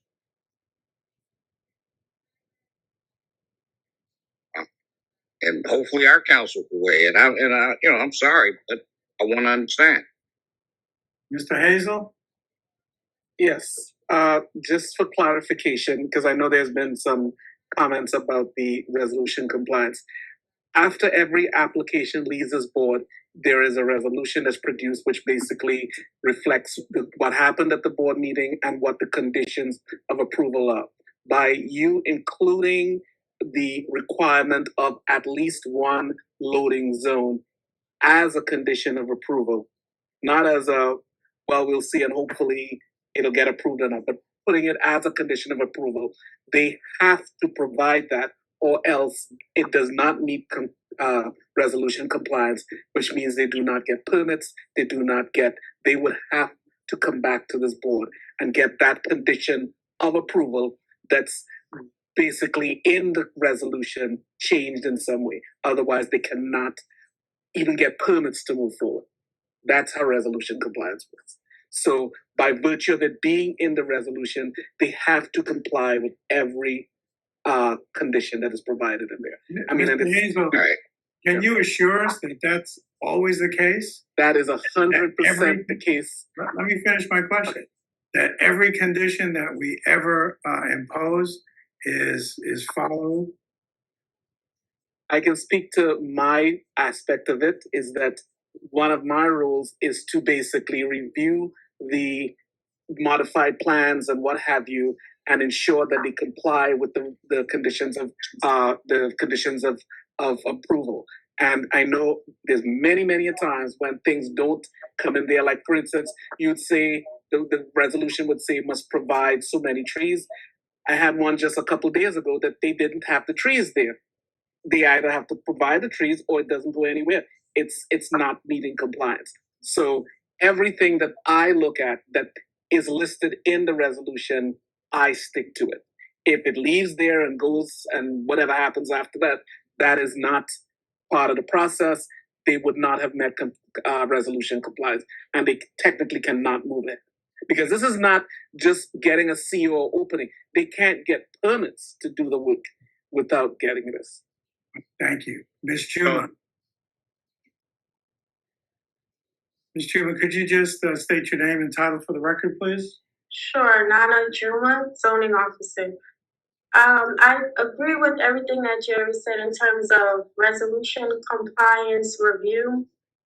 I just want to add that unlike some of the conditional approvals that the board has granted, this application is not required to have site plan approval, which means it's not, it hasn't been reviewed by engineering, and it won't be reviewed by engineering for resolution compliance. But he is correct that although the Department of Engineering will not review it for resolution compliance, that's strictly for this application at least would be handled by planning and your board planner.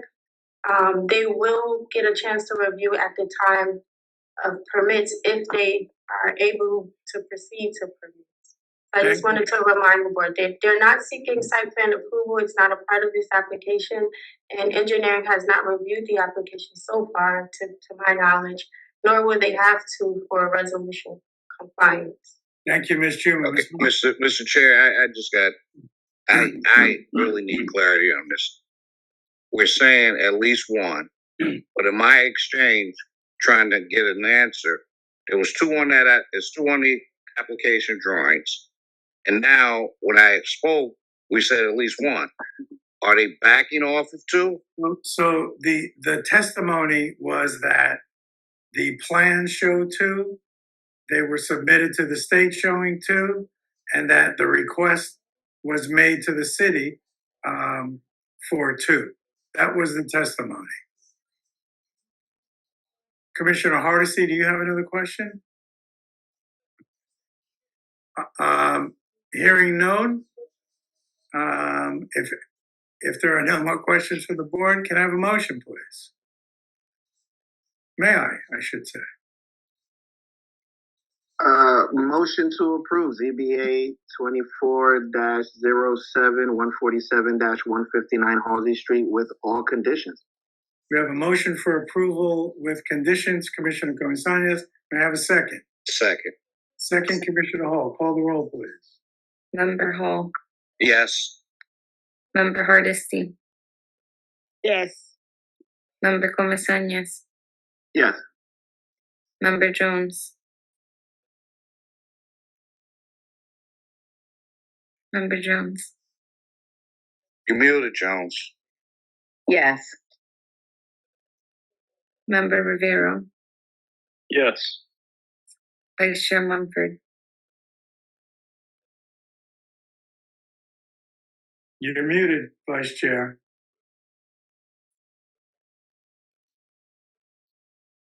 Member Cobian. Yes. Chair Alphon. No.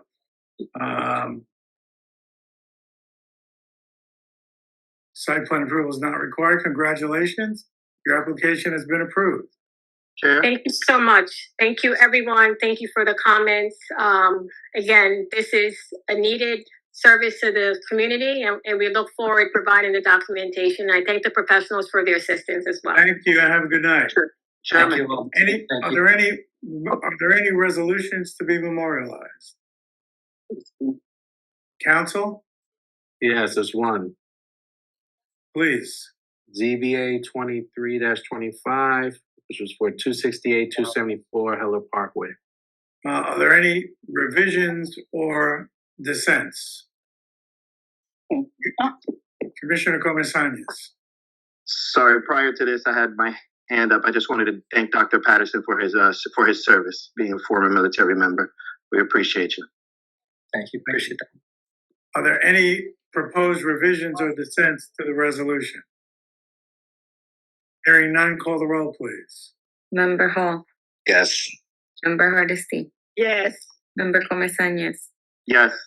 Member Jones. Yes. Member Rivero. Yes. Member Cobian. Yes. Chair Alphon. Yes. Are there any further resolutions to be memorialized, Council? No. Ms. Mejia, are there any minutes to be adopted? No. Council, any reasons that we have to convene into executive session? No. Ms. Juma, you always like to have the last word, Ms. Juma. I'm giving you a chance without trying to block you to stay this time. I do have a question for the members. Did you agree on a date to meet with your second zoning board? I haven't had a phone call back. I'm supposed to get a phone call back, and until I get that phone call back, we can't even get there. I'm sorry, who were you waiting for the phone call from? Somebody with some dates. And actually, what I need is a meeting between me, the vice chair, This board secretary, Hazel, Plata, and you. Need Sure, that. I'm available as early as tomorrow. I'm not available tomorrow, but if you send me some date, let's doodle poll this and get this moving. I know we have all these cases that the second board is waiting to hear. So if we can get a doodle poll out and everybody could vote on it, we can get this moving. We'll have a joint meeting and Mr. Plata, Mr. Hazel are going to make a presentation, and thereafter we'll start to set their agenda. So please get that doodle poll out to us. Any other comments? Are we on next week? Yes, and the week after that. See if we had that other second board working. Motion to adjourn is in order. Motion. All in favor? Aye. By the way, you have some of those members here. They've been attending the past 2 or 3 meetings. So. That's fantastic. Let's get them to carry some of the load. If we get this doodle poll out, we could get that going. We've been asking. Okay? All right, good night, everyone. Good night. Happy birthday. Good night. Thank you. Happy birthday. Happy birthday. Thank you, guys.